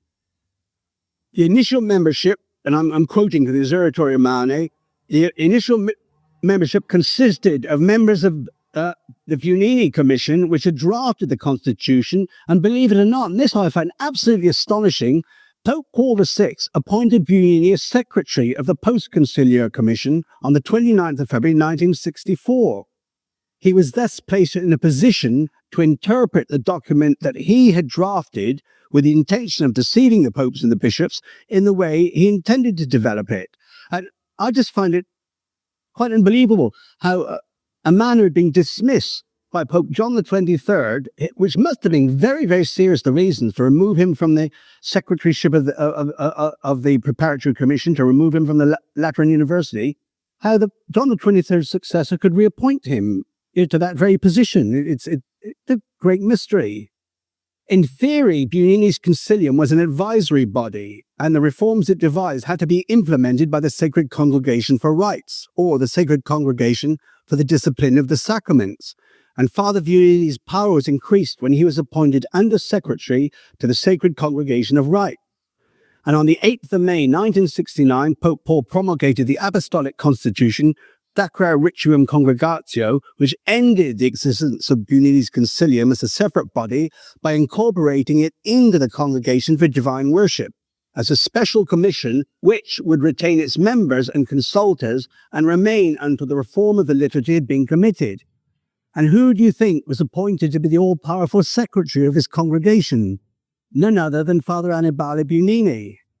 And there's certainly no exaggeration to claim that what had happened in effect was that his concilium, his committee, in other words, Father Bugnini himself, had taken over the Sacred Congregation for Divine Worship, so that the great architect of the revolution was now able to consolidate and extend the revolution behind which he had been the moving spirit and principle of continuity. Nominal heads of commissions, congregations, and the concilium came and went. Cardinal Lecaro, Cardinal Gut, Cardinal Tabera, Cardinal Knox, but Father Bugnini always remained, and his services were rewarded by elevating him to the rank of titular Archbishop of Diocletiana on the 7th of January 1972. Cardinal Heenan remarked prettily, "There is a certain poetic justice in the humiliation of the Catholic Church at the hands of the liturgical anarchists. Catholics used to laugh at Anglicans for being high or low. The old boast that the Mass is everywhere the same and that Catholics are happy whichever priest celebrates is no longer true. When on the 7th of December 1962 the bishops voted overwhelmingly in favor of the first chapter of the Constitution on the Liturgy, they did not know that they were initiating a process which, after the council, would cause confusion and bitterness throughout the Church. Confusion and bitterness, these are the fruits of the practical implementation of the Liturgy Constitution, which no Catholic who loves the Church, who loves the Mass, who loves the faith of his fathers has been able to escape." The 7th of December 1962 is one of the blackest days in the history of the Church. Had any council father been told how Mass would be celebrated in a typical parish today, his reaction would almost certainly have been that of Archbishop R.J. Dwyer of Portland, Oregon, who commented on that fateful day with the benefit of hindsight in 1973, "Who dreamed on that day," that's the day they voted for the Liturgy Constitution, "who dreamed on that day that within a few years, far less than a decade, the Latin past of the Church would be all but expunged that it would be reduced to a memory fading in the middle distance. The thought of it would have horrified us, but it seemed so far beyond the realm of possibility as to be ridiculous, so we laughed it off. That, when certain conciliar texts are interpreted in a manner which appears to be in direct conflict with Catholic teaching and tradition, the natural reaction is to exclaim, but could that possibly have been intended? And as far as the intention of the majority of Council Fathers is concerned, such a judgment would certainly be true. But, to quote Archbishop Dwyer again, the great mistake of the Council Fathers was to allow the implementation of the Constitution on the sacred liturgy to fall into the hands of men who are either unscrupulous or incompetent. This is the so-called liturgical establishment, a sacred cow which acts more like a white elephant as it tramples on the shards of a shattered liturgy with ponderous abandon. The great mistake of the Council Fathers was, in fact, voting for the Constitution with virtual unanimity. Only 4 bishops voted against it. But as Cardinal Heaton explained, they did not suspect what the liturgical experts were planning. Once the bishops had returned to their dioceses and Bugnini and his gang obtained total control over the liturgy of the Roman Rite, whatever they had mandated was certain to receive papal approbation and to be implemented automatically by the church bureaucracy throughout the world. I know that Dietrich von Hildebrand has pointed out that he's got the Trojan horse in the city of God, this unfortunate mentality where people just think of themselves as being, say, in a political bureaucracy. Someone higher than you says do this, so you just do it. And I mentioned, I'm not just going too much about Freemasons, but in the document the Alta Vendita, they said the Catholic Church is the organization in the world best suited to be destroyed by a revolution if it comes from above. So, to the best of my knowledge, the only prelate in the entire world who made any attempt to preserve the traditional Mass was in fact Cardinal Heaton, who persuaded the Pope to allow it to continue to be celebrated on a limited basis in England and Wales, as it was the Mass used by the martyrs of these countries, and the people had a great devotion to it. Bugnini made no secret of his anger at this concession. So actually, there's never been a time when the traditional Mass wasn't celebrated with official approval, thanks to that. On the 3rd of April, 1969, another black day in the history of the Church, Pope Paul VI announced in his apostolic constitution, Missale Romanum, that the missal promulgated in 1570 by his illustrious predecessor, St. Pius V, was to be replaced by one promulgated on his own authority. Pope Paul VI actually believed that he could improve upon the perfection of the missal of St. Pius V, and he broke, and this is very important, he broke with the invariable tradition of all his predecessors to do something hitherto unknown in the history of the Church in the East or in the West. With the single exception of the Protestant Reformation, he authorized a remodeling of the existing rites in the most drastic manner, including the composition of a new order of Mass, a Novus Ordo Missae. It's claimed that all this was done in obedience to the Second Vatican Council. Today's all-powerful liturgical bureaucrats expect us to be taken in by the oldest and most evident non sequitur of all, post hoc ergo propter hoc, because a change followed the Council. It must have been mandated by the Council. Thus, in the United States, the beautiful sanctuary built in the last century through the devotion and sacrifices of poor immigrants is vandalized by liturgical barbarians, and the descendants of those immigrants have the temerity to ask whether the destruction was absolutely necessary. They are denounced as opponents of the Council and cast into the outer darkness. Far from preserving and fostering the Roman Rite, as the Council required, it has been destroyed, and the treasure of sacred music, Gregorian chant in particular, has been all but forgotten in the majority of parishes. Young people throughout the world are being drawn in millions to the sublime beauty of Gregorian chant, but alas, they find it in record shops, not in Catholic churches. There's not a single word in a single Council document which even hints at the possibility of completely vernacular masses, Mass facing the people, carrying tabernacles from the high altar, smashing sanctuary rails, smashing altars and replacing them at tables, standing for communion, communion in the hand, communion under both kinds on Sundays, extraordinary ministers of communion, altar girls, inclusive language, clown masses, dancing girls, let alone dancing boys in pink leotards, which happened at a mass in Chicago. Banjos, balloons, What have these practices possibly got to do with the making present of the sacrifice of Calvary? The passion of the Lord is the sacrifice we offer, wrote St. Cyprian. Would the bishops who allow these practices, if they'd been present at Calvary when our Lord was dying on the cross, would they have united themselves with his passion by allowing clowns to perform or bringing on dancing girls?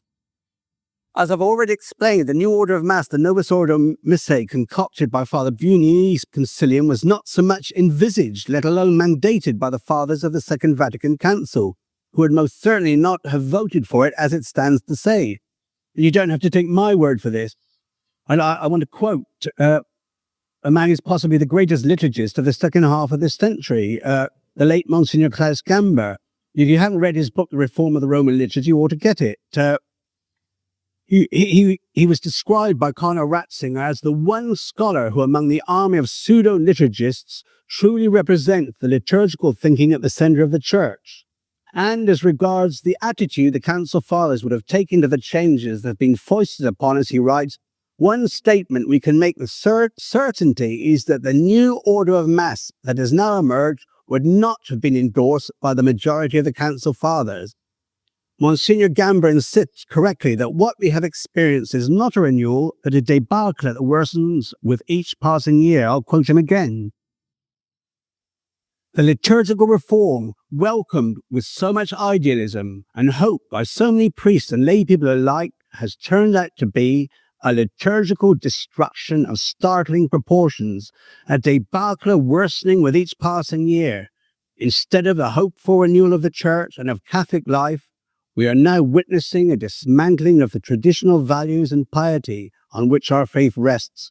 Instead of the fruitful renewal of the liturgy, what we see is a destruction of the forms of the Mass which had developed organically during the course of many centuries. And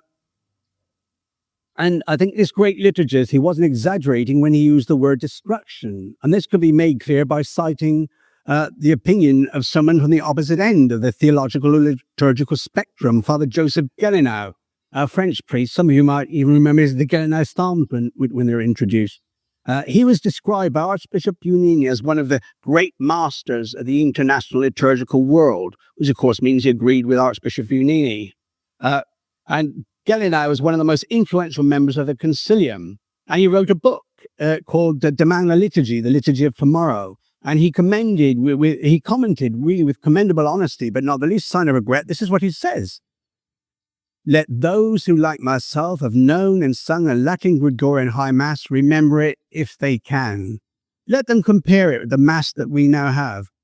Not only the words, the melodies, and some of the gestures are different. To tell the truth, it is a different liturgy of the Mass. This needs to be said without ambiguity. The Roman Rite, as we knew it, no longer exists. Le rite romain tel que nous l'avons connu n'existe plus. It has been destroyed. Il est détruit. So the Council commanded that all lawfully acknowledged rites were to be preserved in the future and fostered in every way. Father Guélinau testifies, and who is better qualified to do so, that the Roman rite has been destroyed. And how you preserve and foster a rite by destroying it is something that even Archbishop Bugnini might have found hard to explain. Father Guélinau has also testified to the fact that the liturgical revolution which followed the Council went far beyond what the Council Fathers intended, and his testimony must surely be conclusive. He writes, it would be false to identify this liturgical renewal with the reform of rites decided on by Vatican II. This reform goes back much further and goes forward far beyond the conciliar prescriptions. Elle va bien au-delà. The liturgy, this is his verdict on the liturgy we now have. The liturgy is a permanent workshop. La liturgie est un chantier permanent. By 1974, Bugnini was able to boast that his liturgical reform had been a major conquest of the Catholic Church. Then, at the very moment when his power had reached its zenith, Archbishop Bugnini was summarily dismissed to the dismay of liberal Catholics throughout the world. It was not simply that the Archbishop had been dismissed, his entire congregation was dissolved and merged with the Congregation for the Sacraments under the terms of Pope Paul's Apostolic Constitution Constans Nobi. published in the Zorita Romana English edition on the 31st of July, 1975. The name Bugnini did not appear in any of the appointments to this new congregation, and liberals throughout the entire world were dismayed. A journalist you might have heard of, Desmond O'Grady, who acts for the tablet in Europe, the National Catholic Report in the United States. This is what he said in his column, which appeared in a lot of papers. Archbishop Annibale Bugnini, who is secretary of the abolished Congregation for Divine Worship, was the key figure in the church's liturgical reform and is not a member of the new congregation, nor, despite his lengthy experience, was he consulted in the planning of it. The abrupt way in which this was done does not augur well for the Bugnini line of encouragement for reform in collaboration with local authorities. Monsignor Bugnini conceived the next 10 years' work as concerned principally with the incorporation of local usages into the liturgy. He represented the continuity of the post-conciliar reform. And I've no time to go into it now, but in some countries like India, you're really favouring despair. It hasn't been Indianized, the Mass, it's been Hinduized. And it's hard to tell the difference between some Masses and the rites of the Hindu religion. L'Osservatore Romano carried the following announcement in its English edition on the 15th of January 1976. The Holy Father has appointed Apostolic Pronuncio in Iran His Excellency the Most Reverend Annibale Bugnini CM, titular Archbishop of Diocletiana. This was interpreted by his supporters and his opponents as a sentence of exile. It came as no surprise when in April 1976, Tito Cassini, who was Italy's leading Catholic writer, he publicly accused Monsignor Bugnini of being a Freemason. Then, on the 8th of October in the same year, Le Figaro published a report stating that Bugnini denied that he had ever had any Masonic affiliations. Well, I made my own investigation into this matter, and I can vouch for the authenticity of the following fact. A Roman priest of the very highest reputation, Don Luigi Villa, who lives in Brescia. I've been hoping to go and see him today, but it hasn't worked out. He's still alive and living in Brescia. He came into possession of evidence which he considered proved Monsignor Bugnini to be a Freemason. He had this information placed into the hands of Pope Paul VI by a cardinal he knew, and he warned the cardinal that if the Pope didn't take action at once, he would be bound in conscience to make the matter public. Monsignor Bugnini was immediately dismissed and his entire congregation dissolved. And in order to verify this, I got in touch with Don Villa, and I asked, would he be willing to give me the information that he'd given to the Pope so that it could be published? And I got the following reply. I've got it in my book, Pope Policy and Mass, in the Italian as well. He said, I regret that I am unable to comply with your request. The secret which must surround the denunciation, in consequence of which Monsignor Bugnini had to go, is top secret, and such it has to remain for many reasons. The fact that the above-mentioned Monsignore was immediately dismissed from his post is sufficient. This means that the arguments were more than convincing. Now, something I want to make very clear here. The facts that I've been able to establish do not in any way prove that Archbishop Bugnini was a Freemason. What I've been able to establish is the documentation purporting to prove that he was a Mason was placed into the hands of the Pope, who then dismissed the Archbishop and banished him to Iran. Archbishop Bugnini made a rather violent attack upon me in the May 1980 issue of the Homiletic and Pastoral Review, and he said, I'm a calumniator, and I have colleagues who are calumniators by profession. Well, it's probably right there, because the school I taught and all the other teachers were women, but who tend to calumniate a bit now and then, but I don't know if that was what he meant. Anyway, he said, I'm a calumniator and I've got colleagues who are calumniators by profession. He denied that he'd ever been a Freemason, but as I've just explained, I didn't say that I could prove he was, only that he'd been dismissed by Pope Paul VI because Pope Paul VI believed him to have been a Mason. And then the Archbishop admitted this himself in his posthumous account of the liturgical reform, which was published in Italian in 1983 and in English in 1990. On page 93 of the English edition of this book, he quoted from the letter of the homiletic in which he was condemning me as a calumniator. But he on the same page, on page 91, he concedes precisely what I'd alleged. Referring to his dismissal and the suppression of the Congregation for Divine Worship, this is Bugnini's account of it. what were the reasons that led the Pope to such a drastic decision which no one expected and which lay so heavily on the Church? I said in the preface to this book that I myself never knew any of these reasons for sure, even though understandably in the distress of the moment I knocked on many doors at all levels. Towards the end of the summer, a cardinal, who was usually no enthusiast for liturgical reform, told me of the existence of a dossier which he had seen or brought to the Pope's desk, which proved that Archbishop Bugnini was a Freemason. But in fairness to him, I'm going to say he denied that. He said that this was a conspiracy by people who wanted to undermine the credibility of his liturgical reform, which wouldn't be hard to do because I don't think it had any credibility anyway. And personally, I regret that the question of Bugnini being a Mason has ever been raised. In his book, The Devastated Vineyard, published in 1973, Dietrich von Hildebrand observed, "Truly, if one of the devils in C.S. Lewis's The Screwtape Letters had been entrusted with the ruin of the liturgy, he could not have done it better." Now, this is a statement based on an objective assessment of the reform itself. And it's beyond dispute that the Roman Rite is being destroyed, no matter whether it's being destroyed deliberately or by people who reformed it with good intentions. Even if the result of what's happened to the liturgy is simply the consequence of ill-judged decisions by well-meaning men, the objective fact remains unchanged. They could not have destroyed the Roman Rite more effectively had they done so deliberately. And the Masonic connection diverts the attention of many Catholics from this fact. They tend to think that the liturgical reform is bad because Bugnini was a Mason, but if it could be proved that he was not a Mason, then one would have to presume there's nothing to complain about. And it must also be stressed that although Archbishop Bugnini could be said to be responsible for the liturgical reform in that he was the motivating person behind it, it can't change the fact that Pope Paul VI must accept responsibility for it. He must accept what is called executive responsibility for all the official changes. Whether he liked them or not, he authorized them, and he didn't repudiate or revoke any of them. However, in addition to just authorizing them, it's clear that he was enthusiastic about these changes. If you read Bugnini's autobiography, you'll see he was in consultation with the Pope the whole time, and the Pope fully approved of everything he did. But providentially, the Pope never went to the extent of using his full authority to forbid the traditional Mass in a manner that would have been legally binding. The dismissal of Bugnini from the Liturgical Preparatory Commission of the Vatican achieved little, as I explained earlier, as it was closing the stable draft, the horse had gone, as the draft had already been completed and was passed virtually unchanged. You could say the same for his dismissal from the Congregation for Divine Worship.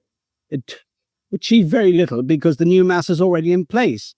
His concilium, with the active help of 6 Protestant observers, transformed the rite of Mass, which St. Pius V had promulgated in perpetuity, as a barrier against the Protestant heresy, into a new order of Mass, a Novus Ordo Missae, which was far more acceptable from a Protestant standpoint, and which Cardinals Ottaviani and Facci condemned. They said it had lowered the barriers to the Protestant heresy. While the Mass of Trent remained, there could be no hope of unity with Protestants. Almost all the prayers that had been removed by the Protestant reformers were removed by Father Bugnini, no doubt upon the advice of his Protestant collaborator. If prayers such as the prayers at the foot of the altar, the Eudicami, the Confiture, the offertory prayers, the Placet Tibi, the Last Gospel. He even removed the Roman canon, but thank God, it was reinstated on the assistance of Pope Paul VI, but simply as an option. Alice and I were talking about Paul VI in between the two lectures. Remember I mentioned how he intervened and proclaimed Our Lady as Mother of the Church. We have to see it as the influence of the Holy Spirit, that Pope Paul VI insisted that they put the Roman canon back in. So you can't actually say that in the new Missal, any essential Catholic doctrines can't be found there because they're all found in the Roman canon. But of course, again, typical Vatican II compromise, the Roman canon is practically never used. Bugnini denied that the Protestant observers did anything but observe. He actually stated they never spoke. They never once spoke, he said. But I wrote to one of them, a Canon Jasper, who was an Anglican observer, and I got a letter back from him saying there were 2 sorts of meetings for the liturgy concilium. in the mornings, they had what were called the working sessions, and they thrashed out what they were going to vote on in the afternoon. And he said, in those sessions, we took a very active part and expressed all our views. So Bunin was just lying outright. So when he denied that he was ever a Mason, one can take this into consideration. I've got in my book, Pope Paul's New Mass, I've got this letter quoted and a lot of other evidence. But the Anglican Observer, Archdeacon Paulio, I've quoted frequently, he's full of enthusiasm for the Bunini reform, which, he says, and if Archbishop Ferris said this, people have been scandalized. He said it outstripped the liturgy of Cranmer in spite of the latter's 400-year start and in its modernity. The Archdeacon states with great satisfaction that, and listen to this, it is above all this new liturgy which has changed relationships out of recognition. For the revised Roman liturgy, so far from being a cause of dissension, now resembles the Anglican liturgy very closely. It has also, I find this bit quite amusing, it has also demonstrated the value under certain conditions of an authoritarian government. For instead of the pains and agonies of experiments, objections, and a multitude of parallel revisions existing at the same time, the new Roman liturgy came into existence simultaneously all over the world. Though Paul VI was able to get an ecumenical pat on the back for that. But I'm very pleased to say that the Archdeacon was somewhat premature in taking satisfaction in the lack of objections to the revised liturgy. Some of you might know that the Univoci Federation was inaugurated on the 19th of December 1964, and it began objecting at that time to the mutilation of our Mass. Its members clearly thought that these mutilations were being made so they would no longer be a cause of dissension for Protestants, and it's been objecting ever since. That in 1970, with full Vatican approval, Archbishop Lefebvre established his seminary at Écône, which has effectively guaranteed the survival of the traditional Mass. And then on the 2nd of July 1988, Pope John Paul II promulgated his motu proprio Ecclesia Dei, in which he expressed his will to guarantee respect for the rightful aspirations, and that's interesting, our rightful aspirations, for the rightful aspirations of those attached to the Latin liturgical tradition.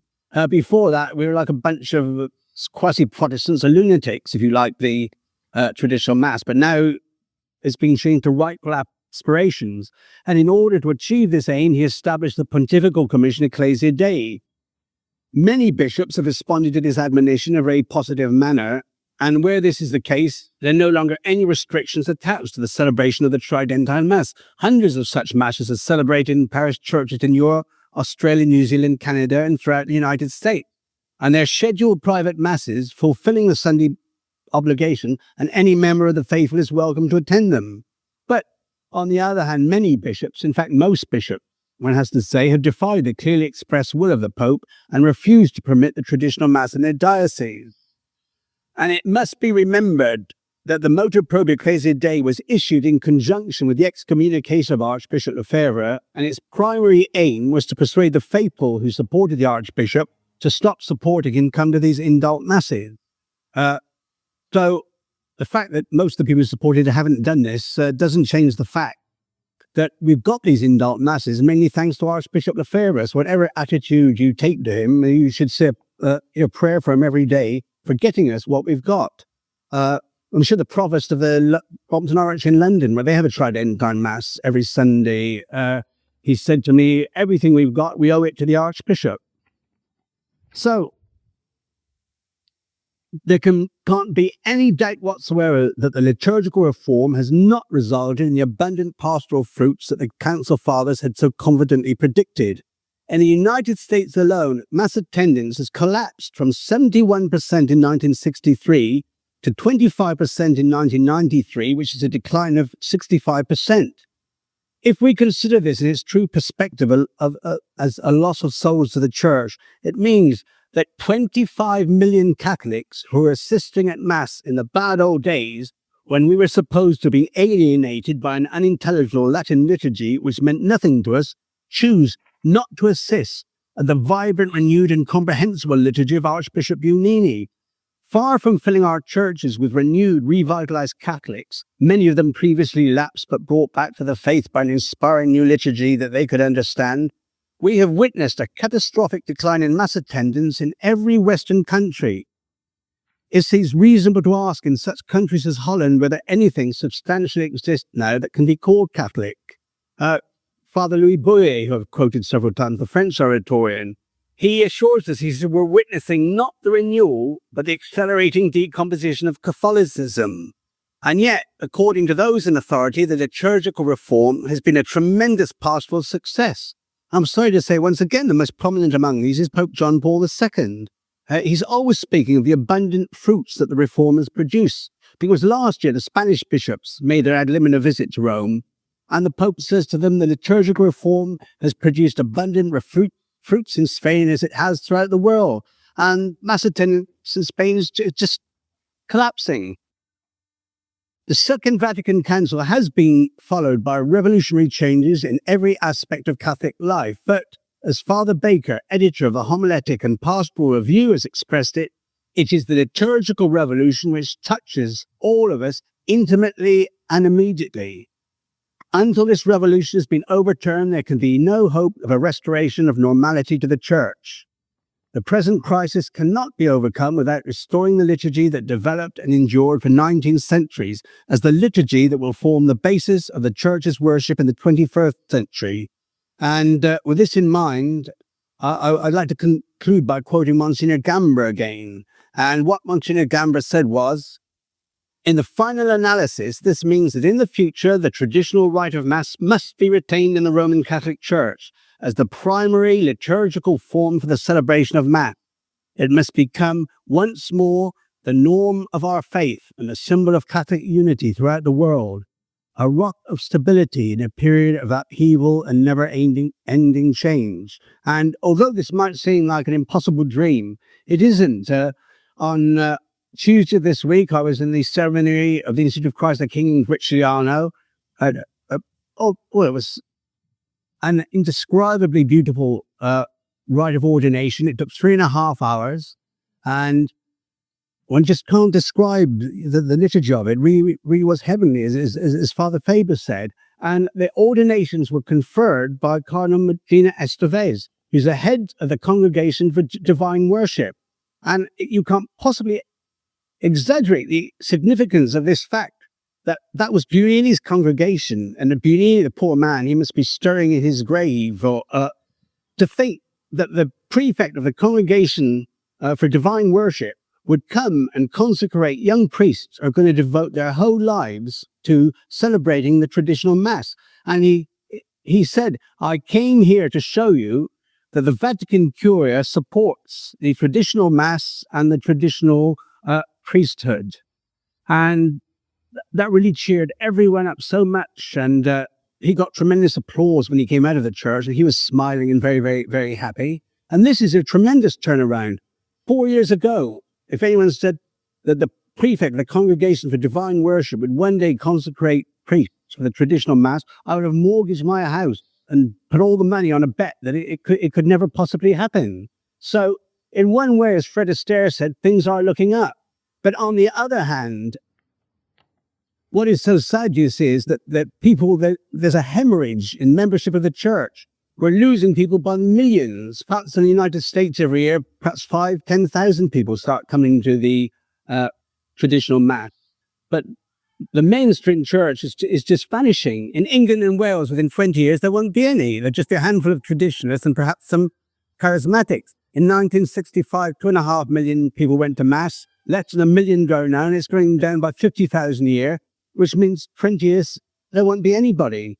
So although we can rejoice in the fact that the traditional Mass is being preserved, as Catholics, we must be, heartbroken to see that our church is vanishing. And these people, most of them aren't going into Protestant sects. They're just joining, the mainstream. So the hedonistic, materialistic life, which we see in the West today. But I've got one more bit. I'm going to read you, end it on a depressing note. They had, in 1980, they had the Synod of Bishops to assess the effects of the reform. And their concluding remarks were that we're grateful to see, with God's help, that we've achieved all the aims. We have celebrated Vatican II wholeheartedly together as a grace of God and gift of the Spirit, Holy Spirit, from which many spiritual benefits have issued for the universal church, for particular churches, and for the people of our time. For this reason, we have decided to go forward on the same path that the Council pointed out. I commentate in this preface to my book, Pope John's Council, that's exactly what the leaders of a bunch of lemmings could say while they're rushing off the cliff. And that is our great problem, that the leaders in our church still insist that Vatican II has been a tremendous success. And every day, in every way, things are getting better and better, which I think we'd agree is not the case. And so when you go to Mass today, just have a look at and see if there's anything you think the good of the church genuinely is. You're absolutely required to be admitted. And if any of you are kind enough to buy this book, you'll see a happy little lady out there. But thanks very much. And